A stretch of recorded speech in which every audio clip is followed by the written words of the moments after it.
Good evening, everybody. Hope you all are having a wonderful, wonderful evening. Hope it's been a decent past couple days for you.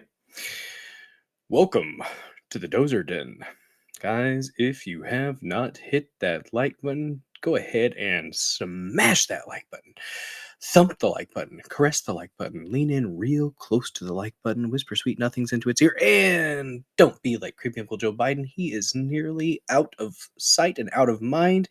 Every now and then, a faint odor lingers from the decrepit old fart, but it will be gone soon. It will be gone soon. We will be dealing with the issues from the last administration for at least a year, though. I've been saying that. Keep that in mind as those who are, under the impression that things are all going to be all perfect and better now because Trump's in. Not necessarily, guys. Not necessarily. It's going to suck for a little bit economically once we clean out all the bullcrap from the last administration. But anyways, things are on the upswing. At least the vibes are starting to shift. They're still winning. There's still quite a bit of winning. It's been a good time. It's been a good time. Hope you guys are doing well.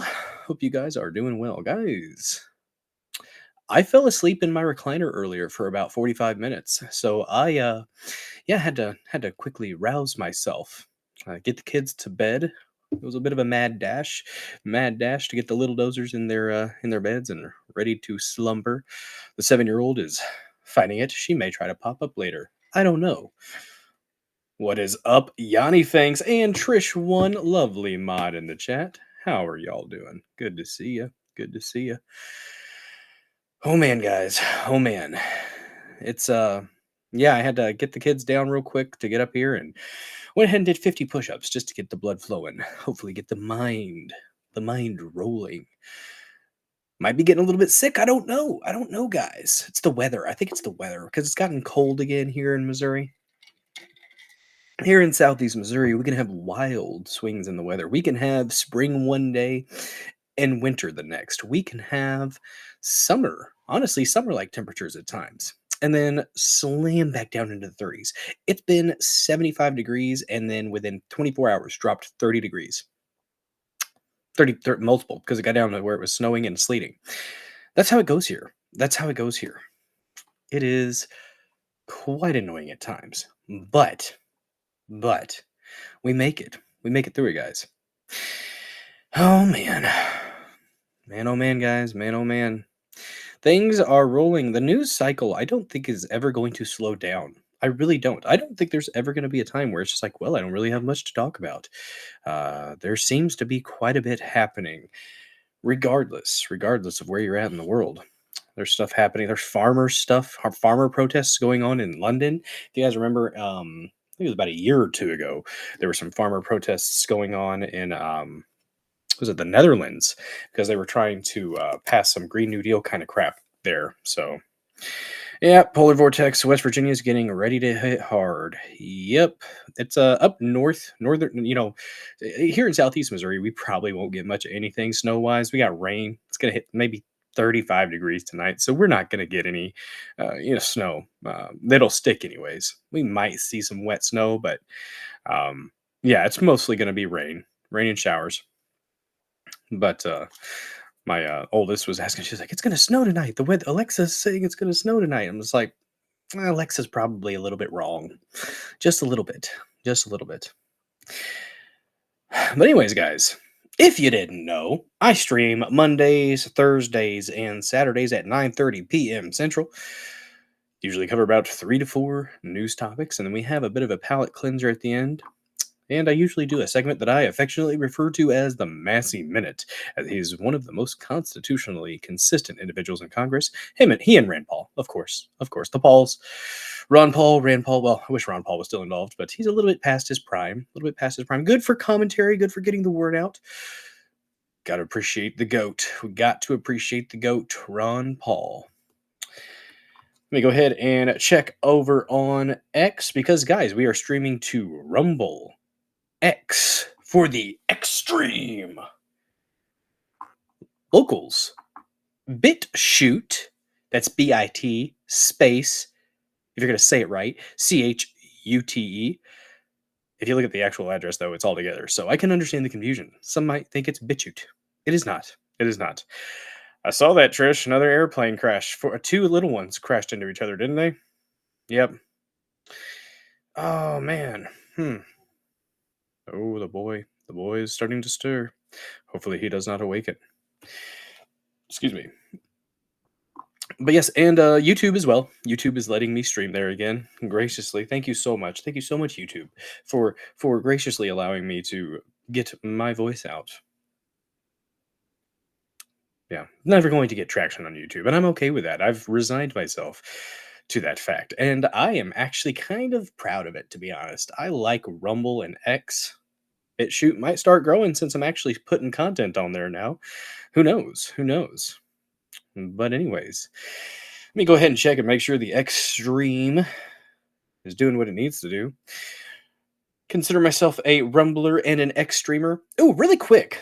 Speaking of putting content out on live streaming to different broadcasts, I guess Timcast might have had Milo Yiannopoulos on. He's not my flavor. He's entertaining. He's an entertaining gay at times. A sassy one. Makes some fun points and just drama, mostly drama. But the thing is, Tim does this thing where he gets a controversial guest on, and then, so he says one thing barely, just ever so slightly out of line, and he has to go ahead and pull the stream down. And then, now he's getting a DDoS attack to his website. And what does it do? It causes drama, and it causes attention. And yes, I'm getting the Beanie Man attention, but also, fuck you, Tim Pool, for not streaming to free speech platforms like Rumble. You want to talk about free speech, and you want to bitch about free speech, but you won't fucking take the effort to have your producer go ahead and fucking stream to Rumble and X, and you could live stream to BitChute. I just figured that out recently. I have a very tiny channel, and if I can put the fucking effort in to stream to multiple platforms, to free speech platforms, Tim Pool, Beanie Man, stop being a fucking bitch and lying about it and doing your grift thing. If it is just a grift thing, which I think it is, to get people over to your website so they pay for it, so they get to see the juicy stuff, then just fucking say that. And don't act like you're a crusader for free speech and it really bothers you, because it fucking doesn't. You're a liar, Tim Pool. You fucking hate your audience and you do your own thing to get your fucking grift. Fuck you. Now, that being said, he is a net good, I think, for the cause, the movement. But I can't help but notice certain things about Tim Pool. And it would just make sense, Makes sense to, if you're going to talk about free speech, Timmy Boy, Beanie Man, put your fucking money where your mouth is and stream to places like Rumble and X and BitChute. How about that? Fuck you, Tim Pool. All right. We had a rant early, guys. We had a rant early. And that's, you know what, Trish, that's the thing. If it is just about the money, which that is what it is, I'm going to go ahead and just say it. That's what it is. That's whatever. But don't fucking lie about it. Don't act like you're putting in the effort to push free speech forward when you really fucking aren't. That's all I'm saying. I'll still watch his standalone stuff, but I refuse. I refuse to watch a live stream from Timcast anymore. Even if it's somebody I like at this point. I'm not watching. And I love Phil Labonte. Phil Labonte is great. One of my favorite bands. Freaking smart dude. Got some great presentation, great opinions. But no, I'm not giving you a click on the lives. I'll watch your clips on Rumble later. That's what I'll do, because I think that he does have some good content. He has good coverage. He has good conversations. I'll watch the lives, the clips, and I'll watch the standalone stuff on Rumble, but I'm not going to watch you on YouTube. Fuck you, Tim Pool, for that. And fuck you for lying about it and acting like you're such a, we're under attack. And then one or two times you actually live stream to Rumble. And then once you get back, once your daddy YouTube, once your owners at YouTube let you back on, then you just fucking leave Rumble off to the side like a cunt. Fuck you, Tim Pool. All right. We started out hot. Guys, I woke up a little bit grumpy because I saw that news just right before the stream started. But, yeah, and how he reacted to the Eliza Blue stuff, and the Jack Murphy stuff, that was bitch made. That was absolutely bitch made, and it was disrespectful to your audience. You had a bunch of people in your audience actually trying to make us think about it. And the thing is, you got to respect the chat, guys. The chat is king. Not according to Tim Pool. Not according to Tim Pool. And like I said, he may have some masters that we don't know about. I'm just saying, it's a possibility. Yes. We started off with a rant, guys. Not even 10 minutes into the show, and the rant button came out.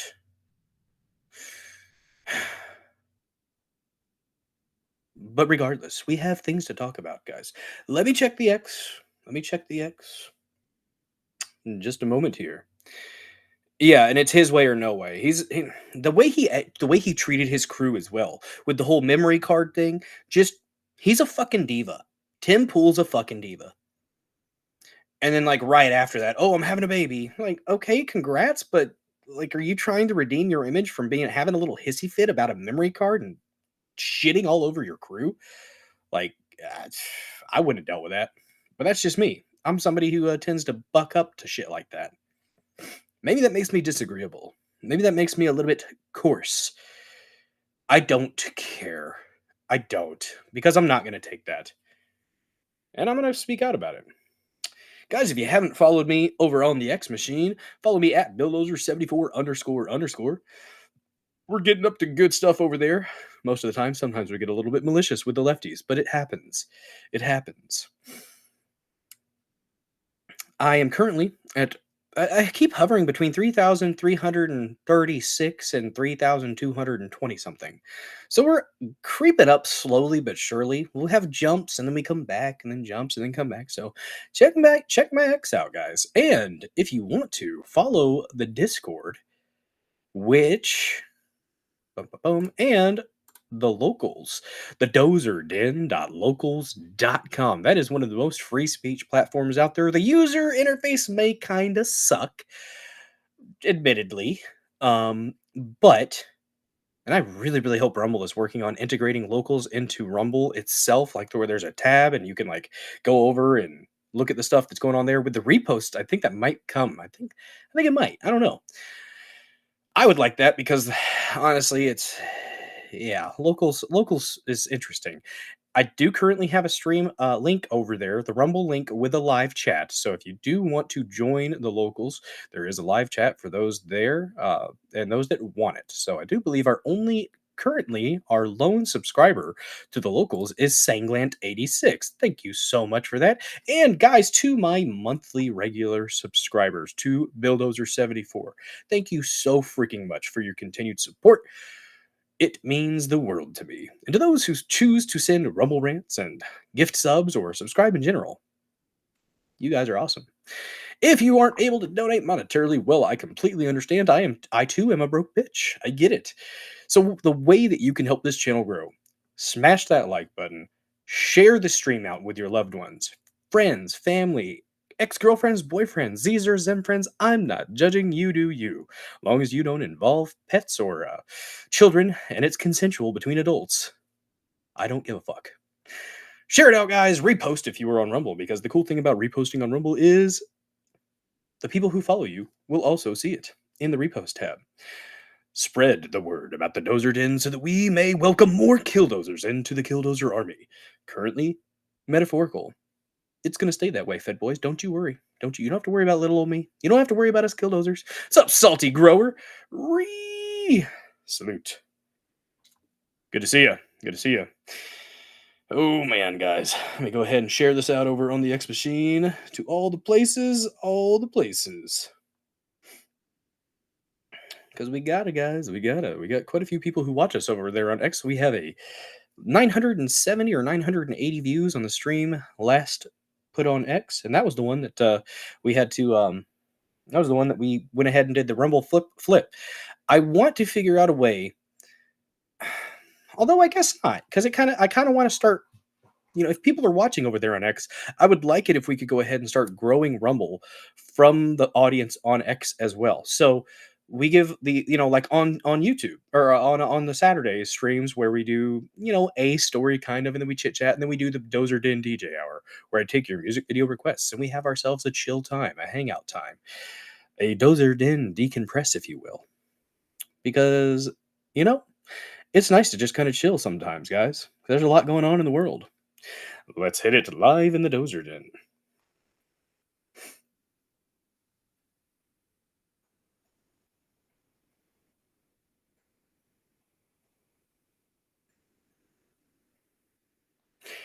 Oh, yes. Adding a check me out on Rumble as well, guys. We got to make Rumble grow because Rumble is going to be starting the creator program. And we are working our way to 30 hours using Rumble Studio. We are at a little over 15. After tonight, we'll be at about 18 or 19. I don't know if we're going to go a full 3 to 4 hours tonight. We might hit the 3, and then I'm probably going to go ahead and probably gonna peace out at about 3 hours because I honestly have not been sleeping as much as I should, and I need to take care of myself. So if I have work, I kind of need to be ready to go for work. Oh my god, I had an interesting day at work. we I do a lot of talking. I do a lot of talking for work, and you have to be a bit of a people person with the type of work I do. You got to be able to talk to people, level with them, empathize with them, and there's a s I'm quite good. I get fiery here, and I get pissed off here. But when I need to be, I can allay negative energy. I can allay fire into something positive, right? Because even when you encounter fire, fire is good for things, right? You use it to cook, you use it to clear things, you use it to, heat things up. So I find something like an abrasive personality I find that to be a challenge that I can not tame necessarily, but redirect and make it into something positive. So that's kind of my approach to that, and I enjoy it when I'm encountered with something like that, because it stimulates me, right? Stimulating, right? I enjoy that. I enjoy encountering abrasive personalities because it's especially at a professional setting because it's cool to see whenever you do the work and you do the mental, not gymnastics but mental groundwork when you encounter something like that. To cultivate something more positive out of that, I think is an interesting thing and a fun thing to do. I like doing that. When I have somebody bringing passive aggressive mentality or something like that, I like being able to turn it into something good, and I'm usually able to do it. So you know, eh, not trying to brag. Oh, what I wanted. Don't know if you guys heard that or not, but if you did, my apologies. What's up, everyone? Guys, if you didn't see the thumbnail, we have some rabid judges. Rabid! Foaming at the mouth. It's quite prevalent. Good to see you getting dozered. Hey, y'all. How you doing? Oh, man. Don't forget to smash that like button, guys. We currently have 5. We have 5 people who have done their duty. Duty. And smash that like button. Channeled Viva. Channeling Peter Griffin.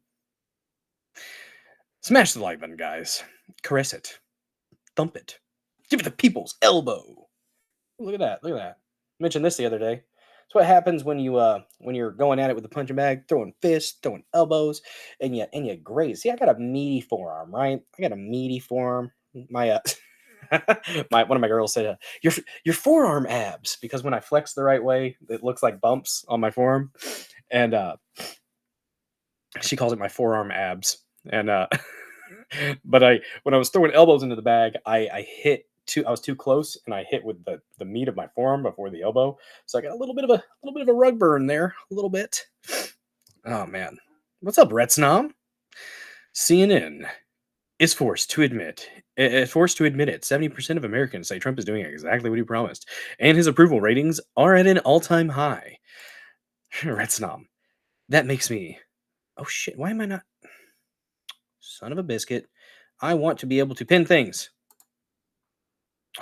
A brief blink, and we will. I'm not going to be able to. Okay, well, I read it, but it makes me. This is Retsnom. It makes Retsnom moist.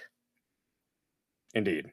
Oh my goodness. And we have a raid. Thank you so much for the raid from Common Censored. Guys, if you haven't followed Common Censored yet, go ahead and take a brief moment to give Common Censored a follow. He streams Monday through Friday, 6:45-ish Eastern for about 3 hours. Fridays goes a little bit longer because why not? There you go. Got a good shirt on tonight, Sterling. I got a good shirt on tonight. Seeing as some of these judges are, Inglemeyer and all that. Just saying. I'm kind of noticing some things today, guys. Noticing some things. Good to see you. Good to see you, John 5B. Welcome. Got Mama Mac. God signpost. Hell yeah. Hell yeah, guys. Thank you so much for joining this episode of the Dozer Den. If you're new to the Dozer Den, first of all, welcome to the Dozer Den. We are a lovely, lovely army of killdozers here. Appreciate you joining. Don't forget to smash that like button. Guys, if you want to call it the thumbs up, if you want to call it the Rumbleusy, that's fine. But in the old days of Rumble, for the old heads, the OGs of Rumble, it used to be a plus sign. We affectionately referred to it as the Plussy. That's Plussy. You could smash the Plussy. You could pound the Plussy. You could wreck that Plussy. Have your way with the Plussy. You got to treat the Plussy right. Now it's a thumbs up, and you know what? You know what? I get it. You might get excited. You might want to hit it more than once. If you hit that thumbs up button more than once, make sure you don't just hit it twice, because that gets rid of it. We want to be proud killdozers supporting the Dozer Den. You must hit it thrice to show your support. Appreciate you guys. Yeah, noticing is not allowed. Note, and I can't pin right now because Rumble is being silly. So I might have to refresh just for a brief moment. Guys, back in a blink. I know we just had a raid, but I will be right back. What's up, Toruk Moktau? Good to see you. Skunk71, hi there. Good evening. Good evening. Appreciate you guys joining. Oh, you already caressed it. Thank you so much, Toruk Moktau. I want to be able to pull your guys' comments up, and sometimes you got to do a little bit of a refresh with Rumble Studio. So I'll be back in just a blink.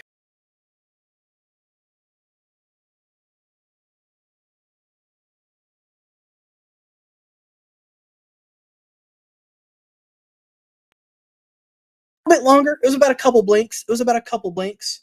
Had to sign in to click the little sign in button this time. Oh man, guys.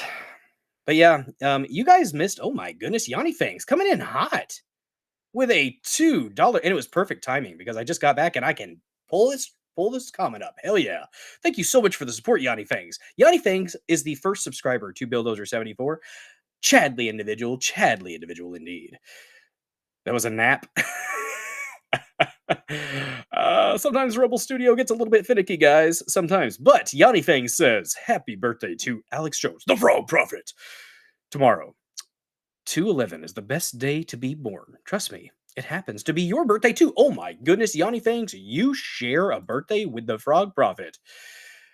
I'm kind of jealous. That's awesome. That is freaking awesome. What's up, Lord of the Reese? Smash that Rumblessy so hard you could call me Chris Brown. Oh my goodness. That is offensive to somebody out there. And you know what? I don't care. It's so good to see you guys. What's up, Dirk Gently? Good to see you. Good to see you. Guys. Yeah, no. Sterling said, noticing isn't allowed, guys. Noticing isn't allowed. And when you notice things, you go, patterns happen. Certain people do certain things, and it doesn't have anything to do with their ethnicity. Might have to do with a culture or social connections, maybe. I don't know. But I can't help but notice some things when certain people do certain things to stop an America First agenda. I kind of notice things, right? Just saying. You're part frog. Not gay frogs, though. You can't be. You can't be one of the gay frogs, Yanni Fangs. That is not allowed. You cannot be the gay frog. It's not okay. Not okay. Guys, I see 109 people over here on Rumble. Guys, if you didn't know, I broadcast Mondays, Thursdays, and Saturdays at 9:30 p.m. Central. Cover usually about 3 to 4 news stories, and then we have a bit of a palate cleanser at the end, and I typically include the Massey Minute if I don't forget. Because Thomas Massey is one of the most constitutionally consistent individuals in Congress. Guys, you missed a Tim Pool rant earlier. It was at the very beginning of the stream. Within the first 10 minutes, I pulled out the rant button. Some people call it a certain type of meter. Neg meter. I don't know why it's called that. But we get a little bit ranty here. And if you see this come up, I'm not going to rant right now. But if you see it come up, that is the Gura meter. Or sometimes I feel like doing a rage meter. It just depends on my mood at the time and depending on how much ranting needs to go on, guys. Tim Pool had Milo Yiannopoulos on apparently, and of course, pulls the stream down because somebody said something bad, something a little bit too rough, and Tim Pool brings it down. Tim Pool is not a champion of free speech, in my opinion. I still appreciate his content, and I think he's a net positive. But the Beanie Man is intellectually dishonest when he says he supports free speech, and he's mad at YouTube for pulling his streams down or censoring, because there are multiple other venues. And if a small time creator like myself, currently 630 followers, by the way, guys, if you have not smashed that follow button, go ahead and hit that follow button. We're at 630 or 629 the last I checked. Yep, 629. We're at 629 followers, guys. And I have a humble goal of hitting 1,000 followers by April. Can we do it? Can we hit 1,000 followers by April? I think we can. I have faith in you guys here in the Dozer Den. I think we can do it, guys. Let's get those follows up. But yeah, Tim Pool, yeah, it's a grift. It's a grift to get to his website, and I get that, and I respect that if you actually say it for what it is. Acting like you're being, oh, help, my channel is under attack. Bullshit. There are multiple other options, Beanie Man, and if a little channel like myself can stream to Rumble, X, YouTube, Locals, and BitChute now, because I learned recently that BitChute has a live option. So I'm over there on BitChute as well. I am streaming to four quad streaming, guys. We are quad streaming here in the Dozer Den. There's no excuse for Tim Pool not to be streaming to free speech platforms. There's no excuse for it whatsoever. And that's why I refuse to watch his live streams anymore. That, and he treats the chat like crap. But I know that you guys in the chat is king, guys. The chat is king. And I appreciate the heck out of you guys. Because y'all are why I do this. Guys, the purpose of this show is infotainment. Information in an entertaining way. If I can make a shit sandwich even ever so slightly more palatable, well, I feel like I'm doing something important. Because there's a lot of dark stuff out there in the world, guys. There's a lot of dark stuff, and I have a twisted sense of humor. So hopefully I can provide a positive spin to even the garbage news that happens. Oh, man. Tariq Mokhtar, you definitely streamed before, but that was back when I used to drink. Used to dual stream. Oh, sweet. Lord of the Rings, you wrote a song about Marvin Heemeyer. That's awesome. Rest in peace, Marvin. Sometimes reasonable men must do unreasonable things. It's true. It's very true. Megyn Kelly was invited to the SB last night by the YouTube CEO. She had a long conversation, her style with him about censorship. The SB. What's the SB?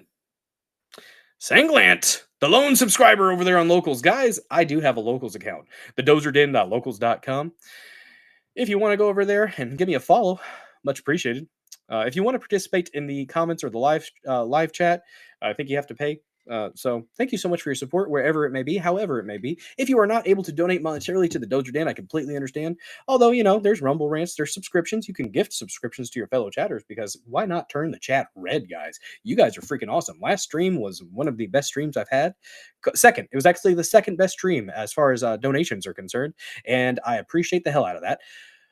If you are not able to do that, I completely understand. I too am a broke bitch, so I get it.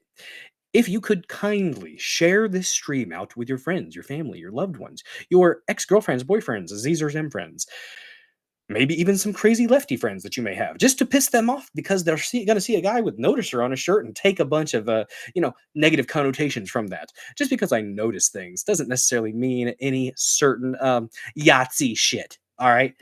I can notice patterns and notice, the weather. Notice certain industries that happen to be controlled by individuals, I don't know. We're just going to go ahead and get that out there. Oh, you can't talk about that, though. You can't talk about that. Again, it's not because of the ethnicity. It just happens to be that certain people have connections, I think. That's my thought. That's my thought on it. Oh, the Super Bowl. Guys, I've not watched football. And I played football through high school. I was told I would be decent in college, but that was not what I was not going to ruin. I could have gone on, but I didn't. I had to focus on school, getting my degree, work, and a family. That's what I was doing through college. Getting married, starting a family. That's what my goal was when I got out of high school. So I did not have the time. I didn't even have the time to do, like a little bit of judo on the side. I mean, I did some, and they wanted me to compete, but I'm just like, if I was going to compete, I wanted to really put the work in for it. Hell yeah. Lord Sterling, you are a freaking Chad, sir. A freaking Chad. Oh, that's not what I wanted there. But yeah, we're already 100 plus viewers. Hell yeah. Freaking awesome. But yeah, guys, sharing it out to there you go. Shared it out on the .win sites. Much appreciated, guys. Sharing this stream out helps. We have been getting between 2 and 3,000 views. Last stream within 24 hours had like 3,000 views. Exceptional, exceptional. I say it's pretty freaking nice. It's pretty nice. And guys, here's the thing, though. Here's the thing. The numbers are great, and I appreciate the numbers for sure. But my main focus is putting out a product that you guys actually want to come back for. Something that actually entertains you, informs you. That's the point, guys. Infotainment. Infotainment. The Saturday stream, we do one story and then we chill. The Saturday stream is a nice freaking time. We just might do a little bit of shots, a little bit of shots, a little bit of music videos, a lot of music videos, because the Dozer Den DJ hour, I take your music video requests throughout the whole stream. And we've gone 5 hours before on Saturday night. So it's a good time. It's a good time. It's a decompress because, you get focused on the news too much and you can get lost in it. So I think a decompress is good at the end of the week. So we have ourselves a good time. Guys, we have some topics tonight. We have some topics.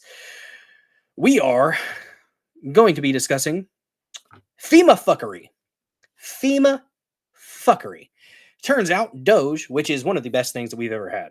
To the lefties screeching about Doge, you're either ignorant or you're stupid if you're mad about this.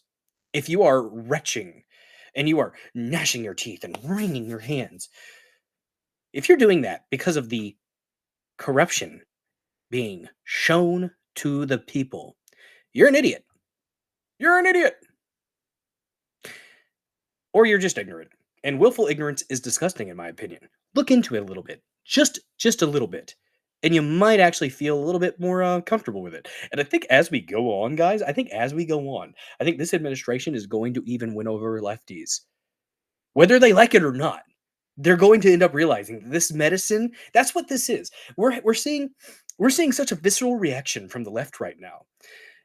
Because it's like the woke mind virus is being battled with antivirals. And the antiviral is the Orange Man. This is Bobble Trump, guys. One of the most high quality bobbleheads that I could get of Orange Man himself. And Lady Dozer. Lady Dozer fashioned him this wonderful foil hat to protect him from the DEWs. We live in an area where people... Oh, got to put it on right. Just a second. We live in an area where people know what's up. People know what's up. So we found this dollar, and it has on it... Trump 2024, take America back. So, yeah, we got our little Trump bobblehead here, hugging the American flag, the iconic image of Donald Trump hugging the flag. It's like a demon being exorcised. Yeah, I agree. But yeah, the antiviral, the holy water is the Orange Man, is America first. It is MAGA. All right, that's what's going to cure us from this woke mind virus. And it's definitely, we're seeing some convulsions, sometimes literal convulsions from some of these crazies. We are. Oh yeah, but it's okay, guys. We're gonna mine the salt, as Benny Johnson. Yeah, as Benny Johnson says, we're gonna mine that salt, or as Salty Cracker says, the salt must flow. Indeed. Guys, if you subscribe to this channel, Buildozer74, you get access to subscriber-only emotes, one of which happens to be a peach. When we get a little bit spicy, when we get to a point where things are just exciting, sometimes you got to slap the peach. You got to, guys. You got to. You got to get a little slappy.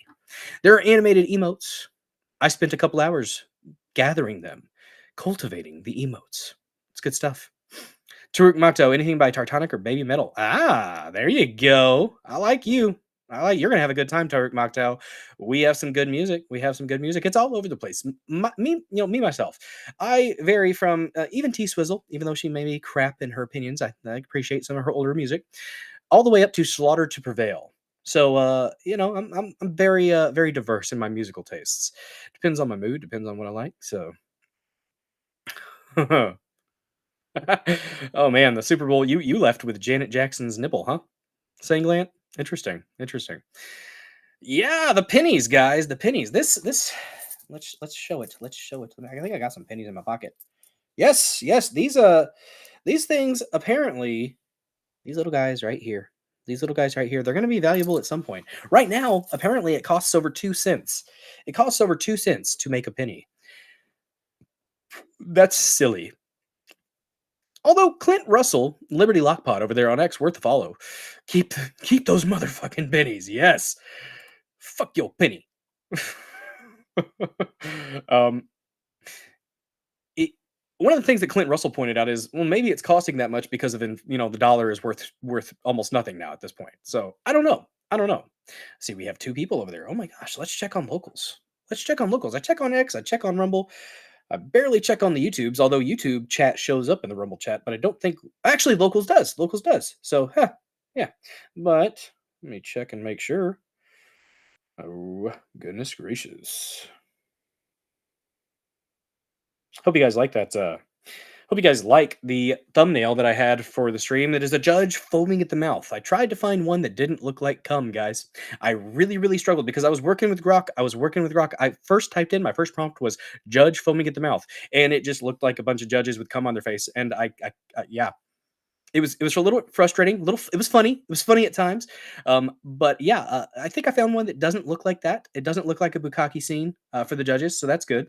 What's up, cannabis connoisseur? Good evening, everyone. Nice to see you. Yeah, Trish. It's what it was.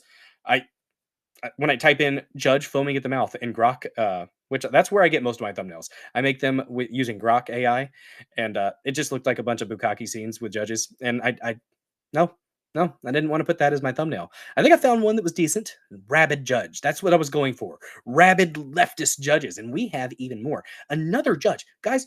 After we get done talking about FEMA fuckery, because guess what? Guess what, guys? You think that FEMA should have been, I don't know, taking care of the people in Maui, taking care of the people in California, taking care of the people that were hurt by Hurricane Helene. No, no, guys, no. 59 million, 60 million just last week from FEMA to what is it, guys? What is it? Illegal aliens. Oh my, luxury hotels, guys. Are you so happy? Are you so happy to know that your tax dollars are going to house illegal aliens in luxury hotels, guys? Luxury hotels. Not even Motel 6. No, no, they're getting the fancy ass ones, guys. They're getting the fancy ones. They probably have heated towels waiting for them when they get back into their rooms. Yeah. So FEMA fuckery is afoot, guys. It's a problem. It's a problem. What's up, Fishman420? New follower here. Found your stream on Patriots.win. Abso-fucking-lutely, Chadley. Thank you so much for following Billdozer74 and being one of the killdozers here in the Dozer Den. If you're new to the stream, hi. Thanks for following. Thanks for stopping in to say hello.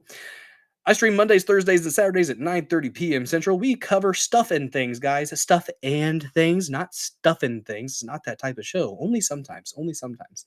But, we do news. We do some stuff on Saturday, the Dozer Den DJ Hour, where I take your music video requests and we have ourselves a hell of a time. A decompress, a chill stream, a Dozer Den reset, if you will. Guys, infotainment. It's the name of the game here. It's the name of the game. Hell yeah. All right. Let me actually real quick. I'm going to go ahead and do a refresh and check my new followers and give you guys a shout out. We're up to 21 likes, guys. If you have not hit that like button, what are you doing? What are you doing? Smash that like button, thump it, caress it, if you will. Have fun with the like button. Show it some attention. Sometimes you got to spread the curtains and give that like button a little bit extra attention. It happens. It happens, guys. Get your minds out of the gutters, degenerates.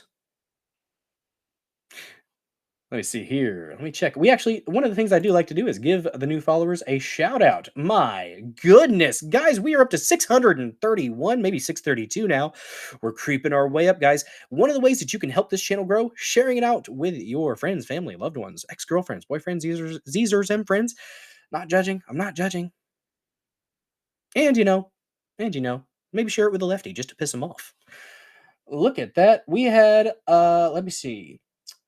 Fishman420, Toruk Mokhtel, or Toruk Mokhtel, yeah, 1.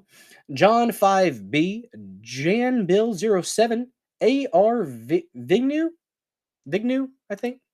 Uh, I think that's all we had. And then Lisa Binney also, and TX, so Texas Trump Girl 25, and FN Super Trucker. I missed that. That was the other day. FN Super Trucker. Thank you so much for your follows. Thank you so much for your support. If you are not able to donate monetarily to the Dozer Den, just share this out, like it, like the channel, like the stream, comment in the comments section if you feel like mixing it up with some people there. Usually some pretty decent folks in the comments section. They get up to some interesting stuff. Who knows? You might actually have a positive interaction. And if you don't want to have a positive interaction, well, call somebody a faggot and then leave. Who cares? Oh man. Woody Trucker. I like it. I like it. Guys, in Rumble Studio, it still shows you as the original one, so I got to look over to the right. I don't have the screen in. This looks like my left, but it's actually my right. Ooh, it's magic.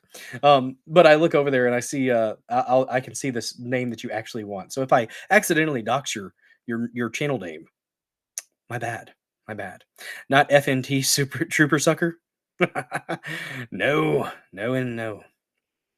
All right. Oh, Skunk71, you take it off? Thank you so much. You're heading to bed soon. All right. Well, Skunk71, thank you so much for joining for the short amount of time you were able to do so. We're about an hour in almost. Appreciate you. Appreciate you. Rest well, Skunk71. Rest well, and thank you so much for watching. I appreciate you. Guys, after we get done talking about some activist judges, because there are just Tom Fitton actually posted something from the Gateway Pundit about a judge blocking Trump sending Venezuelan violent gang members, terrorists, guys, terrorists, sending them to Guantanamo Bay. Other judges restricting access to the Treasury Department. That's Engelmeyer. And then another one, Angel Kelly, I think was the one that has put a block on the federal funding freeze. There's some alliteration for you. Alluring, amazing, alliteration. It's a good thing. It's a good thing. It's about to start raining there. Yes, it is going to be raining all night tonight. Possibly some snow. It's going to be wet, though. It's not going to stick here. We're in southeast Missouri, guys. It could be 70 degrees one day and then 25 the next, because that's what we do here. We keep it consistently inconsistent. Soros judges. Yeah, Soros. Again, just saying. Just saying. You know, you can't help but notice some things, guys. Again, not due to ethnicity, but there's a cultural issue there that we have to acknowledge. And when Engelmeyer and someone named Rosenberg, I don't know, maybe these people are getting themselves in positions to affect the country in a very negative way, and we should probably say something about it every now and then and call it out for what it fucking is. Again, nothing to do with immutable characteristics, because if you judge somebody based on immutable characteristics, that's a bit of an issue. That's silly in my opinion. But I tend to form an opinion of individuals based on their actions. And what I see and what I notice from certain individuals tends to, be interesting. Be interesting. But anyways, guys, after we get done talking about activist judges blocking the America First agenda, because that's what they're going to do, guys. Lawfare is what they have. It is a tool that they know how to wield, a weapon in their kit that they bring out. They bring it out, guys. And we got to be alert, guys. We got to be ready. One of the things that helps keep me alert and ready is this episode of the Dozer Den's first sponsor of the evening, 1775 Coffee. Guys, do you enjoy the free speech that Rumble is protecting and fighting for? I know I do. This show here on Rumble is only possible thanks to our viewers supporting Rumble's platform by purchasing Rumble's products. Most of you drink coffee every day. I had 3 cups earlier using my Mug Club cup. Louder with Crowder. I am a proud Mug Clubber. It's a good thing. 3 cups of coffee. 3 cups. I was a little bit amped earlier, and then I took a nap. I'm all better now. Did some push-ups. Pumped out 50. Ready to go. Most of you drink coffee every day. That's why you just have to try Rumble's 1775 coffee. It's actually some of the best coffee. I wouldn't say that. Others have said that. It is some of the best coffee, and I'm just saying it will make you peppy, alert, and ready to fight the commies. It's actually some of the best coffee, and it's the same price as the coffee you buy now, but it's way better. Rumble's 1775 coffee is free from chemicals, yet rich in flavor. That's because their beans are sourced from high altitude farms in Bolivia, hand picked, roasted weekly at their facility in Miami, and delivered fresh to your doorstep. And as believers in freedom, buying from Rumble helps fight back against woke corporations like Starbucks and Dunkin' Donuts. Pfft, who needs them, right?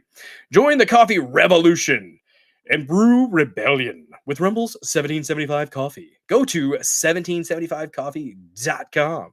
Use code STUDIO, that's STUDIO, and get a free month's supply of their cognitive boosting supplement, Limitless.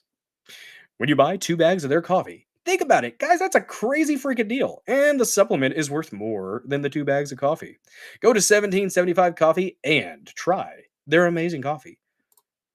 Disclaimer, I have not actually tried 1775 coffee yet, but I am going to, so that I can actually tell you whether or not it is worth drinking. I hear that it's fantastic. I hear from people like Luke from We Are Change, Luke Rudkowski. He says it's delicious, and I trust Luke. So you know what? It's good. It's good. What's up, Wendy? The Glamazon in the chat. Good to see you, Wendy One. Or Wendy Wild. I don't know why I said Wendy One. Oh, man. Oh, we need Cash Patel. That's right. I think the Poly Market is saying he's at 96% chance of getting approved. Tulsi's at 99. And, oh my God. Why am I blanking on the other one? There's 3 big ones right now. RFK Jr. He's also at 98 or 99% on the Poly Market odds. While that is not the necessarily end-all be-all, you know what? It's pretty damn accurate sometimes. Dancing bananas, dancing bananas. Yes, indeed. Yes, indeed. Mm. Mm. Wendy, if you were here on Saturday, you would have seen. I don't know if you were, but Saturday, Trish actually suggested playing her cover of a song. I forgot the name of the song, but she had a little slideshow from a vacation to San Juan. I don't know if it was multiple places, but I know one of the ones mentioned by Trish was San Juan, and she's actually got some pipes. Trish was belting it out. It was really nice. Let's see. What's up, Ginger277? Good to see you. Guys, if you haven't hit that like button, go ahead and do so. Oh, we have a kitty co-host. Domino has decided to grace us with her presence. She was napping. Yes, there is a kitty. There is a kitty, Woody Trucker. She thinks she owns my lap, and if I'm working or yes, and she will end up causing problems because she is an attention whore. She is, but she's a sweet girl. And you know what? You know what? I'm not a cat person. I swear, I'm not a cat person. But she's a good girl. Hello, hello. Welcome to the Dozer Den. Yeah, yeah. Don't scratch me. She will cause issues though, because she is an attention whore. And there's a claw. There's a claw. She's a good girl though. Her and her brother are actually the story of the cats. We have Domino and we have Oreo. And they when we moved into this house 5 years ago, almost 6, no, 6 years ago now. Good Lord. No, 5. It was 5. When we moved into this house 5 years ago, these cats would show up periodically, and they were adolescents. They weren't full-grown cats. They were still kind of young, and they would show up at our house. And, we would give them lovin's, and my kids liked them. They were nice to my kids. They were chill. And I got a hold of the lady's information. I got her number, and I texted her, and I was like, "Hey, we got your cats down here." And she goes, "Oh yeah, we sometimes we're gone for a few days, or we're not around, and so we just leave a bunch of food out on the front porch, and we just let them out." Well, I'm in a bit of a rural area, and there are dogs and there are critters, and I kind of didn't want these cats getting eaten because they're nice. And the boy cat, her brother Oreo, he will literally flop over with an audible thump for belly rubs. And you know how some cats will do that jerk thing where they lull you into that false sense of security, and when you're giving them belly rubs, and then they bite the hell out of you? Yeah, he'll let you rub his belly for hours. And she, for some reason, likes me. I'm not a cat person, though, I swear. And but anyways, ends up this house was kind of a trap house. Thankfully, they moved out, and a lovely family has moved in. We saw social services there all the time for the kids. God bless them. Hope they're doing okay. Yeah, we rescued the kitties from the trap house because the third or fourth time where they showed up at my doorstep, I texted the woman. I said, "Hun, do you care if we just keep these cats?" There's a tail. Yes, yes, indeed. Okay, Domino. Thank you. But anyways, uh, I told her, I was like, I was like, why don't we just keep these cats? I like them. My kids like them. And she's like, oh my God, thank you so much. I said, I'm just like, honey, I ain't doing it for you. I'm doing it because I don't want the cats to die and I kind of like them. So, guys, if you want to donate to the Dozer Den to help keep this kitty well fed and rotund, comfortably plump, Rumble Rants, subscriptions, and Venmo and Cash App are options to donate directly to the Dozer Den. There's a link. There's a link in the description of this video for Venmo and Cash App if you don't like Rumble Rants or subscriptions. Guys, one of the cool things that you can do now is you can click that little red gift box and you can gift subscriptions to your fellow chatters. Shower the chat with subscriptions if you feel so inclined. It's cheaper in the server, by the way. If you're in the app, you know, I'm an app user. Some people hate it. And if you're in the server, though, it's cheaper. So that is something you can do. Yeah, there's a tail. There's a tail. And now she's about to flop over on something on my desk and probably knock it over. Every time. Every time. I thought about leaving her. I thought about taking her out of the room. I did. But I didn't. Your cat does elevator butt. Yeah. Yeah. Yeah. Yeah. You scratch the back and then the tail rises. Yeah. That's what happens. That's what happens. It's a swishy tail. It is a very swishy tail. You're correct. You are correct. She's my kitty co-host tonight. She's off to the side getting lovin's because that's what she does. She's a sweet girl. She doesn't hang out with my wife, Lady Dozer, that much though. It was okay. So Trish, you were singing "I'm the Only One" by Melissa Etheridge. You did a fantastic job, Trish. It was lovely. I hypnotized her. No, no. Mm. Oh man. Okay, back to the appetizers, guys, because I do a little bit of an appetizer. We touch on it. We do a 3x3, where you kind of introduce the topic, you get into the meat, and then you do a bit of a recap.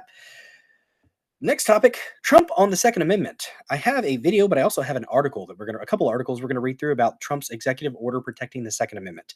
Trump's stance on the Second Amendment is so much better than his first term. His first term was some boomer conservative, just not good. Conservatard takes, some NRA takes on the Second Amendment instead of a more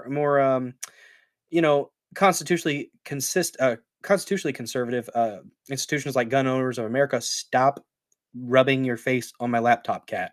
Stop it. Don't give me that look. Don't give me that look. You see, it's because she's loving on the laptop, guys. That's what. It's not an earthquake. It's a kitty quake. We're currently experiencing a kitty quake. She is resting her head on my laptop screen. That's what's happening. God, this show has gone off the rails. This show has gone off the rails. Guys, if you like what you're seeing so far, follow the channel. Billdozer74, be one of the proud killdozers here in the Dozer Den. Have I seen the movie The Killdozer? Not the documentary of my image. I actually have not seen that movie. I have not seen that movie. I need to look that up, don't I? Oh, freedom seeds. Freedom seeds. Yes, Fishman 420. We are making plastic straws great again because the paper straws, they get wet, they get soggy. Nobody needs that. Nobody wants to think of straws and soggy in the same sentence. Yes, it is a kitty quake. That's what she's doing. She's trying to knock my charger out of the dang laptop. If she manages that, I'm going to be upset. If she keeps it up, I will have to remove the kitty. If this continues, if this mutiny, okay, that's what we're mute kidney. Mute kidney? I don't know. If it continues, I will have to do something about it. I will have to remove her. Wendy. Stop. No, cat. You can't move my whole laptop. That's unacceptable. Stop rubbing your face on my lap. I've never heard that before. Oh, spicy glamazon in the chat. You will not remove the She is flopped down on the desk. She's rather rotund. Like I said, she's comfortably plump, comfortably chubby kitty. She's well fed, well taken care of, and she's actually a hell of a mouse hunter. She has gotten like 5 mice this winter because we live close to a field, and when you do, mice tend to come in during the cold months if they can get in. They find ways, and she has gotten cat lives matter. No evicting the kitty. Okay. If it's going to be a chat revolt. No kitty, bad kitty, down kitty. That's my chicken pie. Yes, indeed. To all of you coming over from Patriots.win or the Great Awakening, I think. Hey guys, Appreciate you. To all those people watching after the live stream, because we're getting solid views here. If you have not created a Rumble account yet, go ahead and do so. Support a free speech platform. It may not be perfect, but it's one of the best ones we got. X is pretty solid too. Follow me on X at BillDozer74 __. You can search Dozer74 and I should pop up for you. I get up to stuff and things there as well. And I am a proud Rumbler and Extremer. I like that. I'm coining it. Nobody else has been saying it but me. I'm going to make it a thing. Maybe Elon Musk will start calling it Extremer. Maybe. I think it would be a smart thing. JJR, I saw you earlier and I forgot to say hi. Appreciate you lurking while you're working, JJR. Rusty Rivers, good to see you. Your pussy keeps wrecking my dates. Oh no. All right, the cat has gone behind the laptop. There are cables behind there. This is going to be a problem, I think. We'll see. We'll see. I might have to move my laptop a little bit. If the camera stops, that's because she unplugged it. There's a kitty quake. Cat. No. No. No, kitty. Oh my God.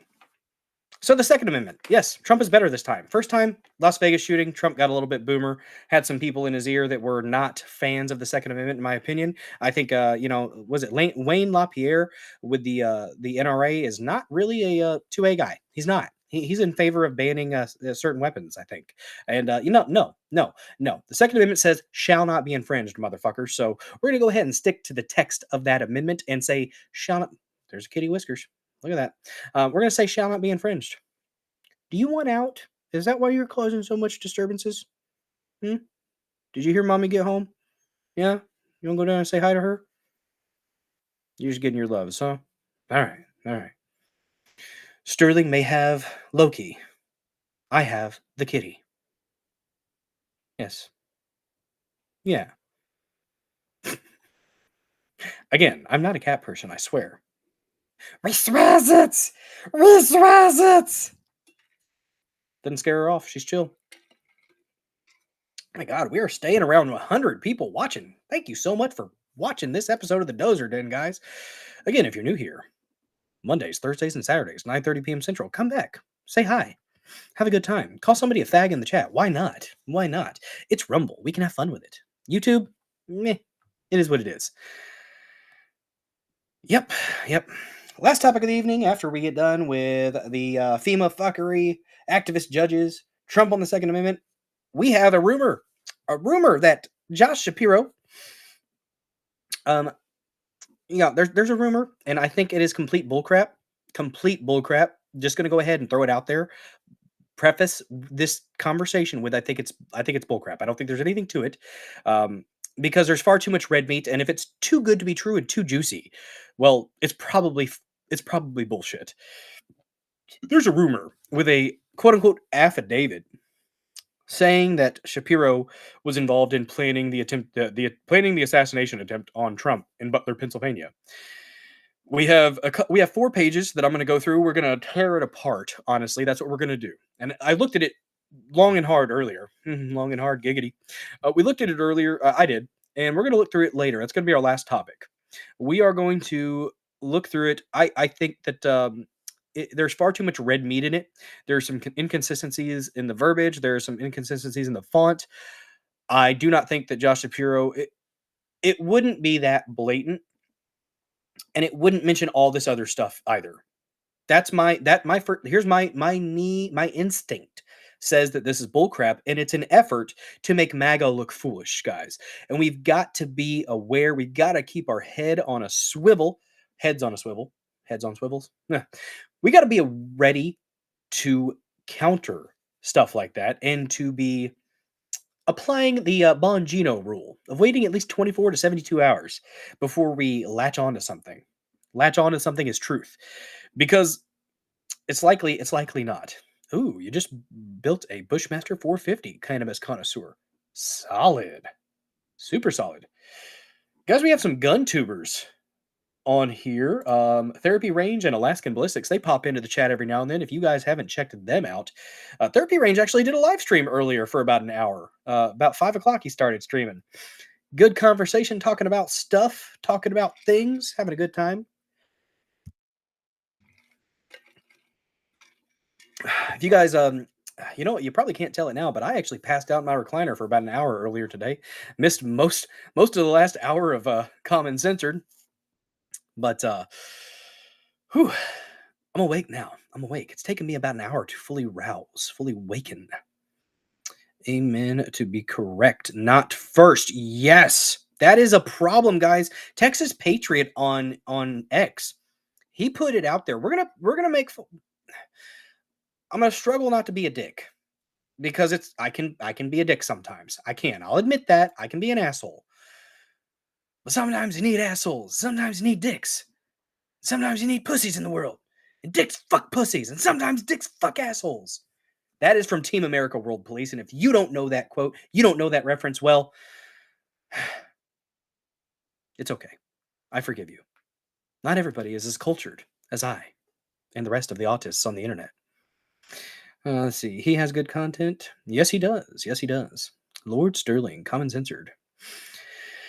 Great guy. Great guy. Also does books slash screenplay, which would actually be a good movie, honestly. Been reading it. I'm at page 70. Got to do some more. I was reading some while dashing the other night. Oh, man. Oh, man. America. Fuck yeah. Coming again to save the motherfucking day, yeah. Durka Muhammad Jihad. Mm-hmm. Making sure. My God, the chat's been flying tonight, guys. If I've missed anything, my apologies. My apologies. I'm doing my thing. There you go. Bam. Hit that thumbs up. And America. Guys, Gulf of America. The Gulf of America is live on Google Maps. I think it's Google Maps. Problem though. In other countries, it's in parentheses. It says Gulf of Mexico, Gulf of Mexico, Gulf of Mexico, and then in parentheses it has Gulf of America. That's dirty.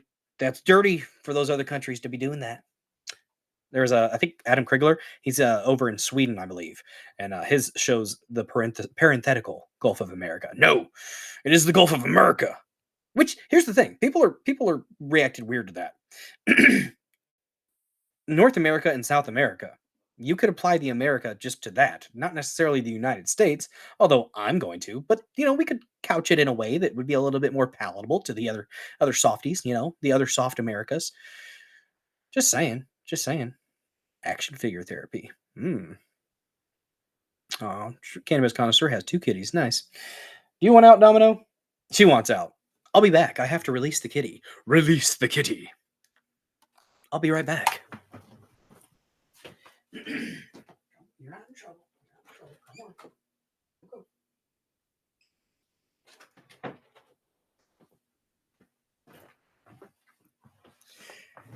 That was not against the kitty's will, okay? I didn't exile Domino. She wanted out. She asked to be let out.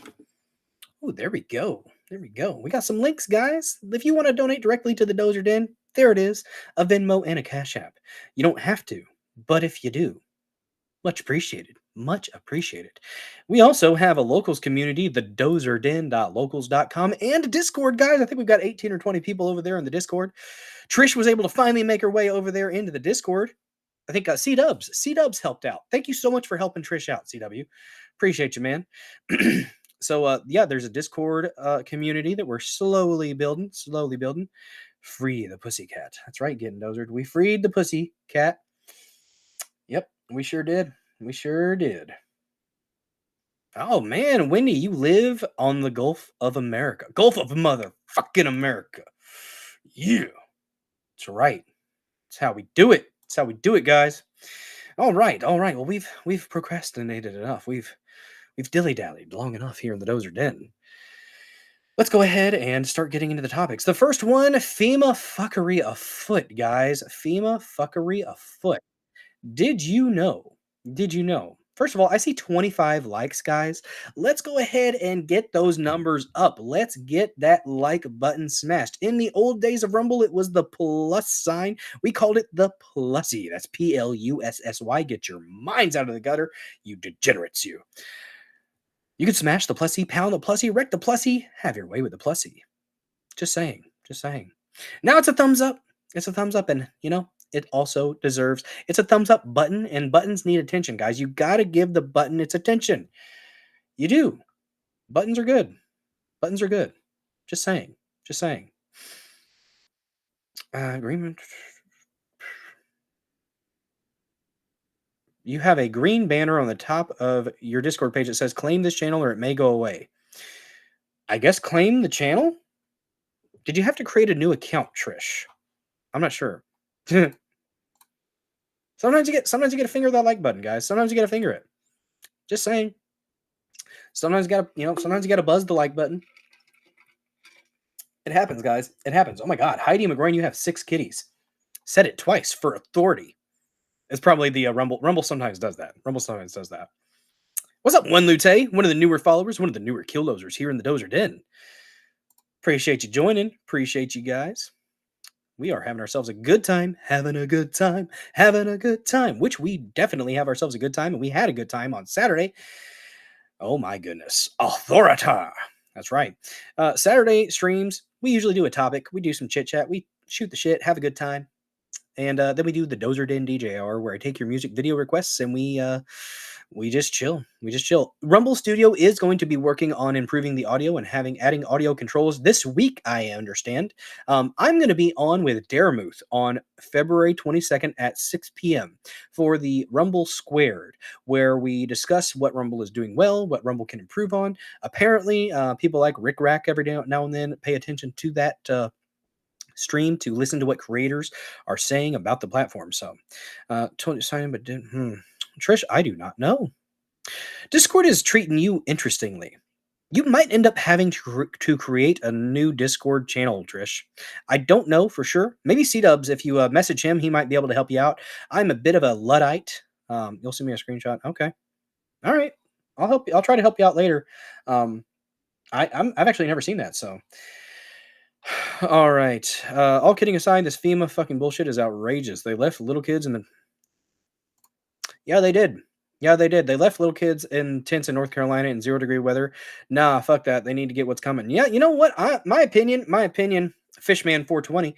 I think one of the great things about certain cities is lampposts, guys. Lampposts are they're amazing. They illuminate things, and they shine a light, and they're structurally sound. And we need one of the things that about this administration is they're going to hopefully. I think we should make lampposts great again. And when you dare say have the name of Federal Emergency Management agency or association. I don't remember which one the A is for, but when you dare have that as your name, FEMA, and you're giving $60 million a week. $60 million fucking dollars a week to illegal aliens to house them in luxury fucking hotels. Lampposts should be made great again, guys. That's my fucking opinion. You know what? I just think lampposts are awesome. It really has nothing to do with the conversation. The fact that lampposts are awesome, guys. But when FEMA does stuff like that, I just can't help but think of lampposts.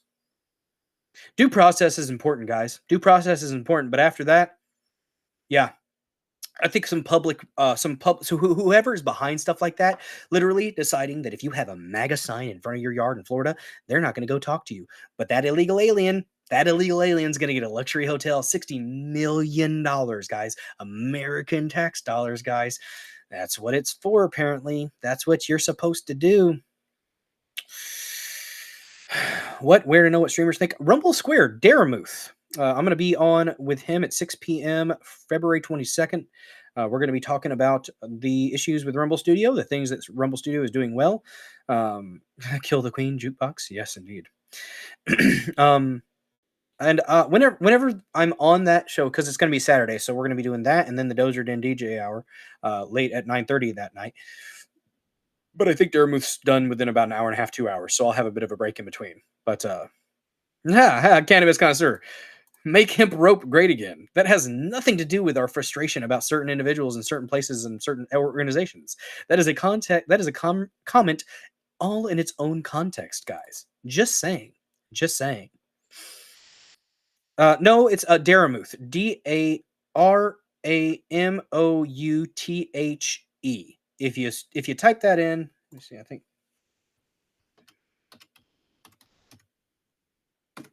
there. If you type that in, it should come up for you. but he'll be on. He's a good guy. Dermuth's a solid fellow. Has really good conversations. He's a master conversationalist. Has a whole bunch of people on. He's been working his butt off. I think he's a little over 600 followers as well. Scaramouche, Scaramouche, when you do the bandango, thunderbolts of lightning, very, very frightening me. I'm not going to do the falsetto right now because my throat is kind of dry and I don't want to sound like shit. But I hit that deep, didn't I? I hit the deep. We go deep sometimes. We go deep here in the Dozer Den. Oh man, oh man. God, Queen's good. Queen is good. Oh, Samurai Jack? What? I mean, yeah, Samurai Jack's awesome too. You're Heidi McGroin, you're fine. Rumble does that sometimes. It'll do a double. It'll copy sometimes. It's actually very. I haven't seen that in a while. Rumble's been getting some traction. WhiteHouse.gov. The White House has an official Rumble channel, guys. I don't care what people say. Rumble is moving on up. Rumble is slowly creeping up, guys. It's gonna happen. What time is it on the 22nd? 6 p.m. I'll be on with Daramuth. Let me make absolutely sure because I actually put it on my calendar like an adult instead of just letting it sneak up on me and having to ask him. Yep, 6 p.m. Central. Excuse me. I should have added that in there because not everybody is in, the best time zone out there. Some people think it's only Eastern, but you can be wrong. You can be wrong. It's okay. It's okay. Central, 6 p.m. Central on Daramuth's channel. We're going to be doing Rumble Squared, talking about all the Rumble stuff. Thanks for asking. I'll make sure to share that out whenever we're about to go live or a little bit before going live. That way, hopefully you guys can see it. I'll put it in the Discord. I'll put it in locals. I'll put it on my X, account at BillDozer74__. Guys, we are at 3,300 and let me check real quick. Let me check. 3,334. Oh, it was 3,333. There it is. It's right there. It's perfect. 3,333. I'm going to share this. It's excellent. I like all those threes, guys. I like the threes. We're going to share this right here. Boom. Oh, it went back up to 3,334. And now it's back to 333. I don't understand X. I don't understand what that means. There's no way I'm gaining a follower and losing a follower that quick unless it's just bot activity, and X is doing a really good job of controlling it. So there's my X, by the way. Oh, look, there's me. Mwah. We have 146 people. I'm going to like my own thing. Yeah, I might repost it later. Who knows? Who knows, guys? It's on Daramuth's channel, February 22nd. Oh, look at that! Look at that! It's exception. Look at that. I'm a proud Rumbler and X-streamer, guys. But on Daramuth's channel, Daramouth. Let me actually pull him up real quick, and you guys, I'll show you. Let me find him.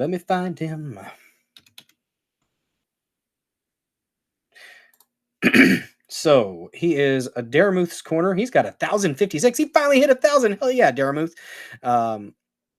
If you follow him over there on the Rumbles, ooh, look at that. He's got a QR code for Rumble. Ooh, I need to see how to share that out because that is good. A really good idea. Good on him. He's a smart guy.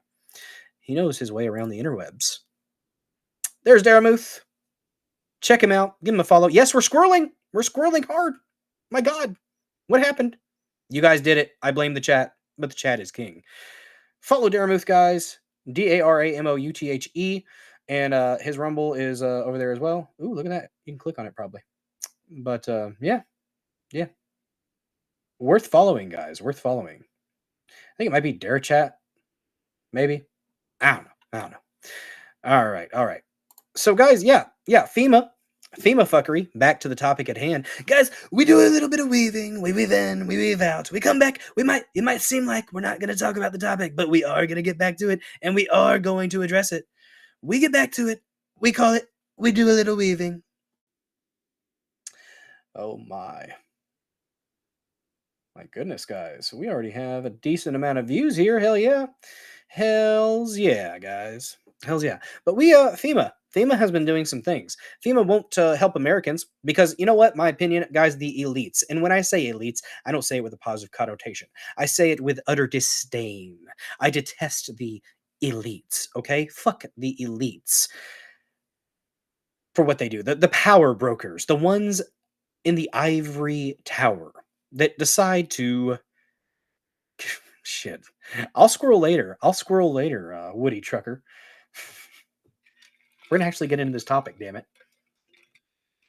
Yes, it's on the 22nd, Saturday, Daramuth. Um, but yeah, we're supporting illegal aliens over Americans because they want it's a passive invasion, and it is an invasion. Don't misunderstand. It is absolutely an invasion to replacement theory is real because they literally want to replace a native population. It doesn't have to do with race. It doesn't. It has to do with a native population and a culture. And in the old days, it was usually in the form of conquering, nations being conquered aggressively. But it seems like the powers that be have decided to adjust their attack vector, adjust the way that they orchestrate such a takeover, and they do it with passive means, using NGOs and other various organizations like Catholic Charities. I hate that fucking organization, and anytime I interact with them I don't like them because they're part of trafficking kids. Just saying that. You won't call them elites. I call them by their true name, shit eaters. Oh my god. um, XPM. Let's get that. Getting Dozer. That's a good point, guys. That's a good point. We got a lot of people watching right now. Let's hit that like button. And if you do dip out, if you do, make sure that you smash that like button. Make sure you follow the channel. We're at 632 the last I checked. The goal is 1,000 followers here on Rumble by April. And I think we can make it happen, guys. I really do think that we can make it happen. If you haven't created a Rumble account yet, takes you 5 minutes. Lady Dozer did it a couple months ago just to show support for the hubby. She did. Took her 5 minutes. She followed. Got me another follower. So create a Rumble account. Support a free speech platform. It's worth it. It is. And that way you get to actually interact with the chat. To all the people that watch after the live stream, thank you so much for taking time out of your day, evening, morning, whatever time it be, wherever you may be. Thanks so much for watching this show. Not really sure why people like it, but apparently people like it. And I'm glad for that. Hopefully I'm helping infotain the masses. We're doing all right, guys. We are doing all right. I've got an article. Let's pull it up. It's actually from, there we go. Oh god, I still need to change my default browser from Microsoft. Ever since I bought the laptop last year, I have not changed it to Brave browser, but I need to do so. This article is apparently a 2-minute read, guys. There may be times where we step away from the article and we do a little bit of ranting. We do a little bit of ranting here. It happens from time to time, guys. I have flashes of rage, and then I usually move on. Generally, I like to be somewhat plucky in my approach. It's a good point. And of course, anything that would be done, using these would be after due process, guys. Just saying. Hemp rope compliments lamppost so nicely. What's up, Castro? Jacob Castro in the chat. Sup, savages. Good to see you, buddy. Guys, go ahead and follow Castro as well. Jacob Castro makes content too. He's doing the things on the interwebs, having himself a good time as well. Good folks. I think Parker for World Records does content as well. So go ahead. We have some talented folks here in the chat, guys. We have singers, we have artists, we have gun aficionados, can break down a gun and build a new one. We have content creators as well. It's a good thing. It is a good thing. Let's go ahead and dive into this article. Guys, we're only an hour and 19 minutes in, and we're finally getting into the real meat of the first topic. Because you guys are doing well. Ooh, look at that. Woody Trucker _V2 on X. I will try to give you a follow. If you follow me, I will do my best to follow you back over there on the X machine. I Get a little bit distracted at times if you can't tell. If you can't tell. All right. Oh my God! Look at that name of the the author of this article. Wow. So, excuse me. Elon Musk says FEMA sent 59 million last week to luxury New York City hotels to house illegal immigrants, illegal migrants. It's illegal aliens. Get the fucking words right, you idiots. Violated the law, quote unquote. Yeah, I would say they probably fucking did. I would say they probably did. Giving these funds. What is this? Go away. All right. This author is named Nika Shakhnazarova. Yep, that's how it's pronounced. And we have an anime. What? Okay. Elon Musk claimed early Monday that the Federal Emergency Management Agency, there we go, it's agency, sent a staggering 59 million last week to luxury hotels in New York City to house illegal aliens. The world's richest man claimed in an early morning post on X that the funneled emergency funds were just discovered by his Department of Government Efficiency, Doge, to the moon. Even as President Trump called for a complete overhaul of FEMA that could even see it shuttered. Well, if it's not doing its job, then, it probably should be. Saying this money violated the law and is a gross insubordination to the president's executive order, Musk wrote.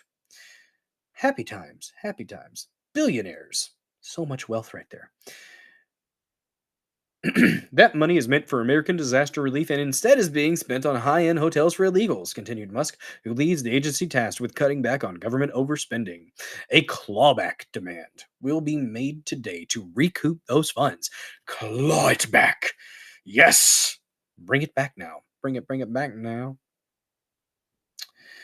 Last month, President Trump signed an executive order to create a council to review FEMA as he expressed concerns over there being serious concerns of political bias in the agency.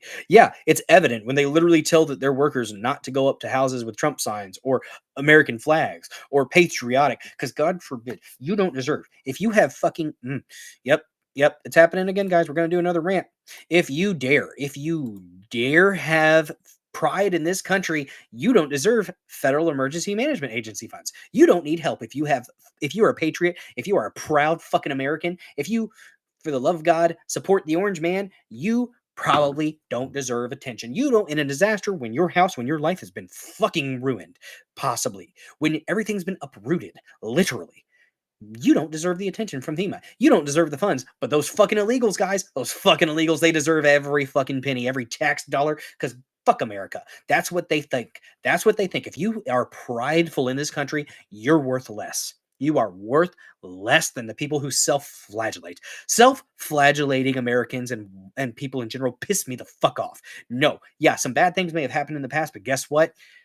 We made it fucking good, didn't we? We may have done some fucked up shit in the past as a country, but you know what? We usually end up doing it for the betterment of the area and the land. And you know what? We colonized and we made it great. We made America what it fucking is. And sometimes some shitty things might have had to be done. And I'm not going to apologize for it. And I'm not going to self-flagellate for that shit. I'm not. It is what it is. It fucking happened. Get the fuck over it. Move on. Let's make America great again. And slap that peach. Bam. There you go, Cyrene Pickle. Good to see you.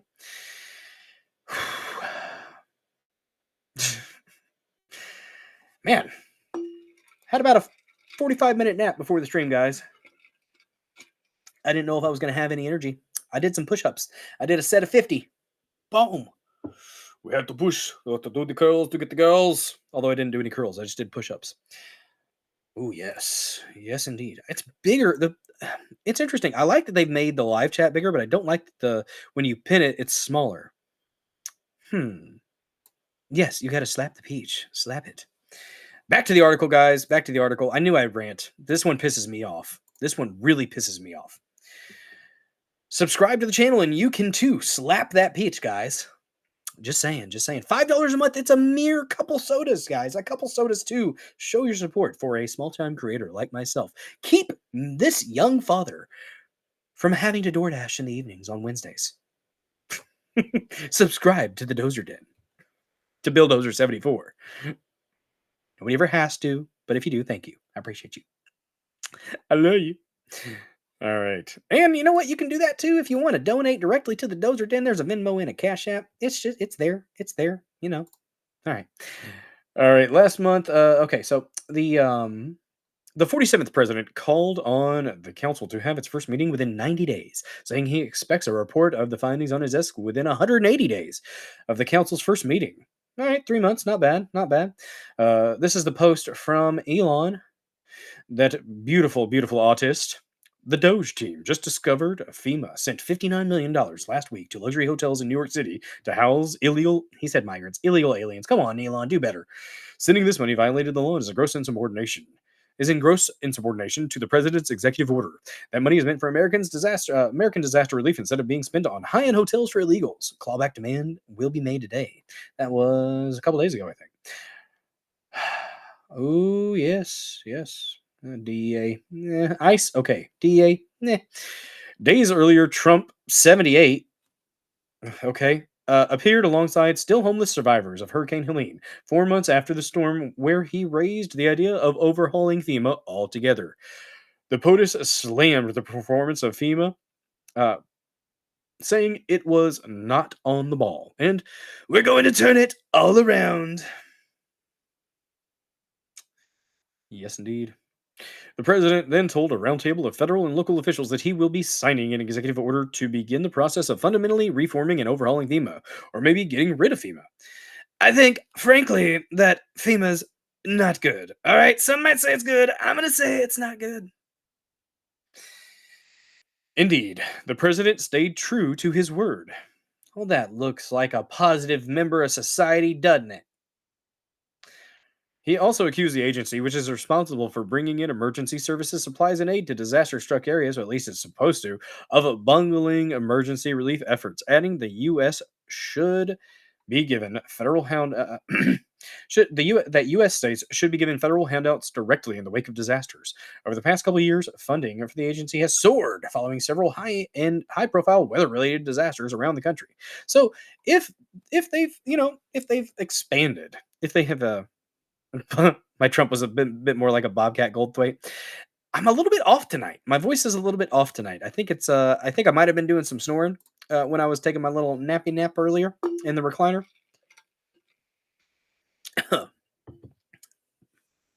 But Bobcat Goldthwait, nice. I watched I watched a little clip of them his stuff God, a while back. It's been a while, but yeah, the voice is a little bit off tonight, so I apologize. I do apologize. I'm not in perfect form tonight. Oh, Trish, having a good night. Having a good night. Getting a little bit of elevation. It's a good thing sometimes for the people who need it.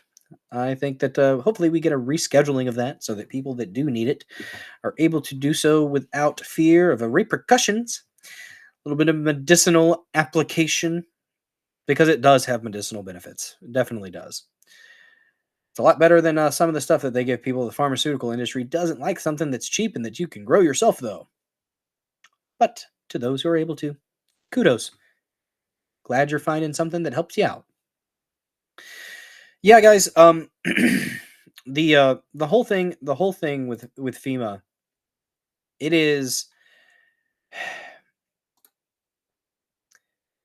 you know, you. I'm not even surprised. Like some people might be surprised. I'm not anymore. I'm not surprised at all. Because that's what they do. It's what they freaking do. Like I said, they don't care about Americans. They don't care about Americans succeeding.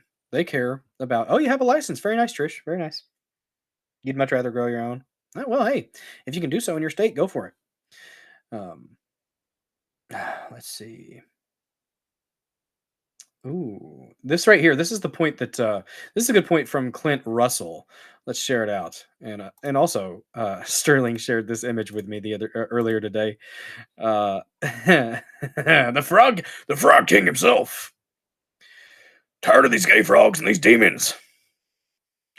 Literal vampire pot belly goblins are hobbling around coming after us. We played that the other day. Alex Jones folk song. The Frog King. All hail. I call him the Frog Prophet. That's just me, though. But that's pretty good. It's an accurate picture. Here's from Clint Russell, though. It was the UN game plan, funded by the USAID via NGOs, which orchestrated the mass immigration crisis over the past 4 years, directly supported by the Biden White House and Mayorkas, Gayorkas, as I call him, at DHS. You were robbed to fund your own invasion, for a fact. I feel like people don't fully understand this. He's right. He's absolutely right. We were robbed blind to support our supplantation.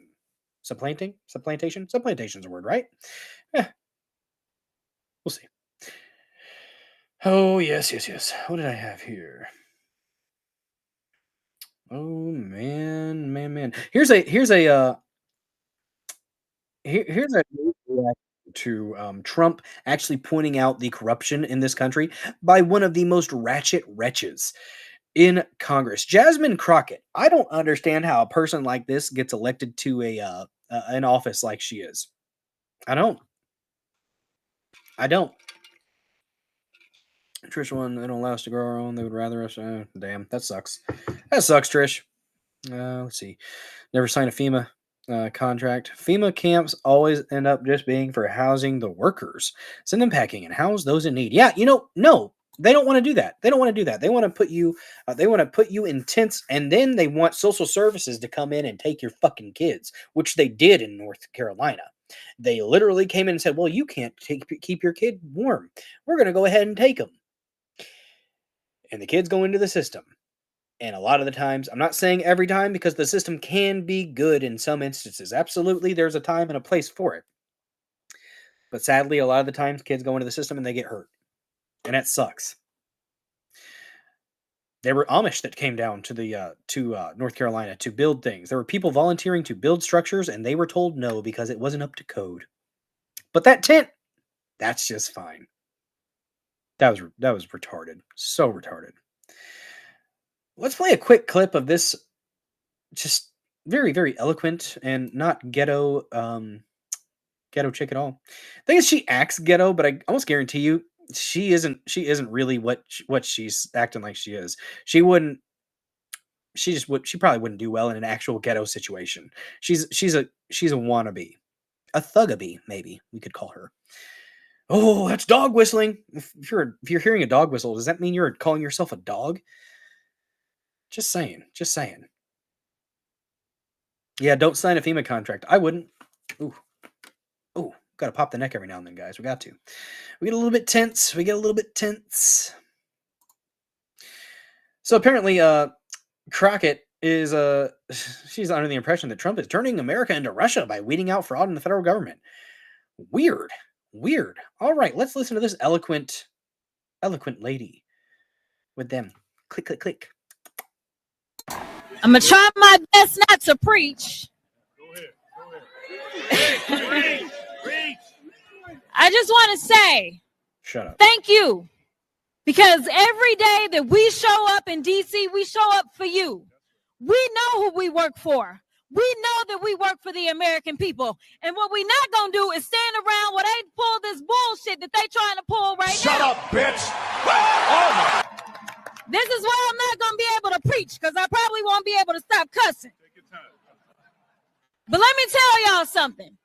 I know some of y'all have been frustrated, and you've been saying, where are Democrats? Where are our leaders? Well, I'm here to tell you that we ain't never left y'all. All right? We are here. We are also going to make sure that they uphold the law.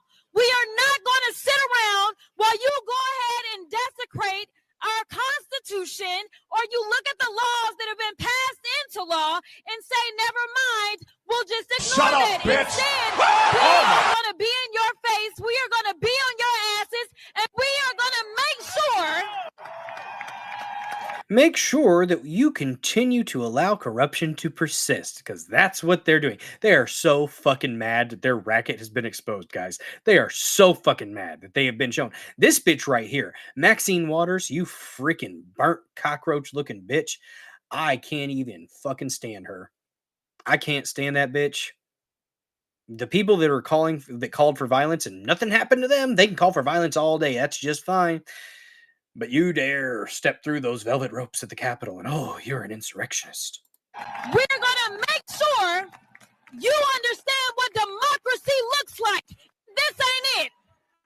Neither is So what let you're me doing. tell you something, Mr. Trump. He looks very uncomfortable. Just polite You're going to Asian in learn the a few back. lessons from us. We can't learn anything from you because you're a fucking retard. And I'm going to be the first one. You and your little friend off of Twitter. Friend off of Twitter. Speak well, dummy.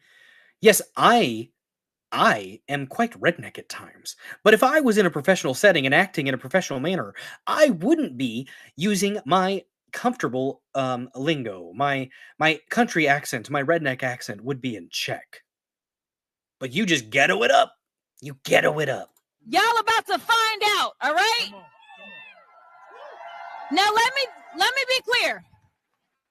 What Maxwell said is true. Our job is to conduct oversight. We both serve on the oversight committee. And right now, as elected leaders who tried to go in, we were told, well, hold on a second. We got to check to see if you can come in. Now, y'all know he likes to pound around with Putin, right? He's trying to turn us into Russia. But I got news for him. All right, I'm done with her. Sorry, guys. Sorry, I had to expose you to that. It needed to happen. It needed to happen. It did. It did. It's done, though. It's done. She's gone. She's gone. You should, Taruk, you muted. I don't blame you. I don't blame you. She's missing a square attached to show she trained in. Oh, God. Man, interesting. Interesting. We do not have a democracy. We have a constitutional republic. And yeah, we have a constitutional republic with democratic processes. Yes, yes. Cackling sea hag. Oh, yes, I agree. I agree. Yeah. They are so mad, guys. They are so mad that we are exposing the corruption, that we are exposing what is going on in the Treasury. They're acting like to handle the payment information or stuff like that. That's silly. That is absolutely fucking silly. You're mad because the corruption's cockroaches have a bad reaction to light, and they tend to scatter, don't they, guys? They tend to scatter just a bit. Just a freaking bit. Here's something that's a little bit more palatable and might be a little bit kinder to your ears, guys. A little bit kinder to your ears. You can come back if you muted it because of the ratchet wretch. But Milton Friedman had a really good point about payments, speaking about the Treasury, and this is going to lead us into our next topic, guys. This will lead us into our next topic where we're talking about activist judges. Because one of the first ones is about the Treasury, right? The Treasury. There are some judges that are doing some shit that is absolutely unacceptable. There are judges that are legislating from the bench and trying to the balance of power, the checks and balances, doesn't mean that the judges can act as the president. And some of the things that these judges are trying to do is literally trying to act as the president. You can't do that. And activist judges need to be rooted out and cast aside. Used to, there was an inherent respect for white robes and white coats and black robes. After the past 4 years, 5 years, that's fallen by the wayside. And I'm glad to see it. Deference to authority is a boomer fallacy. And it's not just boomers. It's not just boomers. Let me go ahead and check that real quick. A lot of people, even in my age group, in their mid 30s, I'm 34, a lot of people will just respect the position of authority. And that's not, deference to authority is a bad idea. You must question even those that are in places of power and authority, because if you don't, you run the risk of being run over, bulldozed, if you will, by the power structure. And we have to look into these things. We have to root out this corruption, and we have to shine a light on it. Excuse me. Phallus. Oh, man. Russia arrests crooked politicians, and USA is becoming like Russia. Interesting. Russia, I'm not going to deify Russia. I'm not going to demonize them either. They do some bad things, but we can't. When we criticize the things that happen in Russia, we're throwing stones in a glass house. I'm just going to go ahead and say that. And Putin's absolutely correct when he says that the devil has taken over a lot of America, like the power structures in America. Satanists are literally present in our government. They've literally been involved in policy making decisions. She was defying. Let's go ahead and play this clip, real short one, 20 seconds from Milton Friedman talking about spending, and this will lead us into our next one. What's up, Sliant? Just simply, Dozer. Good to see you, buddy. Guys, don't you dare forget to smash the like button, pound the like button, caress the like button, give it a good thumping. Show that like button who's boss. Have your way with it. It's consensual. It asked for it, guys. It did ask for it. I'm just saying, it's worth your time to have fun with that like button. Real quick, here's some important stuff from Milton Friedman, economist extraordinaire. Keep your eye on one thing and one thing only, how much government is spending, because that's the true tax. Every budget is balanced. There is no such thing as an unbalanced federal budget. You're paying for it. If you're not paying for it in the form of explicit taxes, you're paying for it indirectly in the form of inflation or in the form of borrowing. Keep your eye on one thing and one thing only, how much government is spending, because that's the true tax. Every budget is balanced. There is no such thing as an unbalanced federal budget. You're paying for it. If you're not paying for it in the form of explicit taxes, you're paying for it indirectly in the form of inflation or in the form of borrowing. Yep. Excellent point. Excellent point. One Lute, I've just found out that even Brazil's Supreme Court judges received USAID bribes. Yes, they did. Yeah, that's how the last election was stolen in Brazil. It was very, very interesting, the parallels that we saw between the 2020 election and the Brazilian election, where Lula is the current quote-unquote president, even though everybody was for Bolsonaro. Bolsonaro is on truth now. Yeah, the judges are getting bribed and they have friends in high places. And I think that's where some of the activist judge mentality comes from, is their friends are in high places and they get kickbacks as well. You look at some of the judges that were involved in the persecutions of Trump.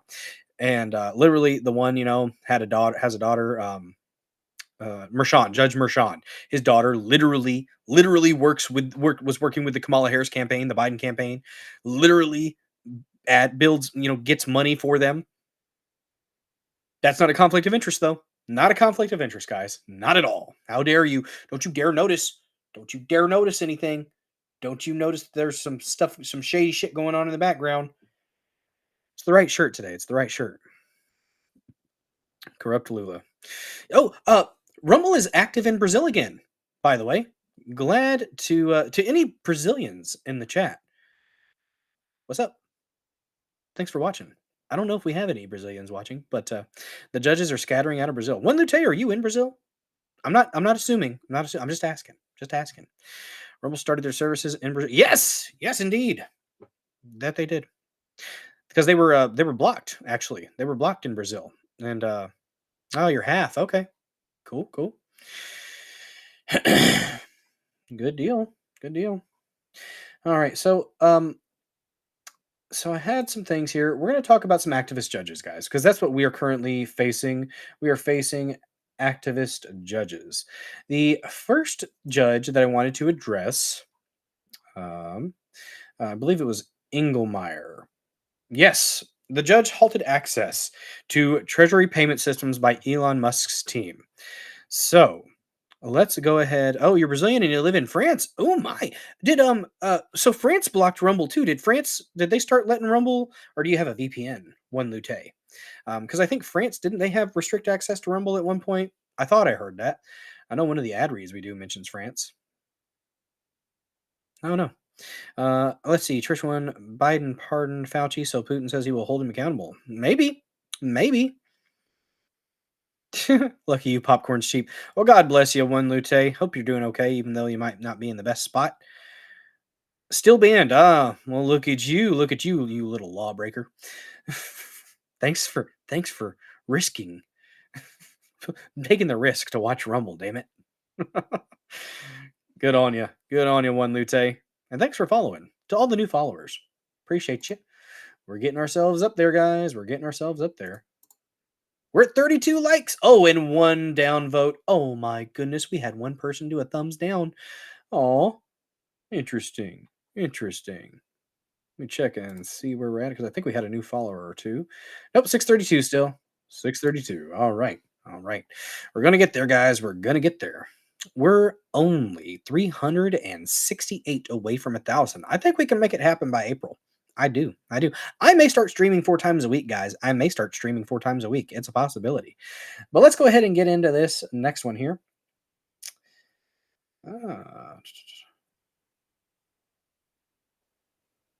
That was so one Lute, that's a great the Streisand effect, right? So you said very few French knew Rumble until it decided to block services after France banned. So then that got attention on it. So that is the Streisand effect. You try to hide it, and then boom, there it is. There it is. All right, let's go ahead and pull up this first article here and start reading. This is actually from the Spew York Times. We're gonna read through it if it lets me. I didn't know it would let me read a whole article from the New York Times without subscribing, and I will never do so. I will never do so because I'm not going to pay money for commies. Because commies are not people, guys. Commies are not people. Judge halts access to Treasury payment systems by Elon Musk's team. This is Judge Engelmeyer, I believe. Who is this article by? I'll probably say so at the bottom. The order came in response to a lawsuit filed by 19 attorneys general accusing the president of failing to faithfully execute the nation's laws when he let Doge comb through federal computer systems. The president has plenary authority to apply his cabinet the way he wants. Fuck off. Liars. Cabinet members aren't elected. And I don't think technically Elon is a cabinet member, but cabinet members aren't elected. So miss me with that. A lot of the judges that are appointed, they aren't elected either. The ones that you're running to. So, fuck you. Disingenuous shitheads. This is by Harubi Meko and Qasim Nauman. All right. A federal judge early Saturday temporarily restricted access by Elon Musk's government efficiency program to the Treasury Department's payment and data systems, saying there was a risk of irreparable harm. Not quite. Not quite. These are, and this is some Blue Anon stuff, guy. This is Blue Anon stuff. Well, one Lute, I'm glad the French know now. Their decisions are coming from anxious musings. Nothing actually concrete. These judges are getting all flustered for no good reason because they're part of the Blue Anon crowd.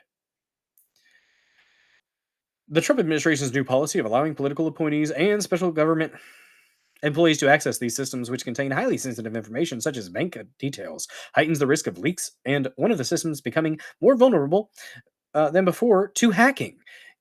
The judge, Paul A. Engelmeyer, said in an emergency order. Judge Engelmeyer ordered any such official who had been granted access to the system since January 20th to destroy any and all copies of material downloaded from the Treasury Department's records. Yeah, fuck that. Don't destroy them. Keep them. Ignore the ruling. At this point, like Andrew Jackson said, the court has made its ruling. Now let's see them enforce it. Sent an emergency order.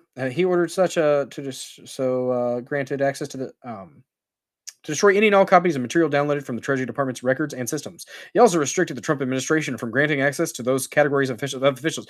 You can't do that. You can't fucking restrict the executive branch's power here. You can't fucking do this shit. This is not constitutional and it should be disregarded as such.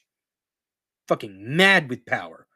They don't have power. It's perceived authority. It's not real. They can make their claims like Andrew Jackson. I think it was Andrew Jackson. That quote, let me make sure I'm not misquoting somebody. Let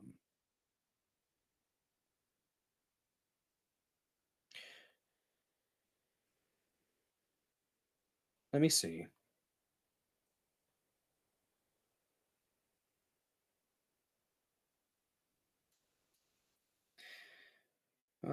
Let's see.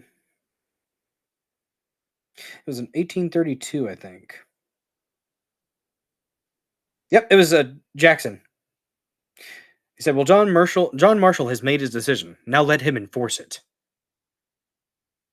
Though it's likely Jackson never really used these words, according to AI, the statement illustrates one of the real limits on judicial power.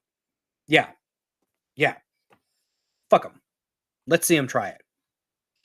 Push it. Push the issue. Appeal. While it's in appeal, continue doing what you need to do.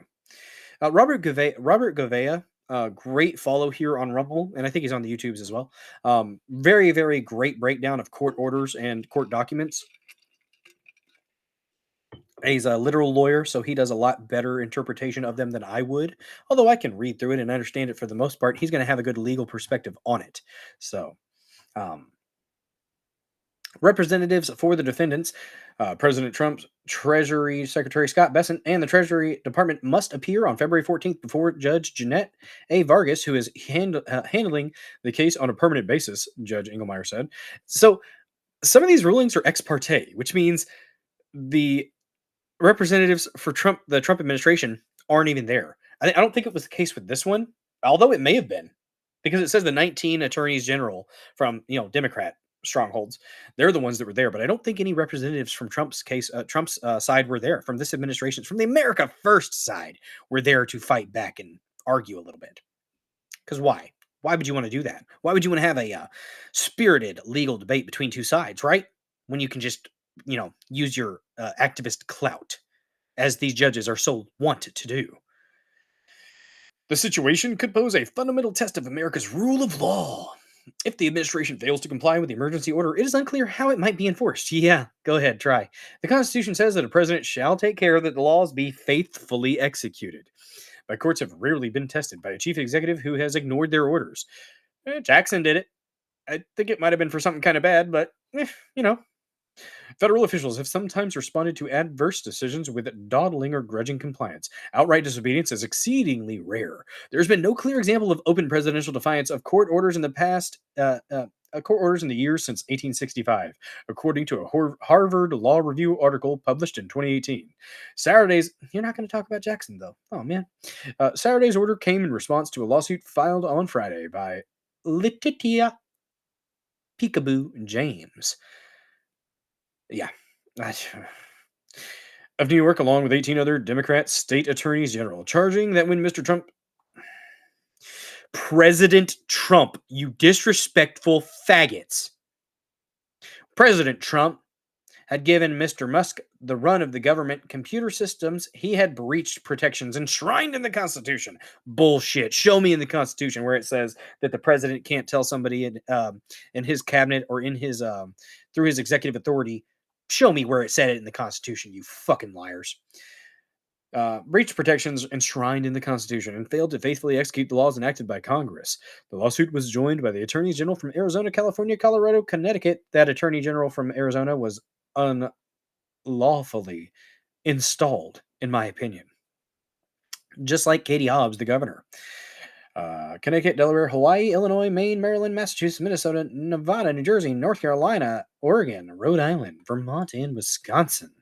They said the president had given virtually unfettered access to the federal government's most sensitive information to young aides who worked for Mr. Musk, who runs a program the administration calls the Department of Government Efficiency, or DOGE. While the group was supposedly assigned to cut costs, members are attempting to access the government data to support initiatives to block federal funds from reaching certain disfavored beneficiaries. You mean like illegal aliens in hotels? Guys, maybe. Oh, it's a good point there. Show in the Constitution where they allow preemptive pardons. Yeah, I mean, the pardon power of the president is plenary, which means pretty much unchecked. But a preemptive pardon sure is interesting. That sure is fucking interesting. Ooh. No, hey, I forgot what you're saying your name is. Woody Trucker. Woody Trucker.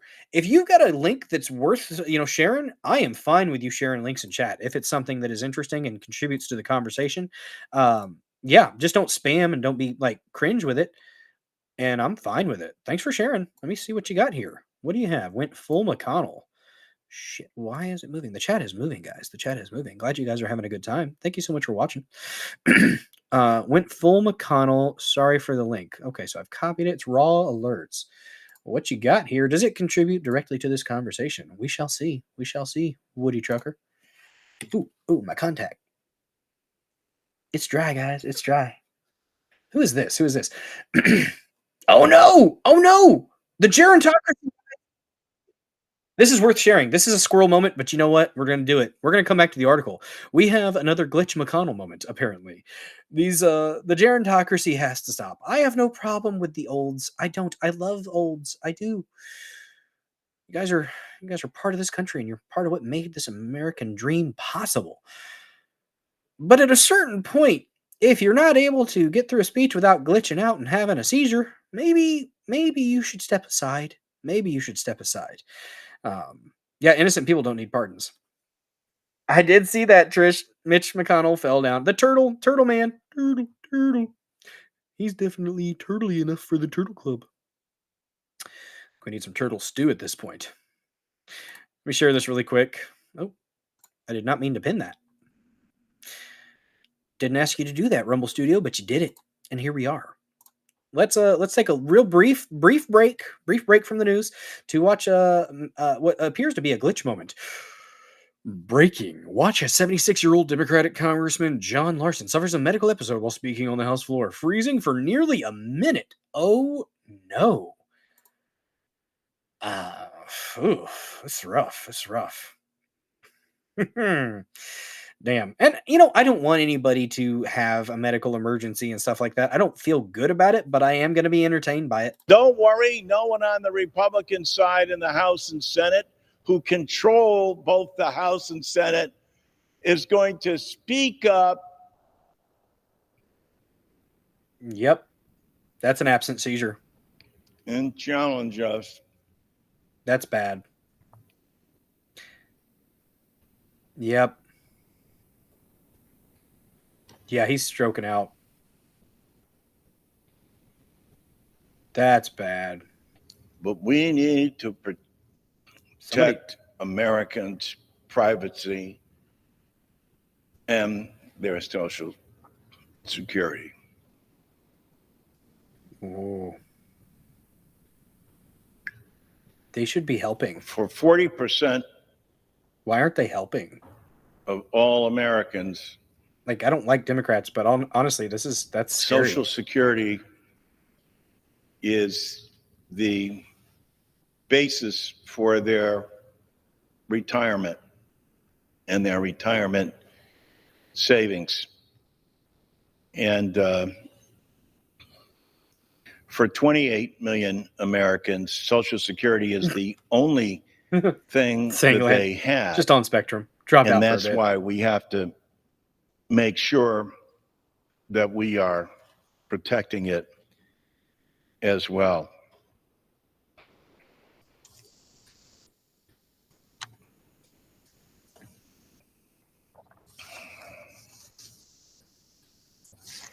That was rough. The gentleman's time has expired.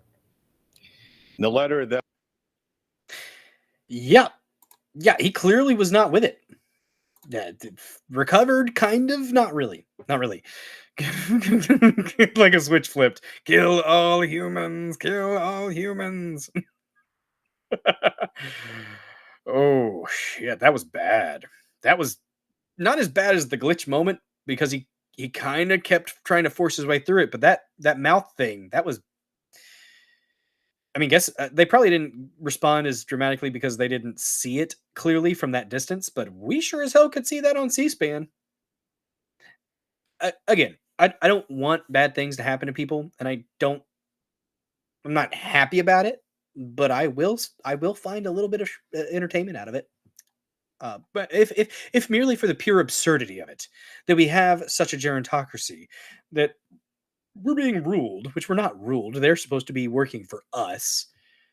We don't work for them. They don't rule us. They aren't our rulers. But we have people that are representatives and senators that glitch out from time to time. In the past, there was I forgot what his name was, but there was a representative, I believe, who literally had somebody assigned, paid to poke him and prod him to wake him up to vote. That's a problem. That's signs of a gerontocracy, and it needs to be addressed. Back to the article, guys, on this ruling from an activist judge. We got a few different activist judges to talk about tonight, guys. Just a few. The lizard was trying to come out in him. These damn lizard people. Ah. I confess I'm relieved it was not a full. Yeah. It wasn't a full on. It was. It looked like it might have been more of a stroke. It was like a what is it? Are those TIAs? Those minor strokes? That actually looked more like a stroke. Yeah. Because he was still kind of moving and like, I don't know. I'm not a doctor. Anyways, while the group was supposedly assigned to cut costs, members are attempting to access government data to support initiatives to block federal funds from reaching certain disfavored beneficiaries. According to the suit, Mr. Musk has publicly stated his intention to recklessly freeze streams of federal funding without warning, the suit said, pointing to his social media posting in recent days. In her own social media post on Saturday, Ms. James reiterated that members of the cost-cutting team must destroy all records they've obtained. Don't. And added, I've said before and I'll say it again, no one is above the law except you apparently, you fucking cunt. You can go ahead and accuse Trump of overvaluing his property, but then you're doing it yourself. Fuck you, Letitia. Peekaboo James. What's up, Therapy Range? Great show earlier tonight. I was shouting you out earlier, man. Guys, go ahead and follow Therapy Range if you haven't done so already. He does the splody stuff, gun content, some explosions. Some turkeys may have been violated with explosive stuff at some point. I'm just saying, it may have happened. It may have happened. Really good content. Does some live streams, just conversational at times. Fantastic content and worth your follow. Let's see. New Jersey's Attorney General Matthew J. Platkin said in a post on Saturday that the injunction meant the world's richest man has been stopped from stealing your data. Oh, because of Elon Musk. Elon Musk, of course. Elon Musk, the freaking one of the world's richest man. You have to worry about him having access to your data, right? Because he's going to be trying to sell your data or take advantage of your social security number. You fucking retards. God damn it. I can't even stand it. I can't even stand these idiots. Their line of attack is so fucking silly. So fucking silly. But they do it, guys. They do it. And it's with reckless abandon. Efforts to reach press offices at the White House were not immediately successful on Saturday morning. In a statement on Saturday, Harrison Fields, a White House spokesman, called the lawsuits frivolous and said they were akin to children throwing pasta at the wall to see if it will stick. Literally. That's, well, okay, not literally, but figuratively. It's very, very similar, yes. I mean, that's all they did with the lawfare for Trump this last time, in the time that he was out of office. They were just literally shotgunning approach. It was a scatter shot. Something's going to stick, right? And a few things did, sadly. Grandstanding government efficiency speaks volumes about those who'd rather delay much-needed change with legal shenanigans than work. It's supposed to be than work. Ugh. With the Trump administration of ridding the government of waste, fraud, and abuse, he said. This activist judge, which is what it is, has resorted to locking the Senate-confirmed Secretary of Treasury out of his role. So literally that cabinet member, the Treasury Secretary, Scott Bessent, preventing him from doing his job.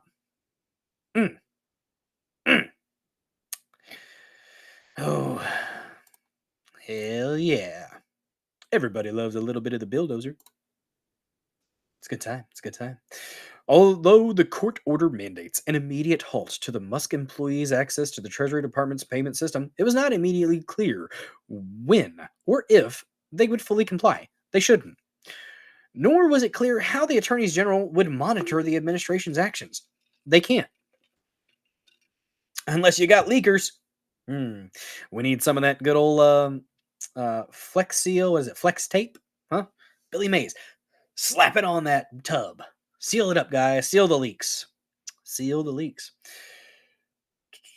In a previous action, 23 attorneys general sued over You fucking faggots at the New York Times. President Trump. Say it with me.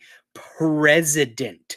You may not like it, but he is the president of the United States. Fucking use the title correctly, you assholes. President Trump's freeze of federal grants and won a temporary pause on January 31st, with a judge ordering the administration to stop withholding funds. However, on Friday, the coalition appealed to the judge again, saying that the money was still being withheld from the states. Should be.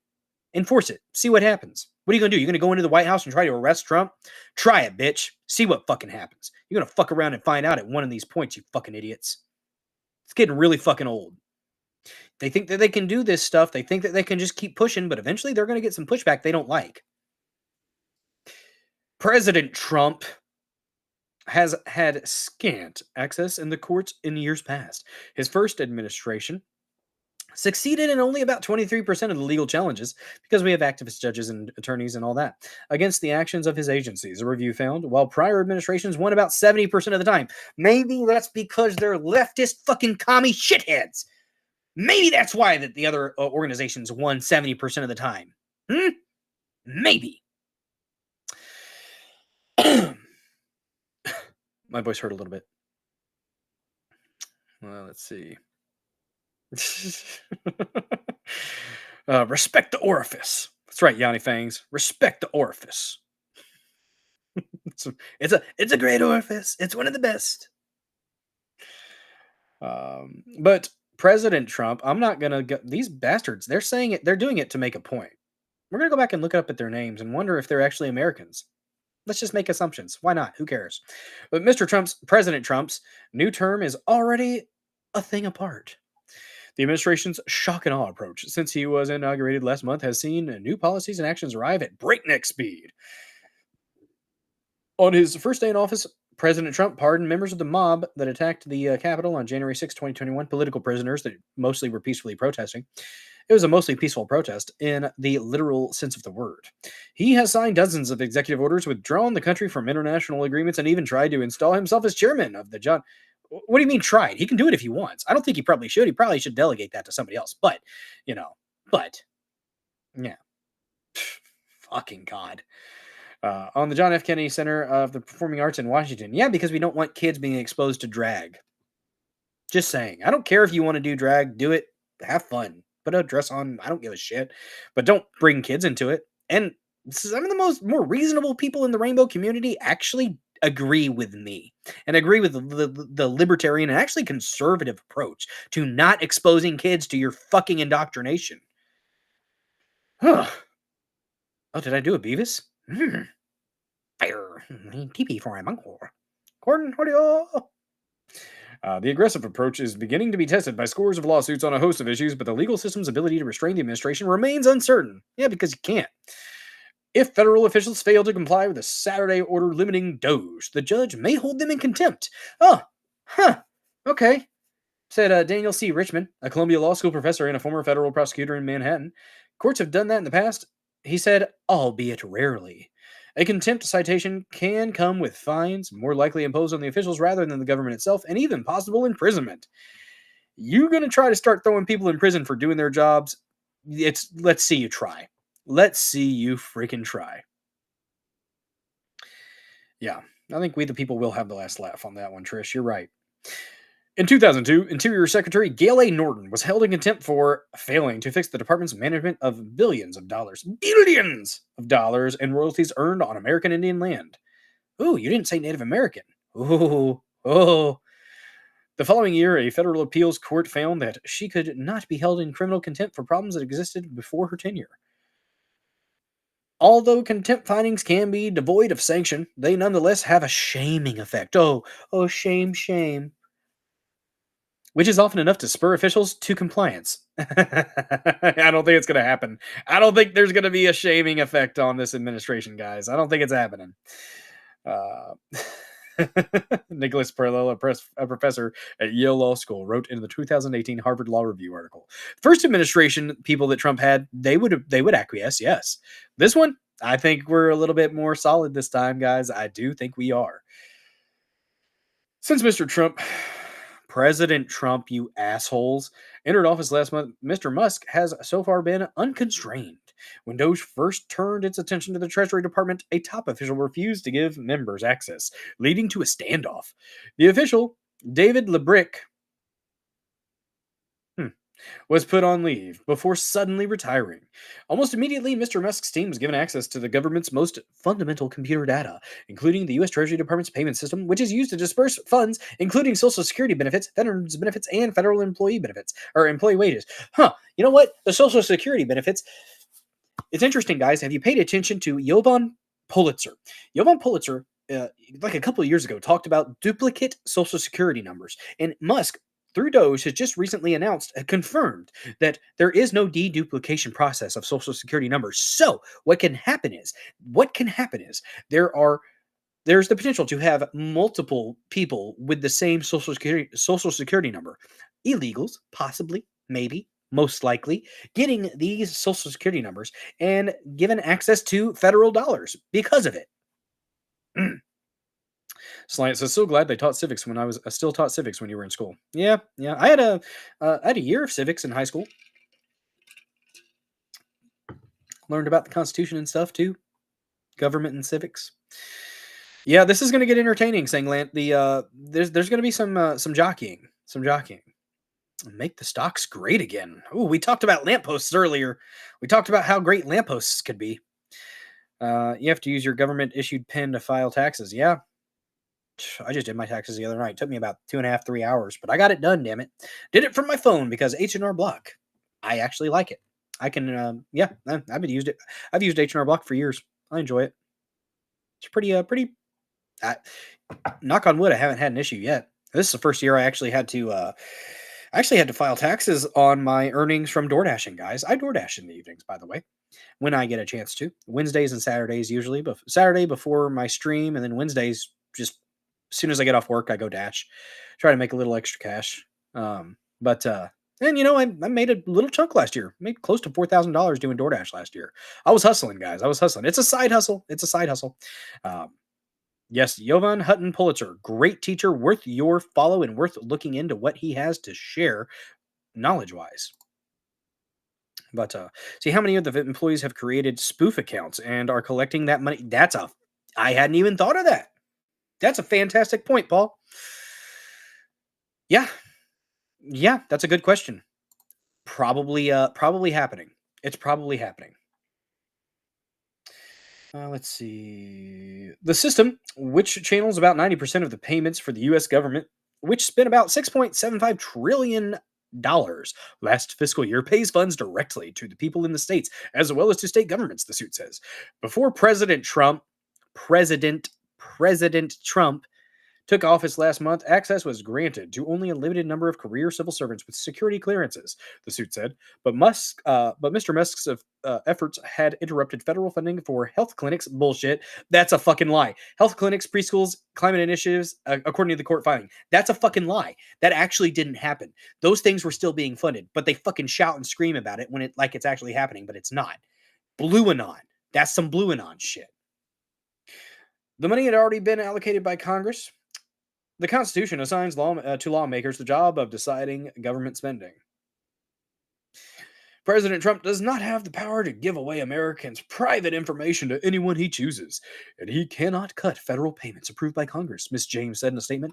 Musk and Doge have no authority to access Americans' private information and some of our country's most sensitive data.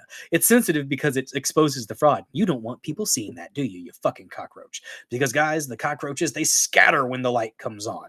They scatter.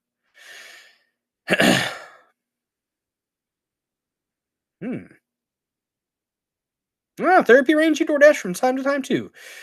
Yep, that's actually one of the things that got me actually daily carrying. And I've got my Bravo belt now, which I really, really enjoy. It's getting a little bit of wear to it, but that's kind of got to tighten it up a little bit more than I used to. But they're still trying the climate card, man. Sean 5B, they're still trying. They're never going to stop with that. They mold it to whatever it may be, which is interesting. It used to be, global cooling. The ice age was coming, which actually there might be we are overdue for an ice age. That's true. But it's not due to our actions. It's very, very pompous to think that we have that much of an effect on the earth, just saying. Yeah, John B, turn that light up bright, blinded by the light. Ripped up like a deuce, another roller in the night. Blinded by the light. Yep. That's what we need. We need that light. That beautiful, beautiful sunshine. Oh. If I'm not careful, I'm going to sing another song. I don't want to hurt you guys' ears, and I don't want to do that. I don't really want to. Okay, the case is one of many resisting President Trump's aggressive actions since he took office last month. 3 unions this week sued the U.S. Office of Personnel Management, the government's Human Resources Division, to block an effort to persuade roughly 2 million federal employees to resign. They're buyouts. If they want to, douche. It's deuce. It's deuce wrapped up like a deuce, not douche. To resign. No, but they're getting offered a buyout, and if they want to participate in that, that's up to them. It's like 6 months worth of wages. You know, either apply that to something investment wise, or chill for 6 months until you get yourself another job. 2 anonymous sets of FBI agents and employees sued to keep the administration from releasing the identities of people who worked on investigations in the Capitol riots on January 6, 2021. They won an order on Friday requiring the administration to keep their names secret. Attorneys general have challenged President Trump's executive order attempting to end birthright citizenship. This week, Ms. James warned New York hospitals that complying with the White House executive order seeking to end gender-affirming mutilation of children, which is what it is, for young people would violate state law. You know what? That's when the federal government actually needs to come in. I am pretty freaking libertarian, and I don't like the federal government doing things, but whenever the state government is hurting their citizens, that's when I think the federal government probably should step in. Oh my, Yanni Fangs, you have hung out for a good while tonight, man. Speaking, Yanni Fang says, speaking of which, I must wrap myself up like a deuce and dive right into the slumberland. Good night, y'all. Rest well, Yanni Fangs. Rest well. Again, technically, they have to say president name one time. After that, they can say Mr. Oh, interesting. I don't think they actually ever said President Trump, though. I don't think they did. Yeah, children's sterilization. That's what's happening. And, bone density and other psychological issues and, a lot of stuff. Yeah, I don't think... I'll scroll back up, but I don't think they ever actually said president. Trump. They've referred to him as Mr. Trump every freaking time. Let me look real quick at something. Let me see. Excuse me. Good Lord, my internet is slow as crap right now. JJR's back in the chat. Good, everybody's streaming right now. I'm not the only one. There we go. Thanks for the comment there, Therapy Range. Therapy Range is in the comment section. Guys, go mix it up in there if you want. Apparently, it helps the algorithm here on Rumble.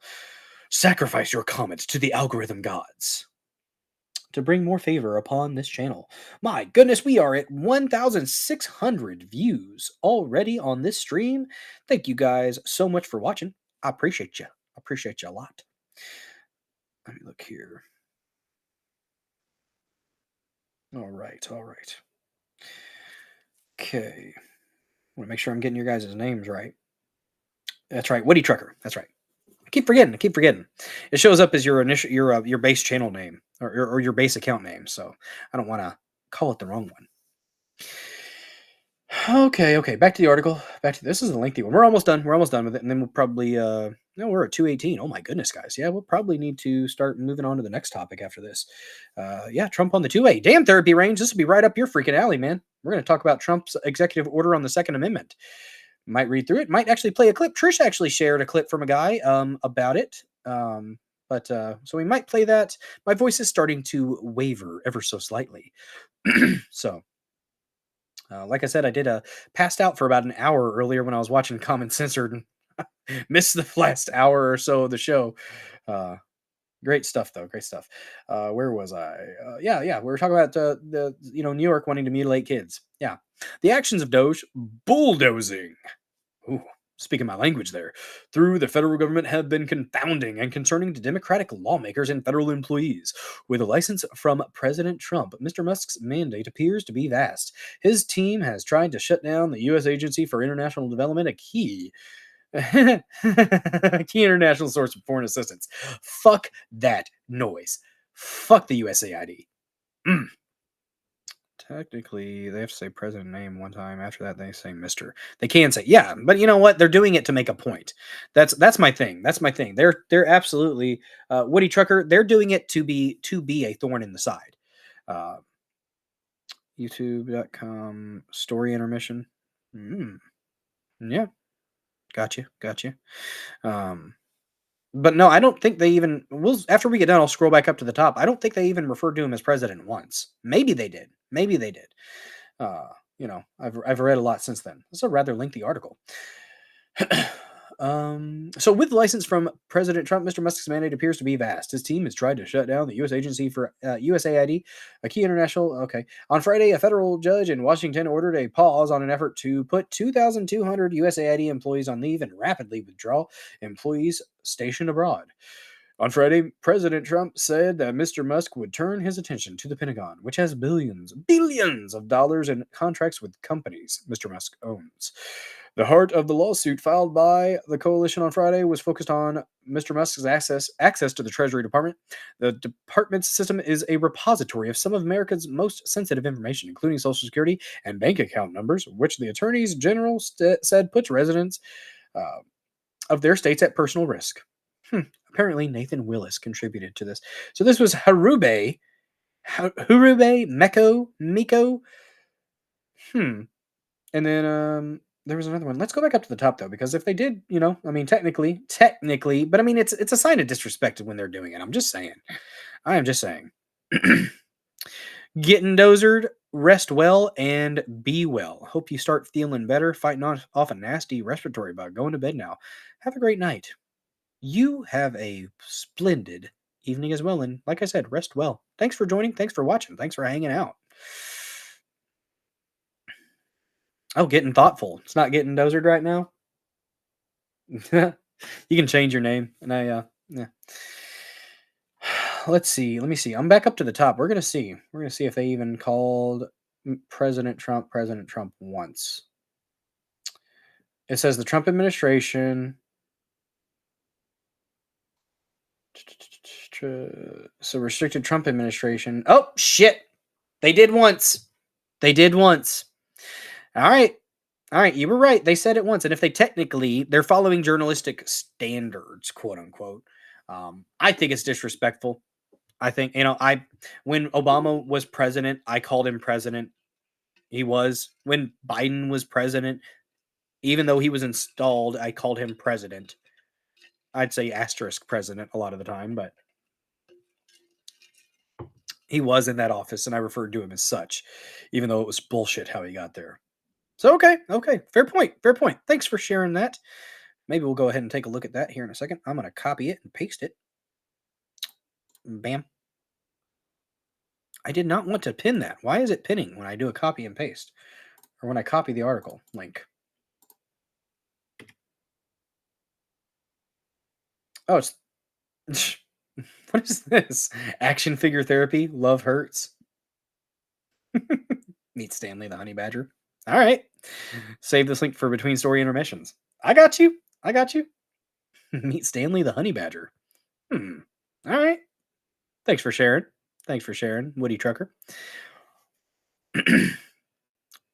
Oh, hell, wrong pajamas. Oh, no. Oh, there we go. We're back to getting dozered. All right.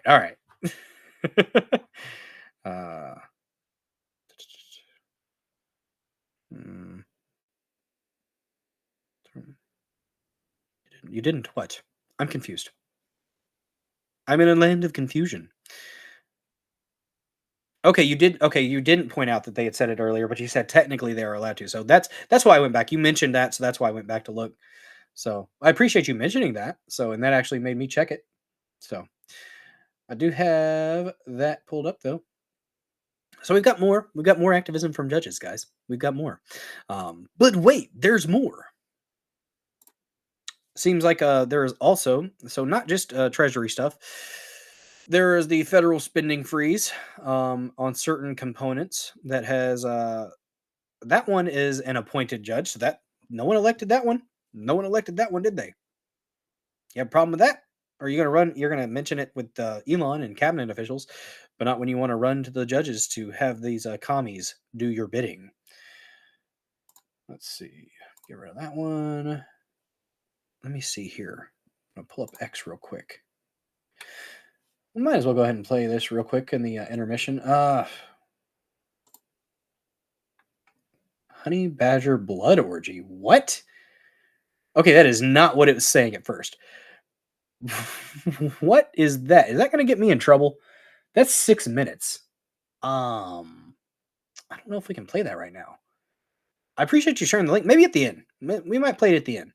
But Stanley the Honey Badger, 42 pounds of nicotine and hatred. Let's do it. Oh, it's action figure therapy. Okay. Okay. Huh. All right. All right. That's interesting. That's interesting. That's nice. Well, I was quick to mute though, wasn't I? I saved your ears. Let's see. Let's go ahead and go on to the next one here. Got some bookmarks from articles and judges doing judgy things. Here's one. From Tom Fitton actually shared this from Judicial Watch. Tom Fitton's doing the Lord's work, by the way. I will probably laugh at it. You're right. You're right. Okay, you know what? Gazoon tonight.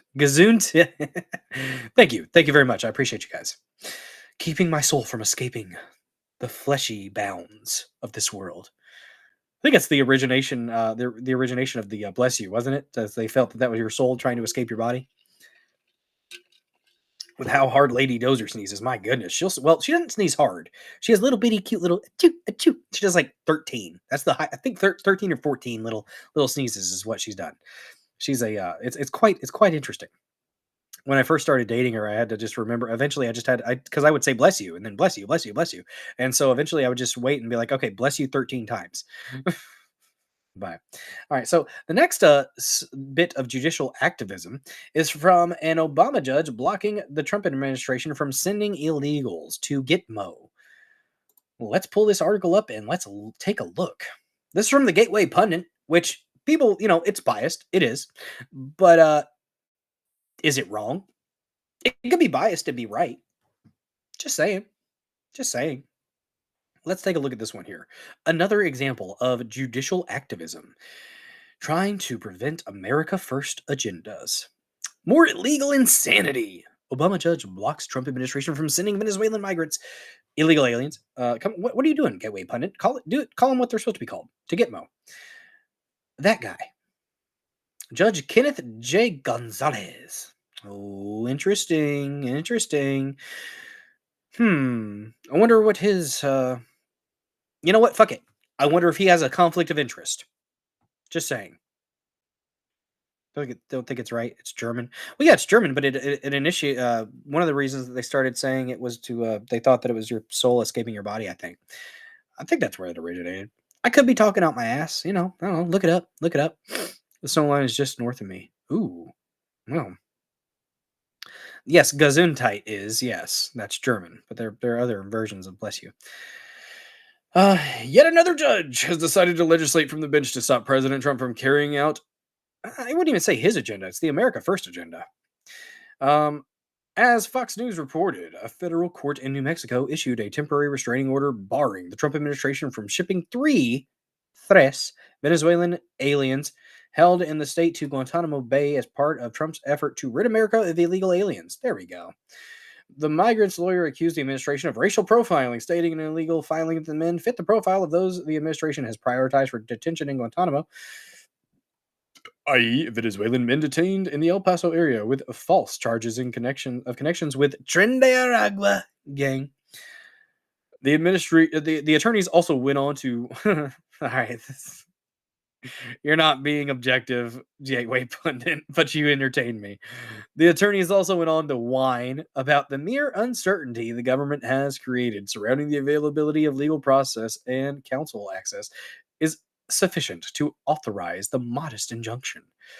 Attorney Jessica Vosberg, who represents the three individuals, uh, revealed District Court Judge Kenneth J. Gonzalez granted the temporary restraining order. Readers will not be surprised to find out that Gonzalez was nominated to the bench by Obama. Fox News notes the filing is part of a lawsuit filed by the Center for Constitutional Rights, the American Civil Liberties Union of New Mexico, and the Las Americas Immigrant Advisory Center. Pro-illegal alien rights groups also sent a letter on Friday requesting access to people who are now being held at Gitmo, claiming the base is being used as a legal black hole. As the Gateway Pundit's Cassandra McDonald previously reported, Trump signed an executive order on January 29th for the Department of Defense and Homeland Security to send illegal aliens to a detention center in Gitmo.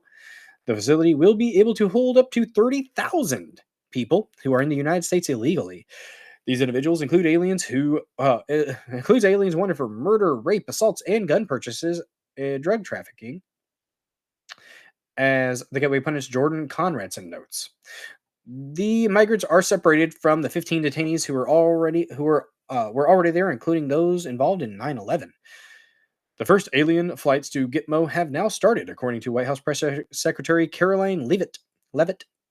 This includes aliens wanted for murders, rapes, assaults, gun purchases, drug trafficking. Okay, you already said that. Do a little bit better, Gateway Pundit. Do a little bit better. I don't, even if you're on the side that I agree with, I'm still going to criticize shitty article writing, and I'm not that impressed with this one so far. Just going to be honest. What's up, Rachel Boone? Good to see you. Finally caught me live. All right. Hell yeah. Good to see you. Started like 10 days ago.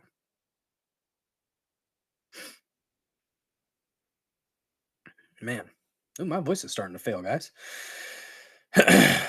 Let's see. She went on to add that El Salvador, Venezuela, and Colombia have agreed to take back their illegal criminals on repatriation flights. President Trump is not messing around. This is what Caroline Leavitt said. And he's no longer going to let America be a dumping ground for illegal criminals from all over this world.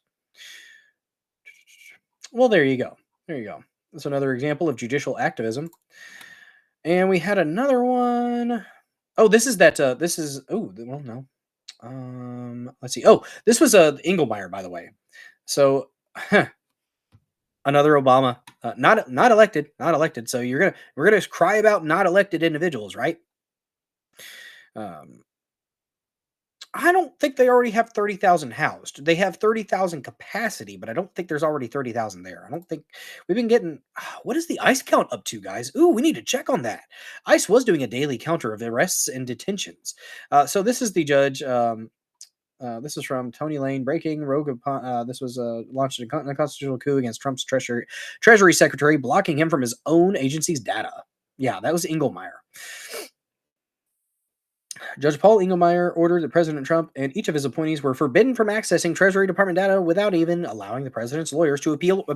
Yeah, it was ex parte. They did this without the defendant's representation present. Okay, that is insane. That is absolutely insane because they're trying to run roughshod over it. And they're trying to get this administration caught up, guys. That's what they're doing. They're trying to get this administration caught up and try to get Trump impeached again. That's what they're trying to do. And they're going to try to remove him. And if we have enough squishy conservatives, squishy Republicans,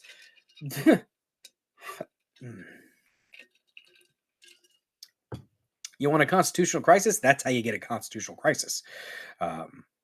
Yeah, I think it's the 30,000 capacity.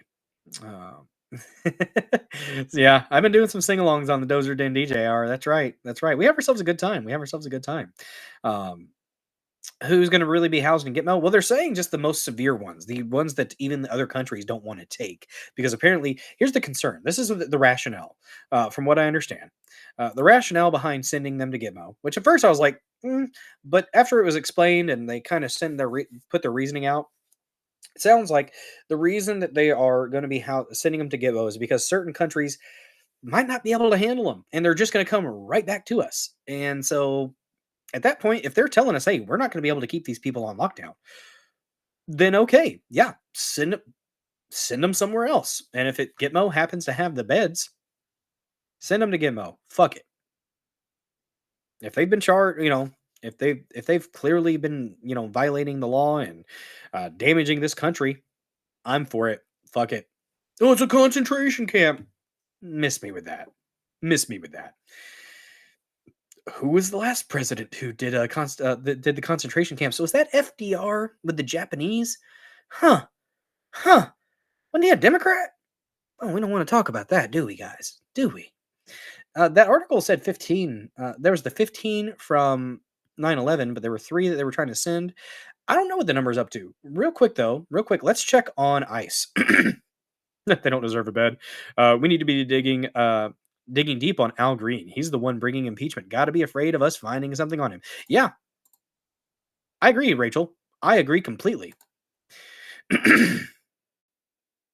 Let's see. They don't deserve a bed. Yeah, if they've done some of the stuff that they're accused of, they don't. Oh, Lady Dozer's on the way. I got to put up the divider. Got to give her the privacy. Guys, this quilt, by the way, I think either my grandma had somebody make it or Lady Dozer's grandma made it. But yes, we decided to finally switch out that gray comforter because every now and then you got to do that. Every now and then, even though the comforter is not really being used, you switch it out. You got to mix it up, right? You got to mix it out. Mix it up. All right. I'm going to go get that divider right there. I'll be right back. Oh. Some people might turn the camera off, but not I. Not I. And I actually put pants on today, guys. Usually I have shorts. So, it's cold here.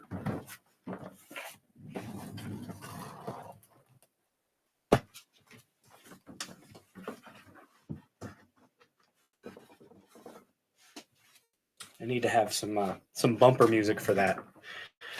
I should get a sound. Yes, I've determined this is going to happen. I'm going to get a sound, some bumper music for whenever I have to do that. Where I can click play and it'll be going on for like 30 seconds to a minute or something. Oh, purple's your favorite color. Purple is Lady Dozer's favorite color as well, Trish.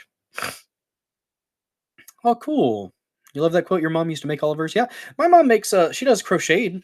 She does a lot of crocheted quilts. But yeah.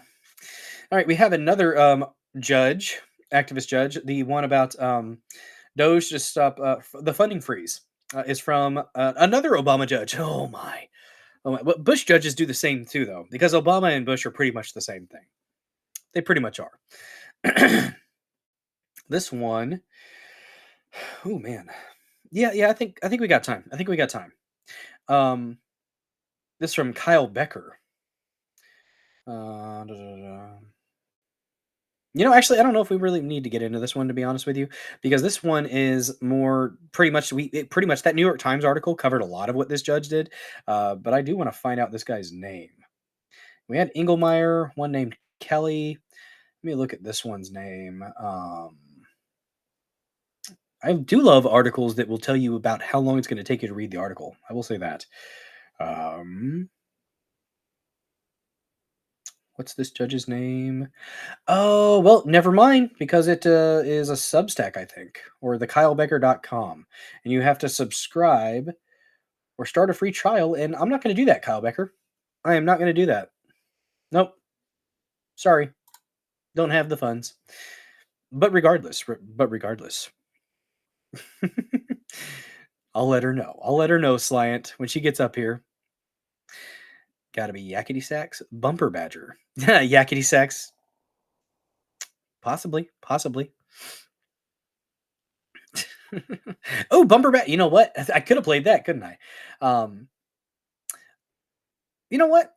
Let's mix it up. Let's have a, between this discussion of judicial activism and Trump's executive order on the Second Amendment, let's play a quick clip of a Honey Badger Blood Orgy. Meet Stanley the Honey Badger from Action Figure Therapy. I haven't watched this channel in years, so thanks for sharing it. But I used to watch this channel every now and then. I don't go to YouTube very often. If they have a Rumble, I might start watching them more. But yeah. I'll let Lady Dozer know. She's getting a little sleepy. I don't think she got a nap earlier. She worked this evening for a few hours, so one of these days maybe she'll be able to stay home. Be a stay-at-home mom. That would be nice. That would be really nice. Oh, she's here. Slant says, "Thank you for putting up with us, Lady Dozer." Mm-hmm. Yes. All right, let's do this really quick before we get into the next topic, where we talk about Trump's executive order on the Second Amendment. We have from Action Figure Therapy something about a honey badger, and I'm going to have to do a refresh. Be back in a blink.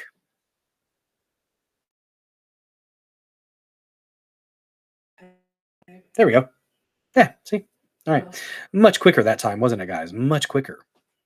Ooh, you know what we might do? Let me see if we got a fun one, I might go ahead and do another one. Yeah. You know what? Let's go ahead and do it. Let's do another Rumble Ad Center read. The Rack, guys. Let's take a moment and give the second sponsor of this episode of the Dozer Den a little bit of attention. This sponsorship is from Rumble, one that is incredibly important to the survival of the company. Guys, when Rumble first started in 2013, they built a platform from the small creator like moi. They didn't censor or have biases. They were fair and treated all creators equally. No one really thought platforms would censor political conversation or censor opinions on COVID, but they did. Facebook admitted they fell to pressure from the Biden and Harris administration. Rumble did not. They held the line. They are attacked daily for giving us a voice to talk to you, the people. They are attacked in corporate media. They are attacked by governments like France and Brazil and Russia, although Brazil has now allowed Rumble back, right after they canceled USAID funding. Fascinating, right? They are attacked by brand advertisers who refuse to work with them. Corporate America is fighting to remove speech while Rumble is fighting to keep it. Rumble won't survive with brand advertisers alone because they really don't get much of that. Watching this show here on Rumble and others is the most that they can ask from you. But if you really believe in this fight and you have the means, that's very important. Only if you have the means. Don't put yourself out for this, guys. But if you do have a little bit extra, one major way that you can help Rumble survive is by joining Rumble Premium. Join the community that believes in the First Amendment and believes in our human right to free speech. Rumble is offering $10 off with the promo code STUDIO, that's STUDIO, when you purchase an annual subscription. Go to rumble.com/premium and use promo code STUDIO. Like I said, if you have the means and believe in the cause, now is the time to join Rumble Premium. If you don't have the means, well, you know what? I am just happy that you are here watching on a free speech platform like Rumble. Hell yeah. Hell yeah. They like the quilt. Yeah. I did forget to go get distilled water. That is correct. Sink water should be fine, right? I would go get it out of the filter. I mean, you'll have to go back downstairs, but I know. your throat will get dry. Yeah, I know. Just saying. Do you need some too? Yeah, honestly. If you want to put it, just put some in a jug. If we got a jug up here. Just get one of the jugs. Filters, no. Get some from the sink. It'll be fine. I'll get my own. Don't worry. Go take care of you. I'll take care of me. Thank you, though. Okay. We squirreled hard. What's up, Purple Haze Smoking Rose? You fucking can. That's right. All right. Intermission, guys. Intermission. I could have been playing this the whole time while I was doing that. All right. Getting dozered. I thought you were going to bed. Thought you were fighting off a respiratory infection. You need your rest. Thanks for hanging out, though. All right, let's share this one real quick, and then we will get into the next story about the Second Amendment, guys. We've got somebody in the chat who is very, very involved in that type of scene, therapy range. Honey Badger Blood Orgy. Let's see what this is about. I don't know what your problem is. I am a reasonable man. We just live in an unreasonable world sometimes. For the last 2 weeks, my wife has been bitching and complaining that the neighbor behind us' dogs are barking at night and keeping her up. And I told her, hey, I'm not the ASPCA. If these yahoos want to turn their backyard into white trash wild kingdom, so be it. I spend most of my life traveling to far-flung, pain-in-the-ass third-world shitholes just to defend these idiots' rights to be goddamn morons. So then I'm home last Sunday night trying to watch a movie with my kids, and sure as shit, the neighbor's dogs start barking. And it's annoying, but it's not the end of the world. And then my wife comes in the living room all worked up saying how her prized Himalayan cat, Mr. Whiskers, is missing. I tell her to calm down and that it's not a big deal. She says that it is a big deal because her and Mr. Whiskers watch Sex and the City DVDs in her computer every Saturday night in bed, and that he never misses an episode. By the way, I'm pretty sure Mr. Whiskers is gay. I'm just saying. I tell my old lady that he probably snuck outside earlier when I was bringing in the groceries, and then he'll be back in the morning. No big deal. And then she starts crying and carrying on about how Mr. Whiskers is an indoor cat and he can't survive in the wild. Jesus Christ. I tell her that if she quits belly aching, I'll take a look outside and see if I can find him. So I go out in the backyard and I hear a bunch of growling and snarling coming over the back wall. I take a peek on the other side, and sure as shit, I see Mr. Whiskers in the neighbor's backyard. And then I see like 10 or 12 of the biggest goddamn pit bulls I've ever seen surrounding him, about to go in for the kill. Turns out my dick-shitting hillbilly neighbors are running some type of illegal... Oh my God. This is vulgar, but I like it. ...fighting dog puppy mill right next to us, and Mr. Whiskers is just... I can relate to that. ...wandered into the center of a canine shitstorm. I hop the back wall, scoop up the furry little homo, and then all the dogs really start going ape shit. See ya, Purple Haze Smoking Rose. Good to see ya. Don't forget to smash that like button before you leave, though. Guys, if you're just now joining, hit that like button. Smash it, pound it, caress it. Have your way with the like button. It's worth your time. Just then our neighbor comes out his back door and starts hollering about how I'm trespassing and how I'm about to be in a world of pain. Why do douchebags always say that? I laugh because even though I'm holding the world's gayest cat, I know I'm about 2 seconds away from whipping out my Gerber tactical knife and turning this guy's prized leg humpers into a set of new seat covers and car bra for my minivan. I tell the guy to just call his dogs off and we'll call it even for the night, and he tells me to go fuck myself. I tell him if he keeps pushing it, not only am I going to butt fuck his soul, I'm going to do it while giving him a reach around with a pair of rusty pliers. And again, he tells me to go fuck myself. So I say, all right, you human colostomy bag, get ready to meet Stanley. Stanley is my pet African honey badger that I rescued from a Janjaweed training camp outside of Darfur back in 2004. The Janjaweed, the inhuman cock guzzlers that they are, trapped Stanley as a baby and kept him around the camp chained to a log so they could kick him and put cigarettes out on him for fun. They also forced him to fight dangerous animals from the region for their pleasure and to place bets on. And Stanley never lost a fight. The night of the raid, when I freed him from his chains, he took off through the camp and bit the dick off of every one of those heartless sons of bitches, and their horses, and their children, and their horses' children. And he never looked back. He's been with me ever since. Oh my God. Spends most of the day sleeping under our house. He refuses to This is absurd. eat anything except coffee grounds and beef jerky, Slim Jims in particular. And this is a good break before talking about the Second Amendment. I like it. He chain smokes like a fiend. Camels, unfiltered. He gets along great with my kids and my family, and he doesn't look for trouble. But when trouble comes looking for him, that's a whole nother story. And there Stanley was, perched atop that 8-foot block wall, just 42 pounds of pure, unadulterated hatred and nicotine, ready to unleash his fury. And before you can say, I'm going to gouge out your eyes and then shit in your eye sockets, Stanley leaps off the wall, grabs the first mutt that comes at him, pins it to the concrete, gouges out its eyes, and then shits directly into its eye sockets. And then it got ugly.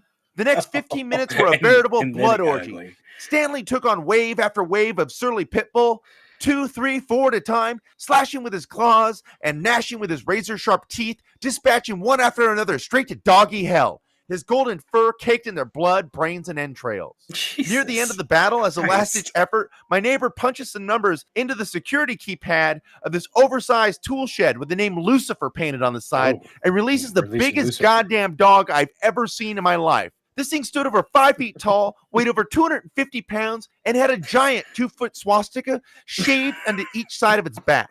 Lucifer leapt out of the shed and made straight for Stanley. Without skipping a beat, Stanley snapped the neck and ripped the head off of the nearest pit bull at its feet, and then worked up his little badger boner and stuck the severed head onto the end of it. As Lucifer pounced, aiming his bear trap-sized jaws at Stanley's jugular, Stanley performed a spin kick, knocking the dog's legs out from under him. Then Stanley pounced on Lucifer's back and penetrated him from behind, wearing one of the monster's own cohort's severed heads, tongue still wiggling in its mouth, and fucked him in the ass. Fucking Lucifer let out Christ. a yelp that could have What raised the Lazarus hell is himself from the this? dead. The dickhead neighbor falls to the ground, weeping into his hands, gold chains, and Undertaker tank top. And Stanley just stands there, thrusting and thrusting and thrusting, literally raping Lucifer to death. This is awful. It's almost done. This is the intermission between the last talk about the activist judges and the Second Amendment. Good God. I'm going to have to look at... Jesus. Right before Stanley climaxed, Life Hacks, he 49. pulled back, yanked the severed head off of his cock, and bukkakied my neighbor's face, covering We were talking about Bukkake earlier. him in a deluge of honey badger semen and pit bull blood and tears. It was the most amazing goddamn thing I've ever seen in my life. And from what I hear, after all is said and done, the neighbor douchebag had a nervous breakdown and is still being treated in a Navy mental hospital just outside of 29 Palms. It just goes to show, don't mess with a man's faggoty cat or be prepared to reap the whirlwind of pain and despair that comes along with it. Yep. Rangers lead the way. Honey Badger FTW. That's action figure therapy over there on the YouTubes. Woody Trucker shared that, but thank you, I guess. Woody Trucker, that was pretty interesting. It was pretty interesting. It got a little bit grotesque at times, but it was quite interesting. you came with fire. All good, C-dubs. Good to see you, man. Thanks for joining. Don't forget to smash that like button. It's worth your time. It's worth your time. Yeah, that was something. About a honey badger blood orgy in the pit bulls. And we could use those for one of my neighbors, to be honest. Just saying. That was... The entire description belongs in 29 Palms, and I think it probably actually happened. Maybe.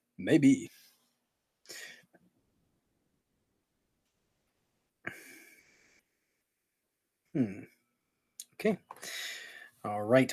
Now we're going to go on to the next topic. That was our brief interlude. And it got a little bit darker here, guys. A little bit darker because Lady Dozer is beginning her slumber. Dirk Gently, you liked that, huh? You liked that? That's good. Yeah. He should definitely have a Rumble channel. If he doesn't, he should. That is content that is meant for Rumble. I don't know how that is allowed on YouTube. What I get strikes for shit. 30 people subscribing to me on my YouTube channel. By the way, I am on YouTube. Bill Dozer 74 there as well. But good God, that was interesting. Thank you. On to the next topic. We've got an executive order from Trump about the Second Amendment. And this is actually pretty long. I might do this one, Gun Owners of America first, and then I'll do the other one after this if I feel like I need to. But the last administration, guys, they did a lot. To fuck with the Second Amendment. The Biden administration, it wasn't Biden necessarily, although he does have his moments of clarity.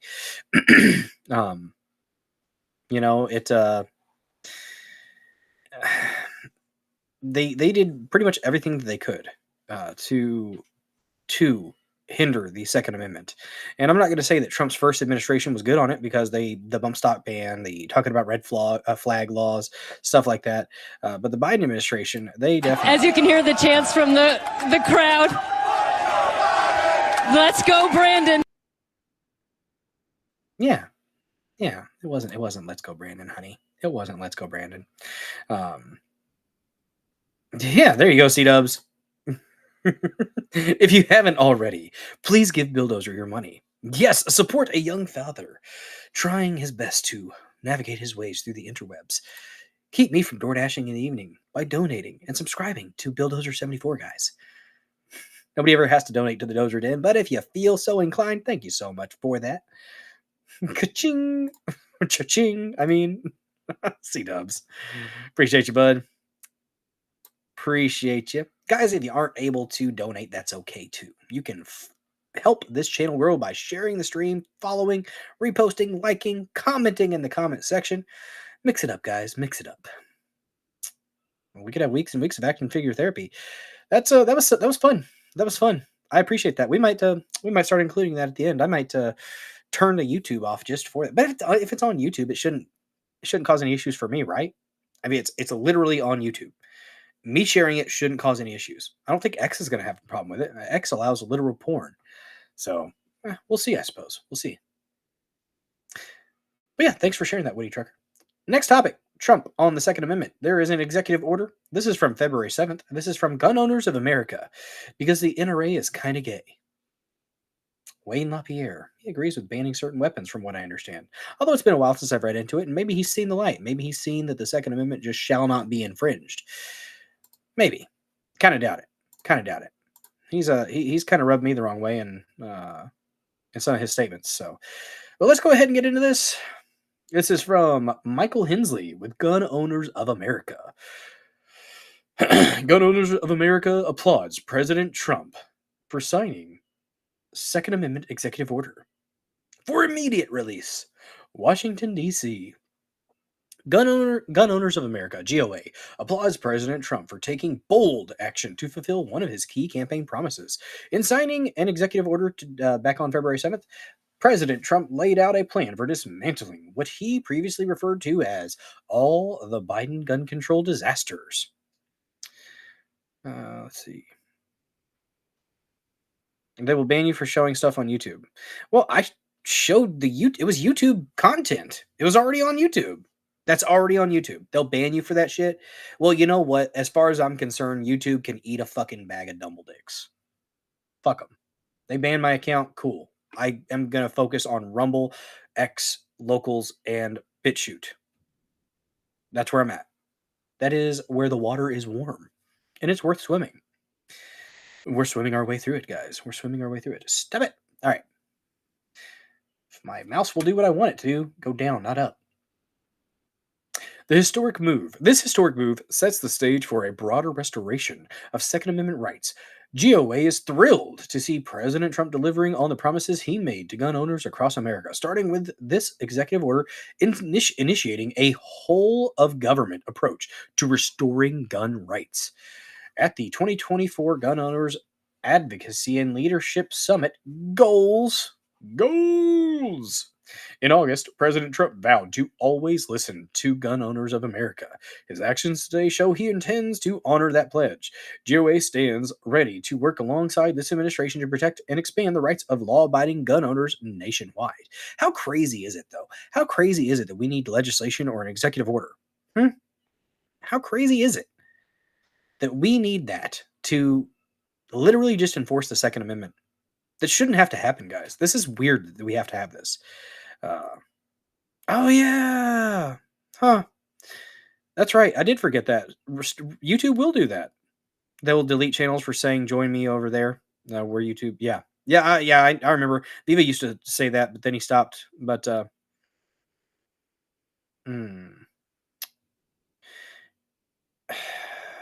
is insane. Slap them with a bag of Durbans. Oh, yes. I think the world of Jared and have watched him for years, but he pissed me off today. Who's Jared? Who? Who made you mad, Trish? Who hurt you? Let's see. So this was from Aiden Johnston. GOA's Director of Federal Affairs issued the following statement. Gun owners fought hard to elect a president who would take a sledgehammer to Biden's unconstitutional gun control policies. And today, President Trump proved he's serious about that fight. We hope that this executive order is just the first of many victories reestablishing our Second Amendment rights during the Trump administration. GOA will not rest until every illegal gun grab from the Biden administration is fully repealed and the Second Amendment is fully restored. Eric Pratt, Senior Vice President of GOA, added, by planning to dismantle Biden's anti-gun agenda and rein in the ATF, all-time fags, ATF, President Trump is making good on his word to protect and defend the Second Amendment. The ATF, all-time fags, has been weaponized for too long against law-abiding Americans, and it's past time to rein in this rogue agency. GOA looks forward to working with this administration to restore and expand gun rights across the country. GOA spokesmen are available for interviews. GOA is a nonprofit grassroots lobbying organization dedicated to protecting the right to keep and bear arms without compromise. It represents over 2 million members and activists. For more information, visit GOA's Press Center. There's a link. GOA. Well, there you go. That was a good one.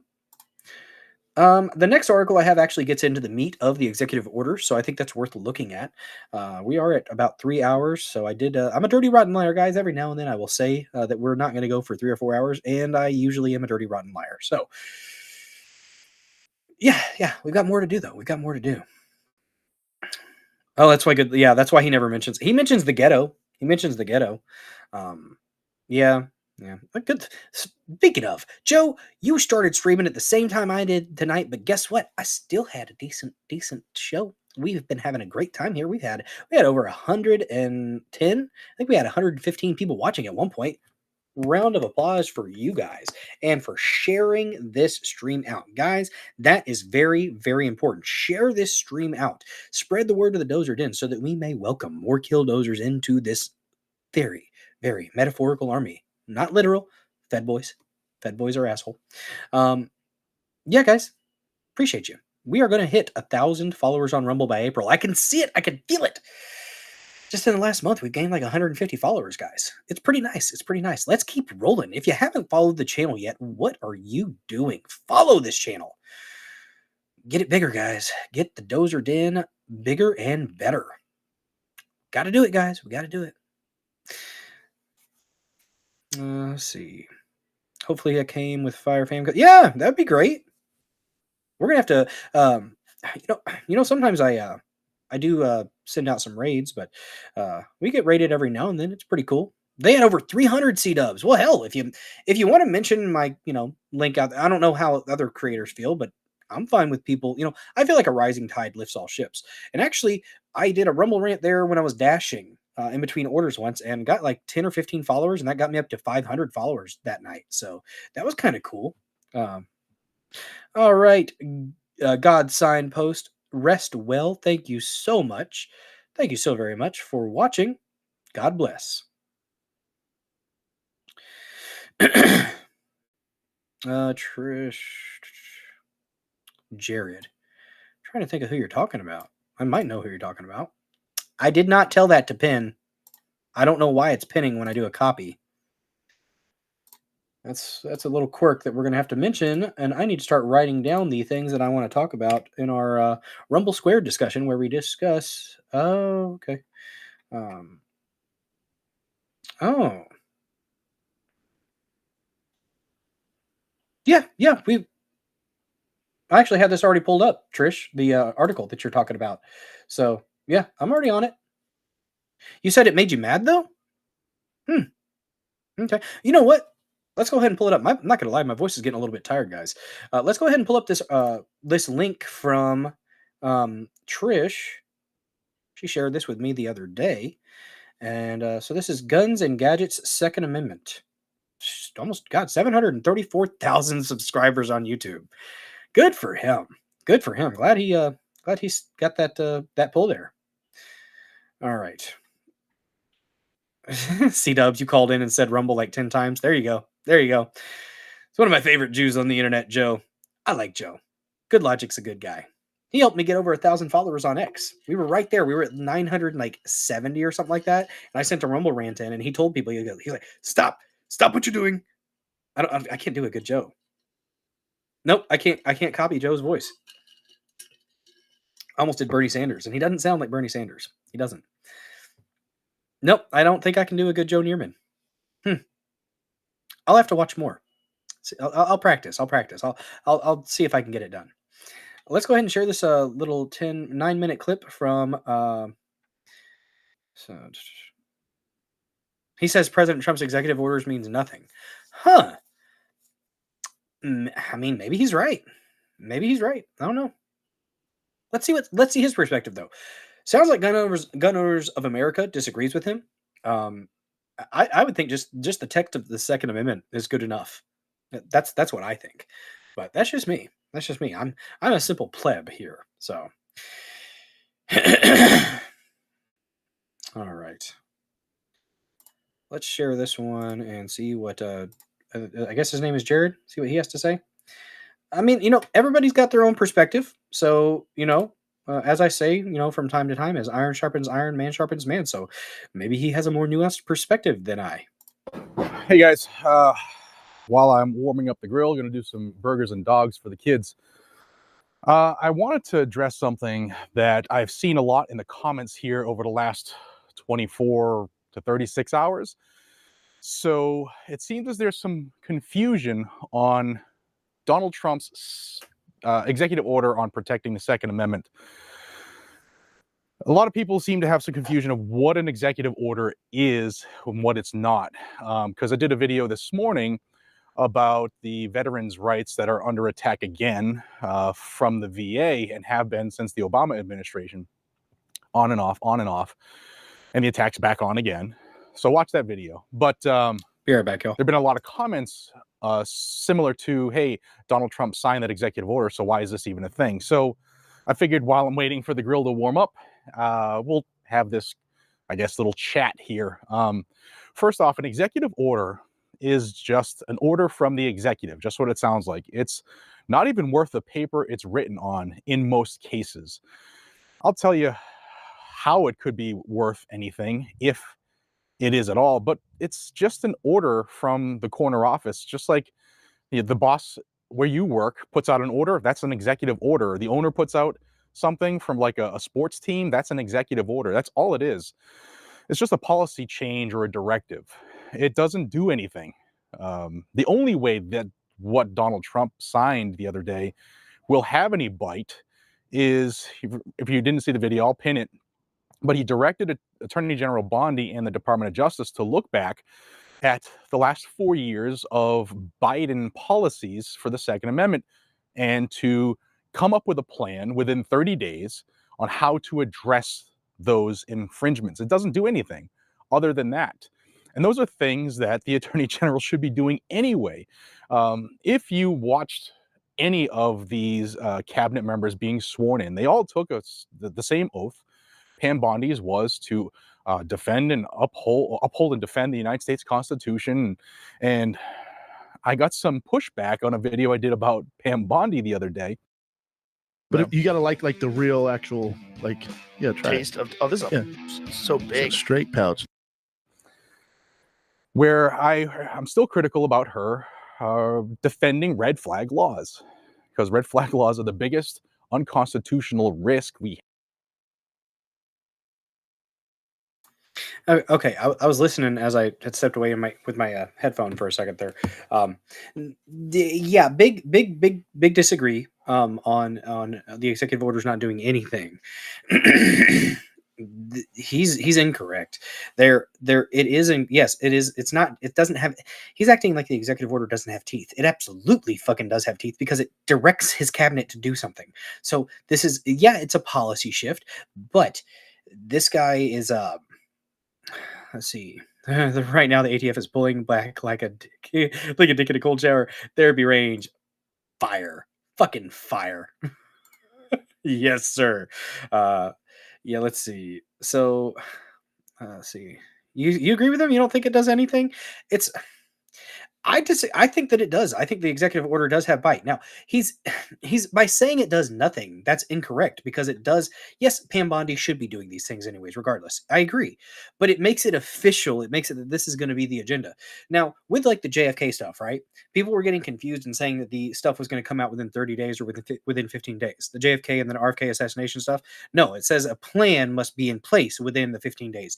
And then with the RFK Jr. and with the RFK Senior and MLK Jr., and a plan must be in place to release these things within 30 days. And so how long is the plan going to take? You know, what are the time constraints on that plan? That is true. The executive order is at least a good start, and it's a good direction. That's my thing. It's a good direction. So I think there's more nuance that I don't think he's being a little bit too dismissive, in my opinion. Yeah. So until the office changes hands. So right now, let's see. So the answer will get Congress to ratify it. It's already a fucking law. It's the Second Amendment. It's the Second fucking Amendment. It's there in its plain text. The right to keep and bear arms shall not be infringed. You don't need any more legislation. It's right there. It's right fucking there. You don't need more legislation. You need to pull back some of this shit. And that's what it looks like. The executive order, it looks like the executive order is going to tell the Department of Justice to pull back and favor the Second Amendment in how they interact with these challenges. So, what's up, neurodivergent one? Don't forget to smash that like button, guys. Good to see you, buddy. Good to see you.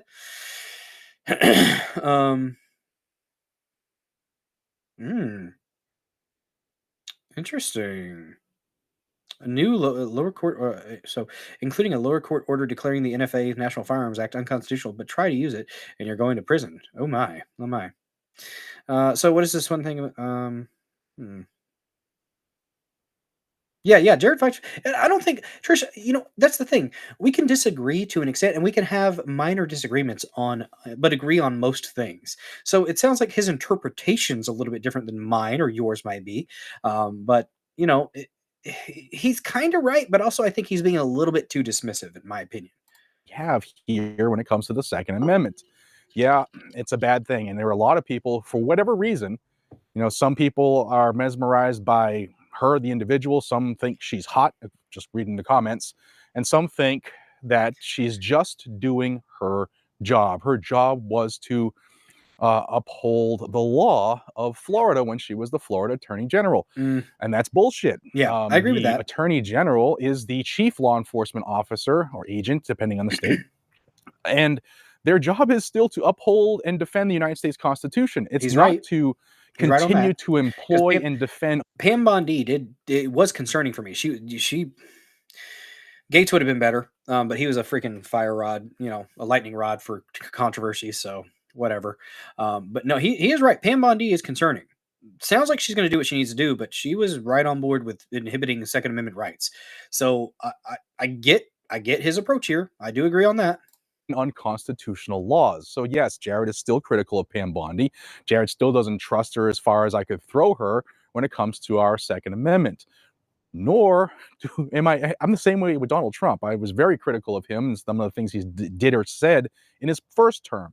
So for those who are red flag in the newer to the channel, there's some background for you. I was very critical of Donald Trump in his first term. I will be critical of him if he... I mean, the executive orders may be unconstitutional, but they're there, and they've been observed for the past... I wonder how long it's been since executive orders have been a thing. I would have to do more research into that one therapy range to have a full response and a full thoughtful approach to that one. I don't want to talk out of my ass on that one, because I would definitely be talking out of my ass on that one. He doesn't stand by things he said, or if he does any action against the Second Amendment. Just like I am on any politician. I'm still critical of Tulsi Gabbard, even though I think she will be phenomenal if she is confirmed. Okay, so they've been a thing since Washington. The executive orders, that would be interesting to see it go up. And I mean, I'm sure they have. I'm sure the constitutionality of executive orders has probably been challenged throughout the years. I would need to read into it and see what it is. But from the sound of it, what is the executive orders? They're kind of almost king-like. It's almost like a king saying, "Fuck it, let's do this." And there should be more restraints on it, probably, yeah. Because elsewise you end up with one administration coming in saying, "No, we're going to get rid of everything with the stroke of a pen. I get rid of everything that you said," and then the next one coming in and doing it, and it ends up being a fucking bitch fest back and forth. But anyways, let's listen to the rest of what he's having to say here, because it sounds like he's rightfully concerned and skeptical. Yeah. To be the head of the intelligence community, I think that she... What's the difference between a service animal and an emotional support pet? Well, a service animal isn't great for some offices because she actually voted against the Second Amendment while she was a member of Congress. Don't care if she's cute, don't care if she's three guns, don't care if she does the tactical games. She voted against the Constitution. She voted against the Second Amendment. So, and there's room for conversation. She could always say... Well, and here's the thing, therapy range. That's where we have the checks and balances, right? So that's where you've got some of these executive orders are getting challenged. And the last administration, sadly, even if they were challenged by Republican attorneys general, there was very little purchase in the process, because the judicial system, the legal system is so wrought with communism and activist judges on the left. So, I would love it if we had neutral arbiters of the law. I would love that. That would be fantastic. In a perfect world, that's what we would have, but we don't. But that's the thing where they do get checked. So an executive order can be defanged in some instances. And I mean, they're sure as hell trying to do that with Trump right now. But his executive orders are usually good, from what I'm seeing. Something in public saying that she made a mistake. She has kind of gotten to that line of addressing it, but she's never really addressed it at all. She did say that her views are different. That's fine. I've changed my views on a lot of things. If you're that's yeah, therapy range, you're absolutely right. They have gotten very, very loose. Very, very loose with the executive orders. And every administration, it increases. Like, if you look throughout history, the executive orders have gone further and further and further. So I agree. You're right. The executive orders do need to be checked. Here's the thing, guys. Here's the thing. We can like Trump and we can criticize Trump. We can like what's happening and also acknowledge that there are some constitutional issues with the process. Now, really quick, I'm going to stop sharing my screen for a second because I've said this before, guys. I've said this before. We can't play the high and mighty game. We have to play the same game as the other side, at least until we can get the structures fixed. Once we get stuff fixed, reel it back in. Now, is it likely? Is it... Power corrupts, guys. Power corrupts. But we can't keep playing the better than. We can't keep playing, oh, well, we can't get into the... We have to get into the trenches. We have to get into the trenches, and we have to play at least a similar game. Because they're playing freaking, pie show, and we're playing freaking marbles. Okay? It's not even the same game. And we can't win. We can't actually move things forward if we're not playing at least close to the same game. So it's icky, but we kind of got to do it to an extent. Morally, is it the best? No, it's not, but it's kind of one of those things where you got to take what you can. You got to compromise to an extent, and you got to take what you can out of it. I don't like the king-like authority of the executive orders either, because each administration gets worse and worse. At some point, it will have to be checked, which, they won't do it with the left, but they'll do it with the right. That's what's the frustrating thing about it. That's what's so frustrating about it. When executive orders come through on the left side, yeah.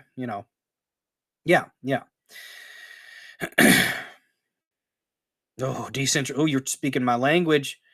Oh, court's corrected. They should have just took it with done. Fuck it. Let me see here. I was going to share. That's not the one I wanted to share, but this one here. You can just click on it and it pins it. I don't have to click the little 3 dots. Cool. So not just Trump, any POTUS, the power not vested to the government and the Constitution falls back. Oh, yeah, it's the unenumerated powers. That's right. Falls back to the states and the people thereof. Yes, sir. You are correct. That is decentralization. Yes, I agree. We need to decentralize. But that's the thing. We want that, and we can shout and scream about that, which I absolutely will. We have to acknowledge the system that we're currently within, though. And sucks, but that's kind of how it is right now. Excuse me. Good Lord, guys. All right, let's listen to Jared talk a little bit more. I understand people bristling at his perspective here, but he's raising some good points. A longtime member of this community, this channel, I didn't always think that nonviolent felons should get any of their rights back. But through dealing with viewers over the years, my mind has changed on that. I was able to see things differently. It's called being a human and actually being an adult. And we're almost at temp for the burgers, but an executive order isn't worth the paper it's written on. So I disagree with that. Because look at what it's done. I mean, he's saying that, but we're literally sitting here having a conversation about how much power. I suppose it's the power given to it. We allow them to have power. The next that's the case with anything. That's the case with any law. Executive can undo the previous executive's orders, just like Biden's undoing all of. He literally is saying what I just said. Biden, just like Trump is undoing all of Biden's orders, just like Biden undid all of Trump's Trump's orders, and Trump did all. I wouldn't cast him off. I wouldn't count him out or anything, Trish. You know, there's going to be some nuance in the discussion about this for sure, and we're not constitutional scholars at all. At least, I mean, I don't know if he is, but I mean, I know a little bit here or there, but yeah, I wouldn't write him off. Don't write him off. You know, you do you, but I wouldn't. Did most of Obama's orders, it just perpetuates. The only thing that stops that is a law passed by Congress. So getting bills through these houses, you know, the House and the Senate, through the chambers rather, it's big. That's what needs to be done. And to think that just because Republicans, Team Red, has the majority in the House and the Senate and in the corner office, that we're home free. You guys don't think that. And I mean, I've been saying that since the start. Just because your side wins doesn't mean doesn't mean you relax. You have to hold our side accountable too, because the establishment wing of the Republicans will fuck us. They've done it for years. That's why I'm not a conservative. I'm conservative on a lot of things, but I'm libertarian in most of my approaches, and an independent libertarian. That's if you are thinking that, you haven't been paying attention to politics. Because this is the time we actually need to put our pedal to the metal and fight harder for our rights to gain back some of that lost ground. Yep. Using things like the Bruin decision. So support those who support you. The lawsuits that are going to be coming out, I know a couple of them from our groups that we know and love, are going to be something we need to get behind. And if you want to stay up to date with what our groups are doing, check out my new series with the heads of those groups. It's called Freedom Under Fire. The 4th episode will be coming up soon. The first 3 involved Eric Pratt from Gun Owners of America, Adam Kraut from Second Amendment Foundation, and Cody Wisniewski. This right here. It's okay to disagree, but don't necessarily close your mind to other opinions. Guys, I've said it before. I'll say it again. As iron sharpens iron, man sharpens man. Proverbs 27:17. That is what I try to live my life by. Doesn't mean you necessarily bend yourself to everybody else that you expose yourself to as far as their opinions are concerned, but entertaining other perspectives and approaches is very, very important and mature, and it will sharpen you. It will refine your arguments and your perspectives, in my opinion. Good approach. But I understand getting flustered. I understand getting frustrated. There's people that I watch routinely that sometimes I'm like, fuck you, you know? But, from, you know, yeah. And, you know, that happens. It happens. There's going to be times you guys are going to think I'm a retard, and that's okay. Sometimes I agree. I can be a little retarded at times. It's all right. Firearms Policy Coalition Action Foundation, and we got more coming. So the executive order doesn't change. Independent/libertarian. I'm all over the place, C-dubs. Anything, guys and gals. Leanings. Know that. Please not a libertarian. Understand that if you got nothing else out of this other than I like to eat burgers and make steaks, understand that executive orders aren't worth the paper they're written on. It comes down to constitutional laws passed by Congress. And they must pass constitutional muster too. We should never, ever want whoever's in the corner office to dictate our laws, to dictate our rights. So just wanted to give you all an update. 7 minutes of rambling here while I'm waiting, and I'm getting cold. But hopefully this clears it up. An executive order is nothing. It doesn't have any weight of law, just like the rules of the ATF. He's missing a lot. He's missing a lot with that. He's missing a lot there. I disagree wholeheartedly with him on that, because you are directing your cabinet, your administration, and your Department of Justice in their approach to lawsuits. So he's wrong. He's very wrong there. Tried under the Biden administration, they don't hold the weight of law either, and most of them have been decimated in the court system, and that is continuing. How can Pam Bondi actually utilize this executive order to make any type of ground? Well, being the head of the DOJ, she could stop prosecution in a lot of these, or stop the defense in a lot of these cases that have been brought by these groups suing the ATF. And, you know, she could do that very, very easily. Now, as far as the other things, she could roll back any of the rules passed by ATF by saying, you know, that the DOJ doesn't agree, or that they're unconstitutional and stuff like that. So that's the only way that this executive order has any teeth to it. And even still, the next executive can change that and start that process again, which is why we need laws. I appreciate y'all. Hopefully this helps to clarify some things, clear things up. I appreciate y'all. Thank you so much for your support. Be safe, stay vigilant, and carry a gun to keep you, your friends, your family, your community safe. We don't get our rights from whoever's in the corner office or from government, guys and gals. We had them before there was a government. We give the government the ability to carry out things on our behalf. That's what the Constitution is. If you haven't read the Constitution, do it. If you have read it and haven't read it in the last 60 days, do it again. I appreciate y'all. And teach your kids. Good advice. Teach your kids because they're not learning it in school. See you on the next one. Take care. That's good advice. That was actually really good advice. Good, yeah. That was worth watching on this. That was worth watching. That was an interesting, interesting perspective. I disagree with his, initial statement that said the executive orders don't have any teeth whatsoever, because they do have an impact. They do definitely have an impact. So, but he raised good points. He raised good points, and I appreciate that perspective. That was a pretty balanced perspective and a fairly skeptical, kind of critical, cynical. It was a little bit cynical. I agree. But I understand it. With Trump's last administration was horrible on the Second Amendment, the red flag laws, the bump stock ban, talking about taking away the guns and then due process. That was stupid. That was a bad Trump moment. And we could do that, guys, because we can criticize the things and the people that we like, because we want them to get better when they fuck up. Because if we don't speak up whenever they are fucking up, they're never going to learn. Trump stopped talking about the clot shots at his rallies when he got booed a couple times. Trump's team pays attention to social media.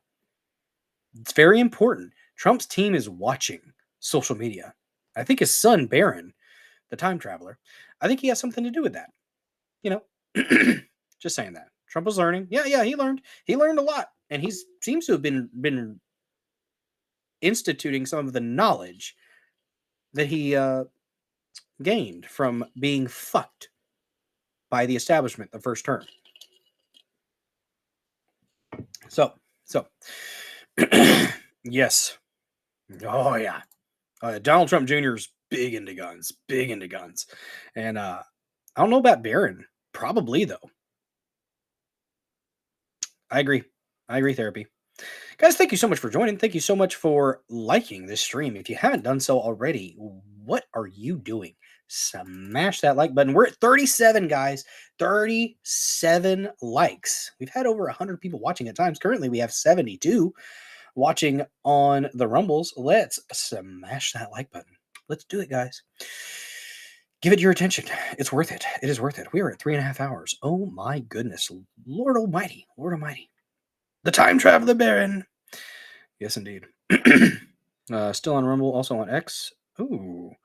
And Facebook as well as YouTube. Cool. I need to give him a follow on X or on Rumble. So that's the I'll find him. Give him a follow. Baron might be a Nephilim.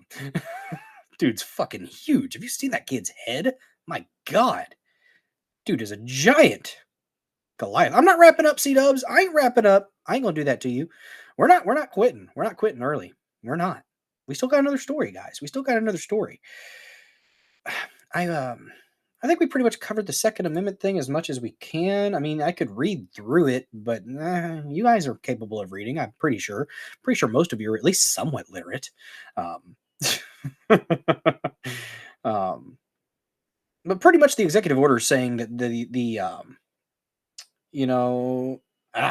let's go ahead and cover a couple. I'm not going to read the whole article because there's a lot, but we are going to go ahead and do a couple little excerpts here from it, and we'll kind of pick and choose what we want here because sometimes you gotta go around a main course and find what you like.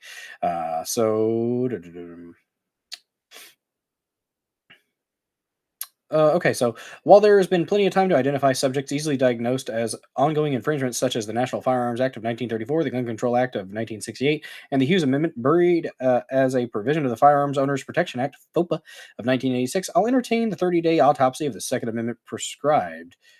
Proscribed? I mean, prescribed? Is proscribed a word? I've not seen that before.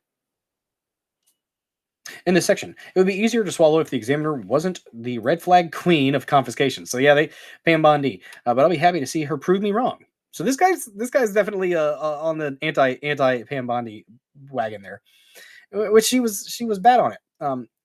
In developing such proposed plan of action, the Attorney General shall review, at a minimum, all presidential and agencies' actions from January 2021 through January 2025 that purport to promote safety, but may have impinged on the Second Amendment rights of law-abiding citizens. Rules promulgated by the Department of Justice, including by the Bureau of Alcohol, Tobacco, and Firearms, are always what did I say earlier? ATF? Something fags. Oh well. Alcohol, tobacco, and firearms and explosives from January 2021 through January 2025 pertaining to firearms and or federal firearms licenses. Why are we stopping at 2021 though? Go back further. Why not? Look at your own last administration, damn it. Agencies' plans, orders, and actions regarding the so-called enhanced regulatory enforcement policy pertaining to firearms and or federal firearms licenses. Reports and related documents issued by the White House Office of Gun Violence Prevention. Oh, JJR, you're taking off? Let me see. If you are, rest well, buddy. Hell yeah. It says, have a great night, and thanks for the infotaining show. Rest well, JJR. Rest well. I thought you were working. Oh, God.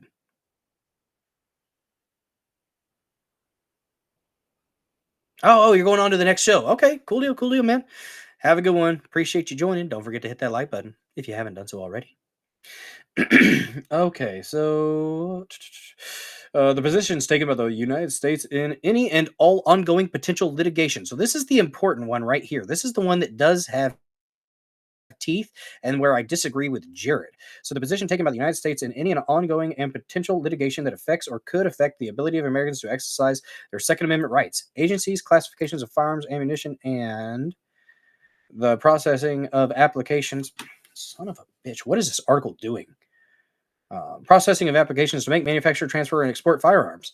So in Section B, the operative words, and those that will allow the president to pass the buck are at a minimum. So yeah, the wording is important. This is important as sections 1 and 2 specifically outline presidential and agency actions, including those of the DOJ ATF, between 2021 and 2025. How Bondi interprets the order is a factor that will impact how effective the order can be. To that extent, I find it curious that the dates specified solely focus on the Biden administration era. I just literally pointed that out. Could it be that the president would prefer his AG not have to walk back his shoes under the first... This person's like on the same wavelength as me, so this is interesting. During the first like the bump stock ban support for under 21 gun buy bans and red flag laws, which Bondi herself was instrumental in advising when she was Florida's AG. You remember, take the guns first. This guy's saying the exact same things that I've said. My God. And what was Bondi's opinion when President Trump stated, "I don't know why anyone needs an AR-15," and considered a national ban in his first term? He wasn't great on the first in his first term on the Second Amendment, but I think he's got better people around him now, and I think he's seen the light. So let's hope. Yeah, he did that. That was February 18th, 2020. February 18th, February 22nd, 2018. He said, I will be strongly pushing comprehensive background checks with an emphasis on mental health, raise age to 21, and end sale of bump stocks. Congress is in a mood to finally do something on this issue. I hope. This was after I think this was right after the freaking Vegas shooting where they blamed a bump stock for what was, it sounded like automatic fire. And, just saying that was a false flag. That was a fucking false flag. That was government inspired, in my opinion. Just saying. Let's see. So if Bondi glosses over the at a minimum and sticks to the Biden era, we may see the rollback of the ATF zero tolerance policy with the federal firearms licenses and the removal of federal red flag state incentives. I mean, bribes. However, what tangible difference will we see for the average citizen and gun owner? Nothing. Not a damn thing. We must go back further if we mean to effect change and heal the wounds that tyranny has afflicted upon the Second Amendment and our Constitution in the past century. Section 3 of the executive order deals with implementation. Upon submission of the proposed plan of action described in Section 2 of this order, the Attorney General shall work with the Domestic Policy Advisor to finalize the plan of action and establish a process for implementation. This doesn't deal so much with the implementation as it says that once the proposed plan is submitted, the AG and the Policy Advisor will finalize the plan, which should have been finalized before submission, then kick around ideas for implementation. I know many people out there will cheer anything President Trump touches, and I have voted for the man 3 times myself, so I'd say he has my support. I'm wondering if I have his. We can't all be right on every issue. It is not a standard I'd like to be held to, so it isn't one that I will judge any other human being on. I want to be wrong here. Send me hate mail if I am, and I will respond to every piece with an apology and an admission that I fell short in my analysis of the president's actions to restore the Second Amendment and rights of Americans. Let me see who wrote this. This might have been Jared himself. He said some things that I said too, though. So this was Trump issues executive order protecting Second Amendment rights. Where are we now? Possible answer: hurry up and wait. It'll be better than nothing. Now say thank you. This was by. Oh well, that's a pen. That's a pen name, a pseudonym, or what do they call it when an author doesn't have their actual name? Pseudo something, not pseudonym. Is it? Words are hard. Yeah, the bump sock band's already dead.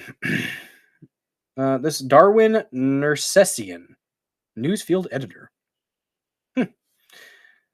So yeah. There's a lot of nuance with it, for sure, in that discussion. I think it's a positive thing that the vibe is shifting on the Second Amendment with this administration. So we'll see. I hope that it's a sign that things are going to change. The thing is, you don't need more legislation. You just need to look at the Second Amendment. Look at the Second fucking Amendment. That's all you need to do. Just read the Constitution. Read the fucking Constitution. Do what it says. Just saying. Guys, if I do miss anything in the chat, I do apologize, but when I'm reading an article, I tend to focus on that. All right, guys. Let's go ahead and roll into the next topic. We're at 3.5 hours. We've got one more topic, and then we will be wrapping it up after we do a little bit of there'll be a Massey Minute. We will do a Massey Minute. So let me look here real quick. So shit, people are liking. I got a little bit spicy with the Raymond G. Stanley Jr. said about the Tim Pool stuff. Again, I said it at the beginning of the show, but fuck Tim Pool for acting like he cares about free speech if he won't stream to places like Rumble and BitChute and X. He only does YouTube and his fucking side thing. You're grifting for your website. I get it. You've got enough, dude. Fucking stream to Rumble. Like, it's got to be a personal fucking bitch fit at this point from the Beanie Man. He puts all his content on Rumble, not the live streams though. The full live stream doesn't go up on there. He posts clips, but the full live stream, at least I can't find it from Timcast. But I won't watch Tim Pool live. I won't do it. After how he's treated the chat, how he treated the audience, he can go fuck himself for the lives. I think he's a net positive. Like I said earlier, he's a net positive, but I'm not watching his live shows because he won't stream to free speech platforms. You can't bitch about being censored if you're not going to do anything about it. And if a small creator like myself with 632 followers can quad stream, you with millions of dollars hidden under that beanie, you can, and a team of people, you can do it. It's not that fucking hard.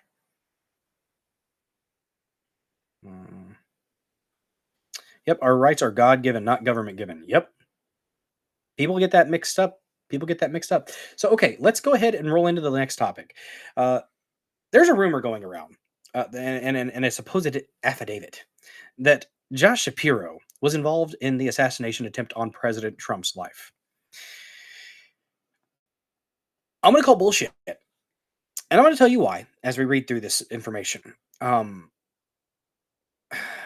I think it's Scott Adams says something like, if it's too good to be true, pretty much if it's too juicy and if it's too exceptional, too good to be true, it probably isn't true. There's a lot in this, in the quote unquote affidavit, that is, honestly, it just sounds like bullshit.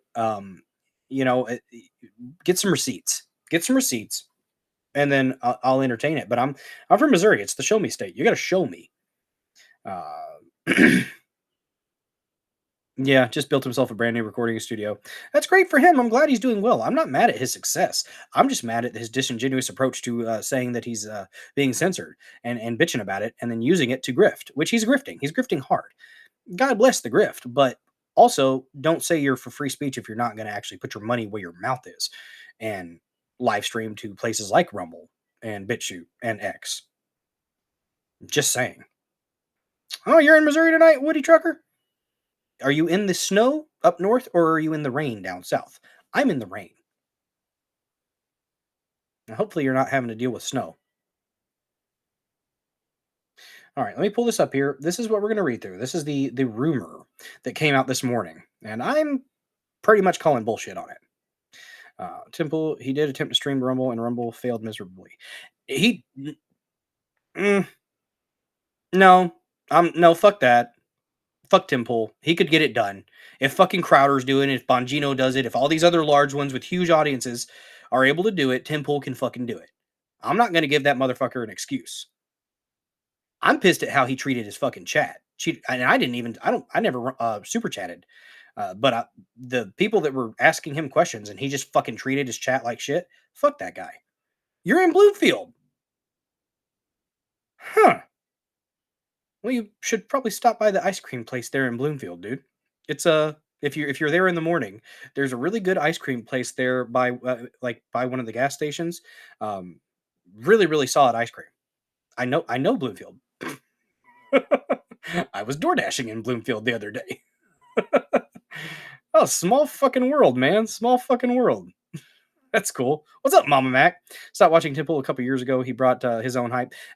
How he responded to the Eliza Blue stuff and the fucking Jack Murphy stuff was pitiful. Fucking pitiful.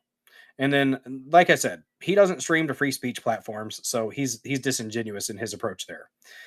In my opinion. That's just my opinion. I watch his stuff still on Rumble. I watch his after live stuff on Rumble. And if it's Phil Labonte hosting, I definitely watch it. But the timing was unfortunate. Rumble was hit hard at the same time. Exactly. There's no reason for him to just fucking discount it. That is why I'm saying I think it's personal for some reason. Maybe between him and Chris Pavlovsky. I don't fucking know. But I think it's fucking foolish for him to do because he's lost a live viewer and there's a lot of people that don't watch his lives anymore. He's still a fucking juggernaut. He's still a juggernaut, and I like his content in a lot of ways. I just don't like that he's just using the YouTube. He screams, "Oh, my channel's under attack!" Go to my website. You got enough, man. You're doing fine. You know. Bloomfield, dude. Fucking 75-foot trucks don't fit in the ice cream places. Walk. You're close enough. You could probably walk. Are you parked at the Food Giant? I wonder if you're parked at the Food Giant. Small fucking world, dude. Damn. I'm not far from Bloomfield. Shit. That's cool. I didn't expect somebody to mention one of those towns around here. Oh, man. I go up to Cape Girardeau. One of the only inland capes. I do a lot of door dashing there. I was actually door dashing around Dexter the other day and made like $80, $83. Nope, $85 because I got $2 in cash for tips. It was a good night. Oh, you're at Purina. Okay. That smells funky over there. I thought about getting a job there for a little bit. There for a second, I thought about leaving my career to work at a factory because I could have made more money. Glad I didn't, though. Glad I stuck it out. So, because I actually really love my job. So, all right. Cape Girardeau, where there's a storm every night. Seriously. It's right. I mean, it's right on the Mississippi. There's going to be a moisture. I wouldn't say every night. Not every night. There's a lot of rain there, though. The fog. You go by the diversion channel, that gets pretty foggy there. Shit, I'm swirling. Let me pull this thing up about Josh Shapiro, guys. Oh, shit. Someone's talking my language. Sharing my air. All right, let me pull this up here. No evidence attached. That's got to be on this. Yes. So, Texas Patriot, no offense, but you're clickbaiting some bullshit here. Honestly. Yes, every night. Oh, man. All right, let's share this. This is my post. So, in response to this guy sharing, he said, whistleblower comes forward with a criminal complaint that links Pennsylvania Governor Joh Shapiro to the Trump assassination in Butler, Pennsylvania. My response, gonna go ahead and assume this is fake. The font is inconsistent. The bottom of the page 3 has a typo, which is actually page 1 of the affidavit, but it's page 3 of the screenshots here. And the last paragraph has far too much red meat that has nothing to do with the attempt. I'll eat crow if I'm incorrect, but I'm calling BS. So let's look at his actual first his post. So he said, this is absolutely insane, mind blowing. There's not a note yet. Fucking got 295,000 views.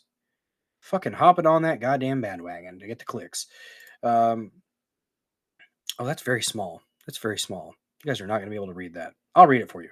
So this is from a post that says Pennsylvania arrest warrants. So take this with a huge grain of salt, okay? Oh, damn, Rachel Boone, you got a 3-year-old refusing to sleep? I'm sorry. I got an almost 2-year-old sleeping on the other side of the wall here. Hopefully I help him sleep. C-Dubs, not sure where you live in, where I, Missouri. My friends, female friends moving to Missouri. It's a pretty good state. It's a pretty good state. New governor seems like he's doing okay. Trying to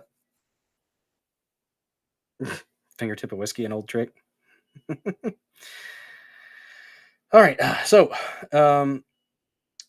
this is, like I said, I do not think this is real, but let's read through it and you guys tell me what you think. I think it's bullshit. It's hard to believe that there may be a bigger story today than the final score of the Super Bowl. President Trump, oh, it's sensational. Sensational, guys. President Donald Trump learned today a federal whistleblower and former PA state police employee has come forward with information and filed a criminal complaint this week on February 7th, 2025, allegedly linking Pennsylvania Governor Joh Shapiro with the assassination attempt in Butler, Pennsylvania. Allegations from the private criminal complaint. Quote, in the weeks leading up to the Trump rally, President Joseph R. Biden made frequent visits to the defendant, Joshua Shapiro, to discuss the obstacle faced by the Democratic Party. Joshua Shapiro organized, schemed, and conspired with other officials to carry out the attempted assassination attempt against former President Donald J. Trump. Governor Shapiro facilitated, planned, and coordinated the attempted assassination to climb the political ladder. On July 13th, 2024, the affiant contacted the Secret Service to provide a tip, which was blocked by Biden's administration. That is something that probably isn't related to Shapiro, but could have been something that actually happened. I don't doubt that was the assassination attempts were by people within, I believe, but I don't think it would be this blatant. On July 15th, 2024 through July 23rd, 2024, this affiant communicated with Secret Service agent John T. Donahue and provided numerous documentations related to the crimes committed by Governor Shapiro and Philadelphia's FBI's involvement in covering up the crimes of defendant Joshua Shapiro. Agent John T. Donahue sent the complaint to headquarters, but the Biden administration blocked it. Again, guys, I'm reading through this to show it, but I do not think it's true. Just kind of seeing what you guys think. Everyone's reporting on this, so I take everything with a grain of salt. I believe none of what you hear, half of what you see. Take everything with a grain of salt and question everything. Exactly. Good point. Good point.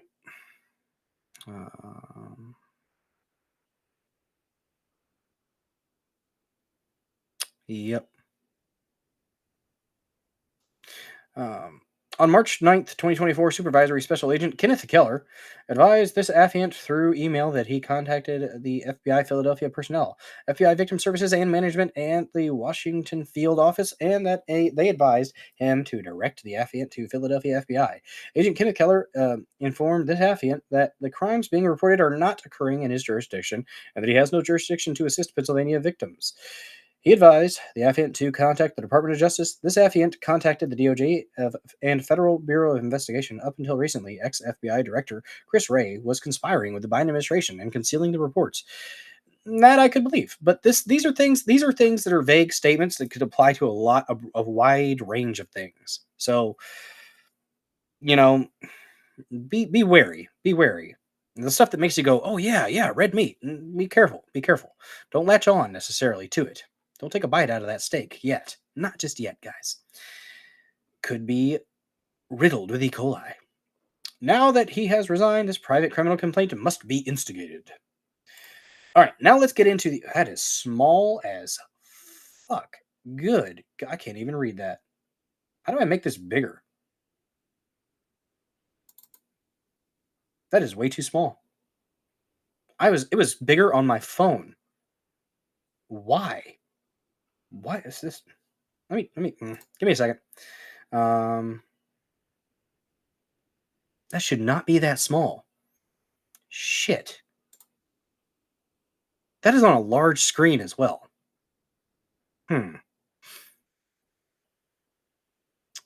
Let's see. It's a good motto, Rachel. It's a good motto. Try the plus key. Where's the plus key at? I don't see a plus key. Oh. Talking about on the actual laptop? Nope. Didn't work. There should be a zoom feature, though. Maybe I can... Magnify. Tip, you can activate magnify key by hovering over an image and pressing the control twice. Ah, okay. Hey, we're learning, guys. We're learning. I'm boomering. I'm boomering hard.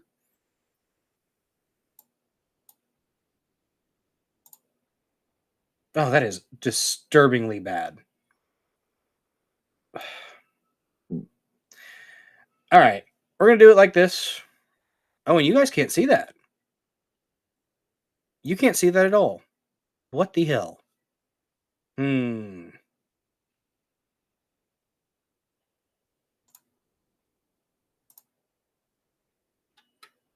me try not sharing and then sharing it again. Give me a sec. See if you guys can see it now. Nope. All right. Well, I'll just go ahead and read through it. And so here's the criminal affidavit. It says, I, Hadassa Feinberg, affiant and federal whistleblower, hereby allege the defendant Joshua Shapiro and in his personal, individual, and all right, this is gay. Just a second. I'm going to do something different here because that is not going to work. It's frustrating. I'm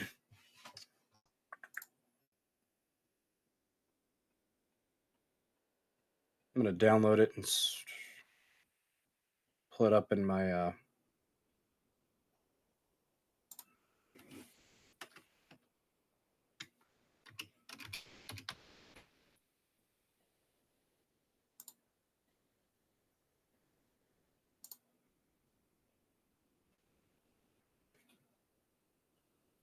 I have the same damn problem.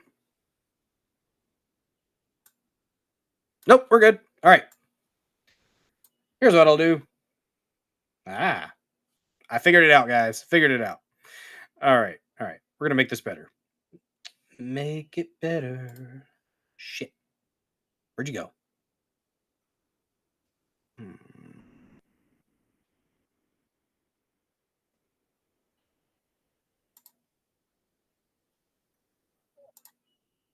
All right. Let me share this again. That's actually not what I'm trying to share. Let's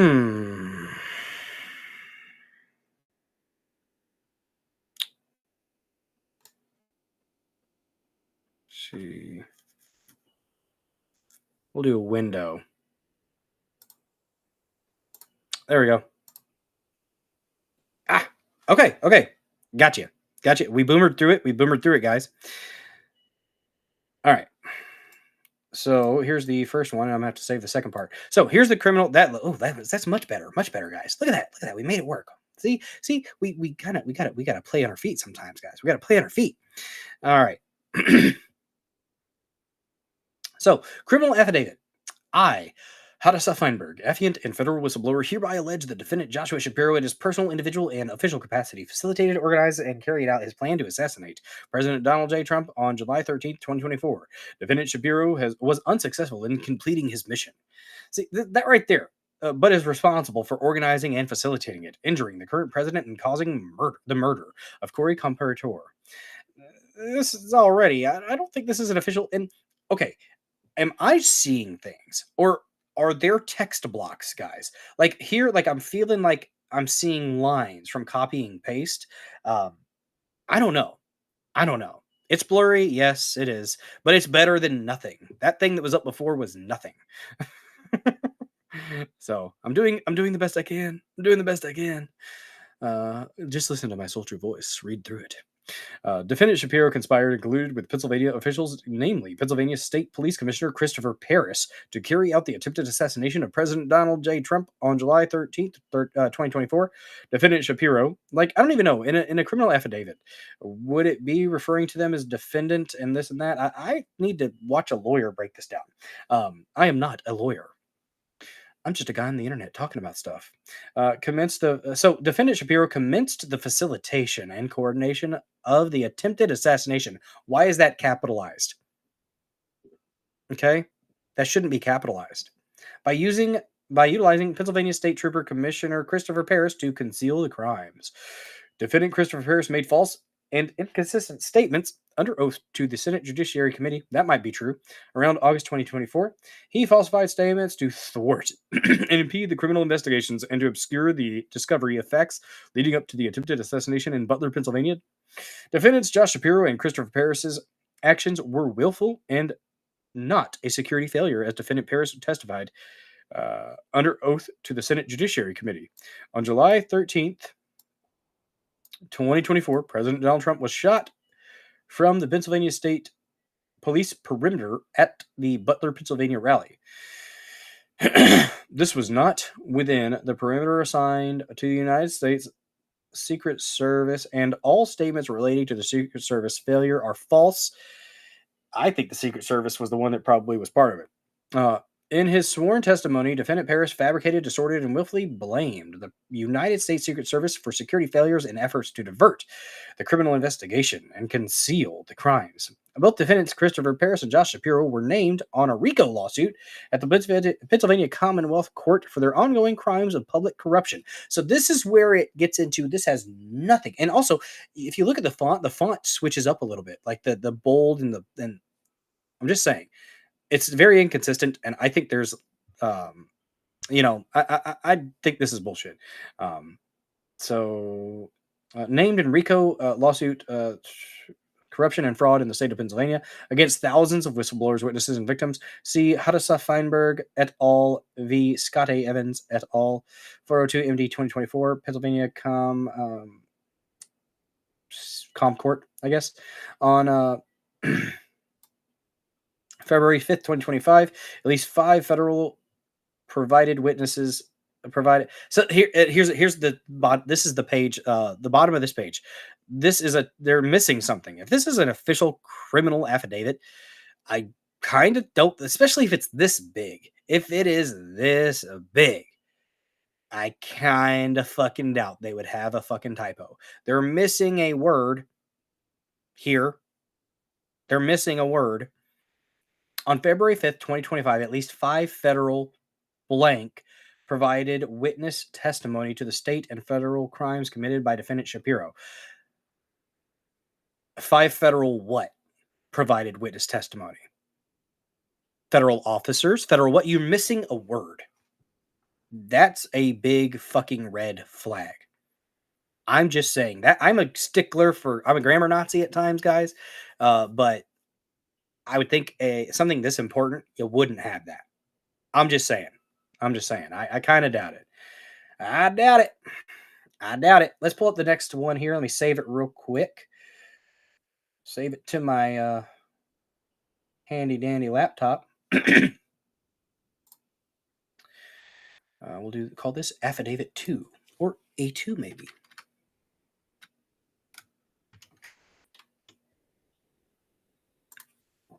Excuse me. Let's open it up. Do a little zoomy zoom. Zoom, zoom, zoom. Hey, zoom, zoom, zoom. Bacon wrapped bacon and steak. Ooh, that sounds tasty. I'm hungry. I got some Wendy's chicken nugs, though. And that ghost pepper ranch sauce. Oh, so good. So fucking good. All right. Yeah, our town got a Wendy's recently, and it is the happening thing right now. It is the happening thing. It's great. It's a great time. Wendy's. Small towns. That's what we get excited about. All right. Let me share this one. And I haven't actually done window sharing. I've done usually the tabs, so it's kind of cool. We'll do that one. Bam. Do what I asked you to do. There we go. It is blurry, but I'll make it bigger. Ooh, zoom in and out. Yeah. Ooh. All right. Enough of that. Okay. So this goes on over 10 years. So this is talking about the corruption from Shapiro. Talking about the corruption over 10 years, including Gregory Stinson, Lee Hoops, and Sean Connolly. This has nothing to do with the assassination attempt. That they're just throwing that in there. And I'm like, okay, and what's the highlight here at the top? What's it hiding? What is that? In the days leading up to the attempted assassination, Alex Soros made credible threats to assassinate President Donald J. Trump. Alex Soros did mention something that was pretty much a passive way of saying that he should be taken out. He did. But that has nothing to do with this.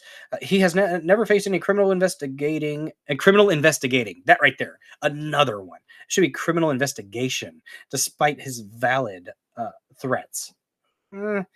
Defendant Joh Shapiro, a close confidant of Soros and recipient of large campaign donations, carried out the premeditated plan to thwart President Trump from being elected.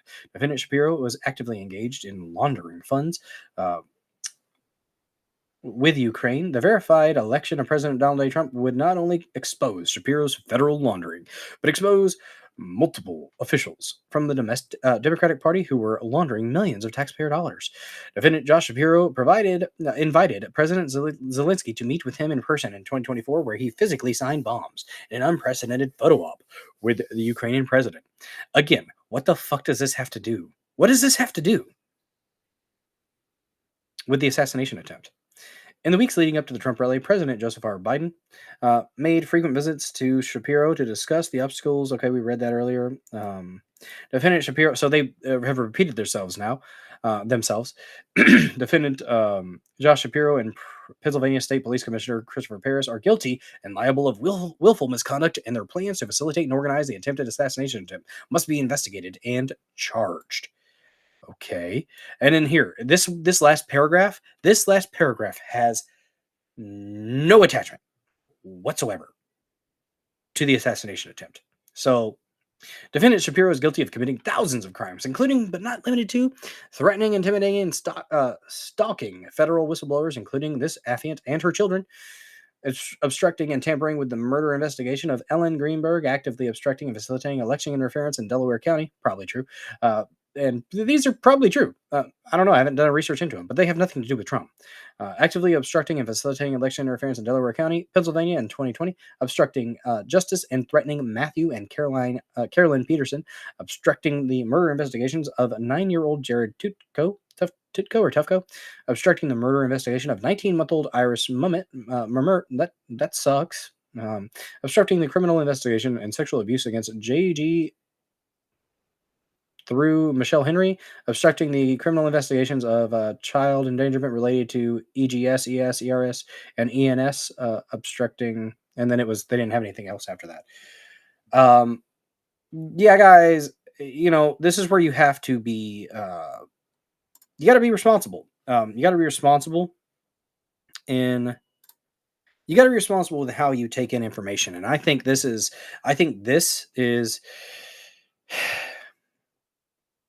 Bill, you're being particular in a manner that would negate a DEI hire preparing that document. Well, it is what it is. Because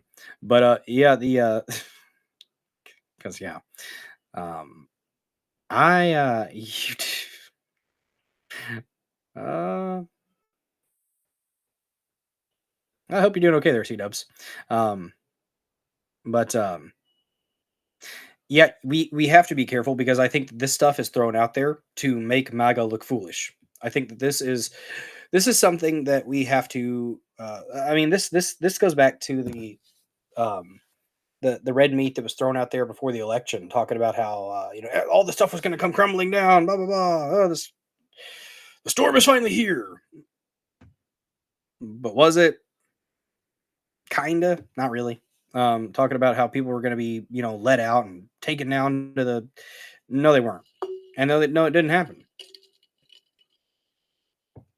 Um, we have to be smart and filter the bullshit. Um, there's no edit button. It's alive on the internet forever. C-dubs. Yeah, and I think people posting that, and okay, you post a thing from Butler County. Like here's the next thing.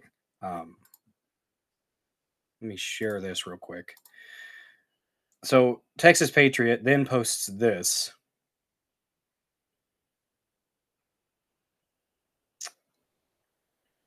I mean, that's a good point too, but this right here, fuck. It was bigger just a second ago.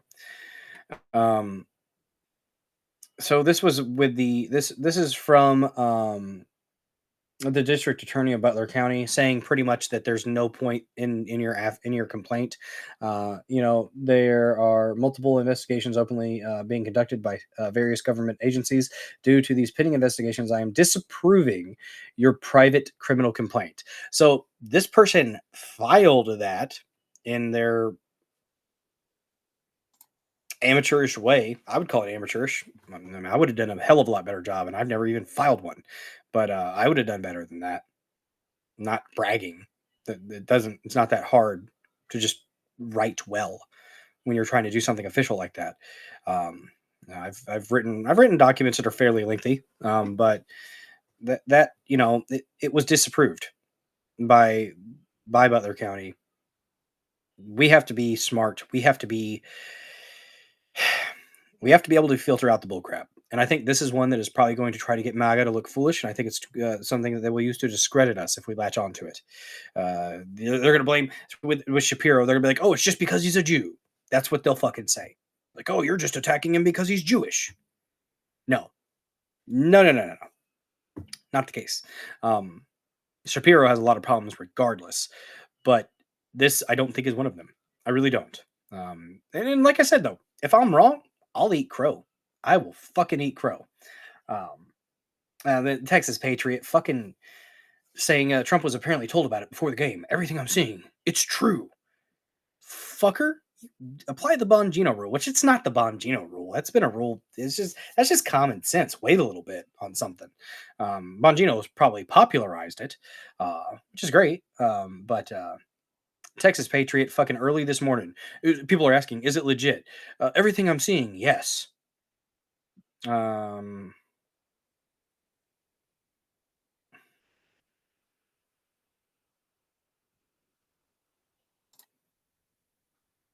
God.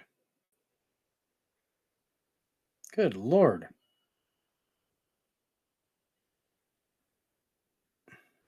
Huh. All right, well, okay. Here's a comment from somebody who apparently is a lawyer. Says, I have impeached witnesses on cross-exam. I have read the rules of evidence. I have successfully won cases pro se. I have taken 4 years of my life to create forensically sound evidence base and credibility. I work alongside colonels, law enforcement agents, victims, and whistleblowers whose lives are destroyed for being actual whistleblowers.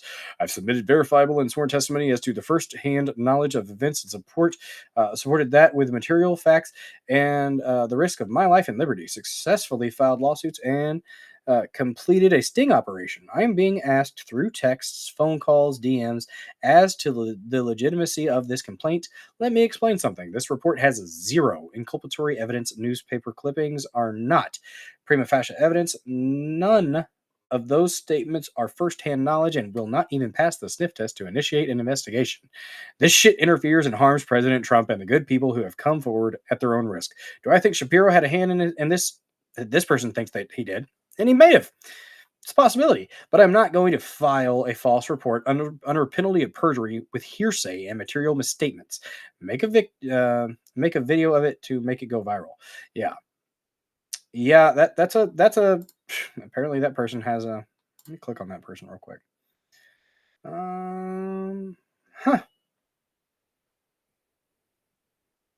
I'm gonna give that person a follow. So that person does think that Shapiro probably had a hand in it, and he may have. I don't know. I'm not going to act like I'm not going to act like I know, but I think that the government was involved in trying to take Trump out. I do. So I just think that this one is this one's a bad one. This one is a bad one. Just don't sink your teeth into a steak that seems too damn juicy and too damn perfect. Because, like I said, it may actually be riddled with E. coli.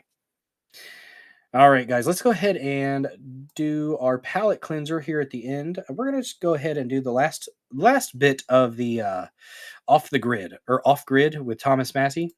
It's going to be our Massey Minute as well. So we're going to go ahead and finish it up. We've talked about a lot tonight, guys. We've talked about a lot. We're over 4 hours. My God. Appreciate you guys hanging with me for as long as you have. We went up over 100 people, 111, 115 people at one point watching live on Rumbles. Freaking awesome. Oh, damn. Where'd it go? Shit.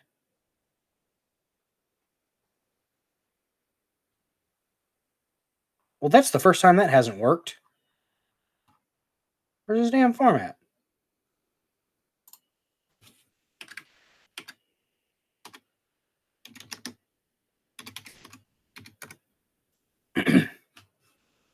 There it is. I found it. Usually comes up whenever I type Massey Farm. Yeah.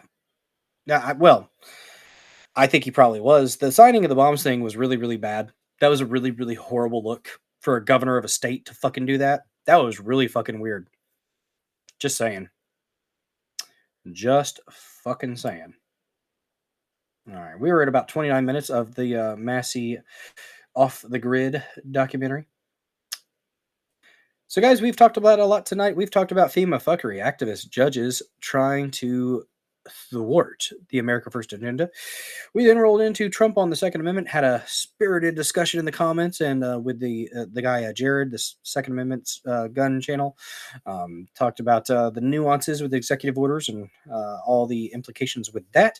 And then we talked about the Shapiro rumor, which I think is complete and utter bullshit. I think you need a little bit better, more concrete evidence to make that a complaint, and somebody's probably going to get sued if they keep up with that. So let's go ahead and roll into the Massey Minute. Yeah, I'm going to be eating some chicken nugs here in a second, guys. I ain't going to lie to you. And if you have somebody that you would want me to raid, throw it out there in the comments, and I will see if I can find them and do a Rumble raid over to another channel. Let's go ahead and watch a few minutes of this here documentary, though, because we got to give Chad Massey, we got to give him his due. We got to.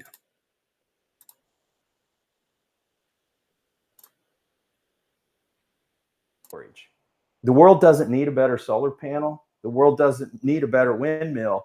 The world needs a better battery. So next to the big Tesla, we've got the little Tesla here. This is an electric go-kart that my son built. And we charge it with the solar panels. And then, you know, in a zombie apocalypse, when the zombies take over the refineries and they're shut down, we'll be able not only to drive a car off of the solar power from the house, but we'll be able to also have a go-kart. When I started farming this property, I thought about my mission statement. So my mission statement and my mission in life on this farm, my goals for this farm, is to come up with a sustainable money-producing model. That's why I have cattle on this farm. I don't need 50,000 pounds of beef. That part of it's not a hobby farm. That part of it is figuring out a business model that the next generation can use, whether it's my children or somebody else's children. I don't want to see all of the trees stripped at once and it logged. I would like it to remain very much like it is now. Here's the thing about the hobbits that go to Mordor. Most of them succumb to the intoxication of power. In fact, I've got my Precious here with me. This is my congressional pin, and I usually just keep it in my pocket where I can reach in and feel it. It gives me some comfort, but I try not to ever wear it more than I have to, because when you wear Precious, and every congressman has one of these and they love to wear them, you become intoxicated. And it's the subtle things that you don't even realize that are happening when you're wearing this pin. For instance, the Capitol Hill police get out of your way as you walk toward them. I once bumped into a policeman because I didn't have Precious on, and he didn't yield to me. And it's those subtle things, like when you get in an elevator with 10 people on Capitol Hill and they look down and see you're wearing Precious, they all quit speaking. You know, they'll hold the door open and let you exit first. When you're walking down the hallway wearing Precious, people won't make eye contact. They'll look away and look down when you're wearing Precious. And all of those things, as odd as it may seem, make the hobbits who wear Precious feel powerful. And I can feel it myself. And it's a scary feeling, because I know if I wear this for too long, it's going to affect me, and not in good ways. I think one of my weaknesses and one of my strengths. We rest the Precious. My dream is not to be a politician. My dream, I'm living it here on my farm already, and that is marrying my high school sweetheart, building our small castle with our own resources on top of a hill. This is actually the farm my wife grew up on. And to be raising a family here and teaching them values like self-sufficiency, that's my dream. My dream is not to lord over people. Well, Woody Trucker, I love this. So if you don't like it, too bad. And I get to live that dream one day a week while I'm serving in Congress 6 days a week. And that's important to me.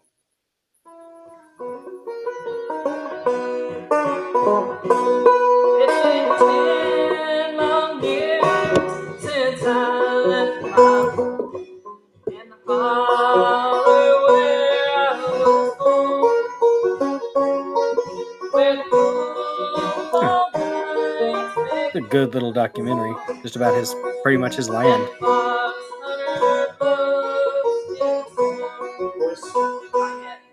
I fell in love with her. I thought that would be true. I ran away to Sean, and we're in a small little group. What has it done to the old home? And why Is his wife singing? did they tear it down? And why did I leave the plow and look for a job in Hey, Sam Duty.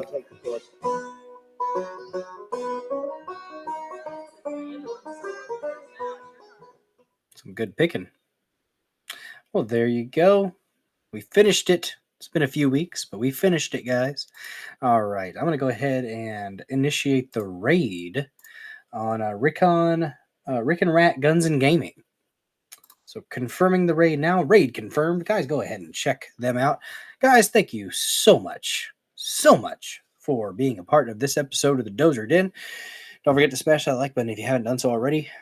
And share this out with your loved ones, your friends, family, ex-girlfriends, boyfriends, Z's or Zem friends. I'm not judging, as long as it is consensual and not with kids and not with animals. I don't really care. Guys, much appreciated to all the killdozers here in the Dozer Den. I stream Mondays, Thursdays, and Saturdays at 9:30 p.m. Central. So I will be seeing you guys on Thursday at 9:30 p.m. Central. Y'all have a good one.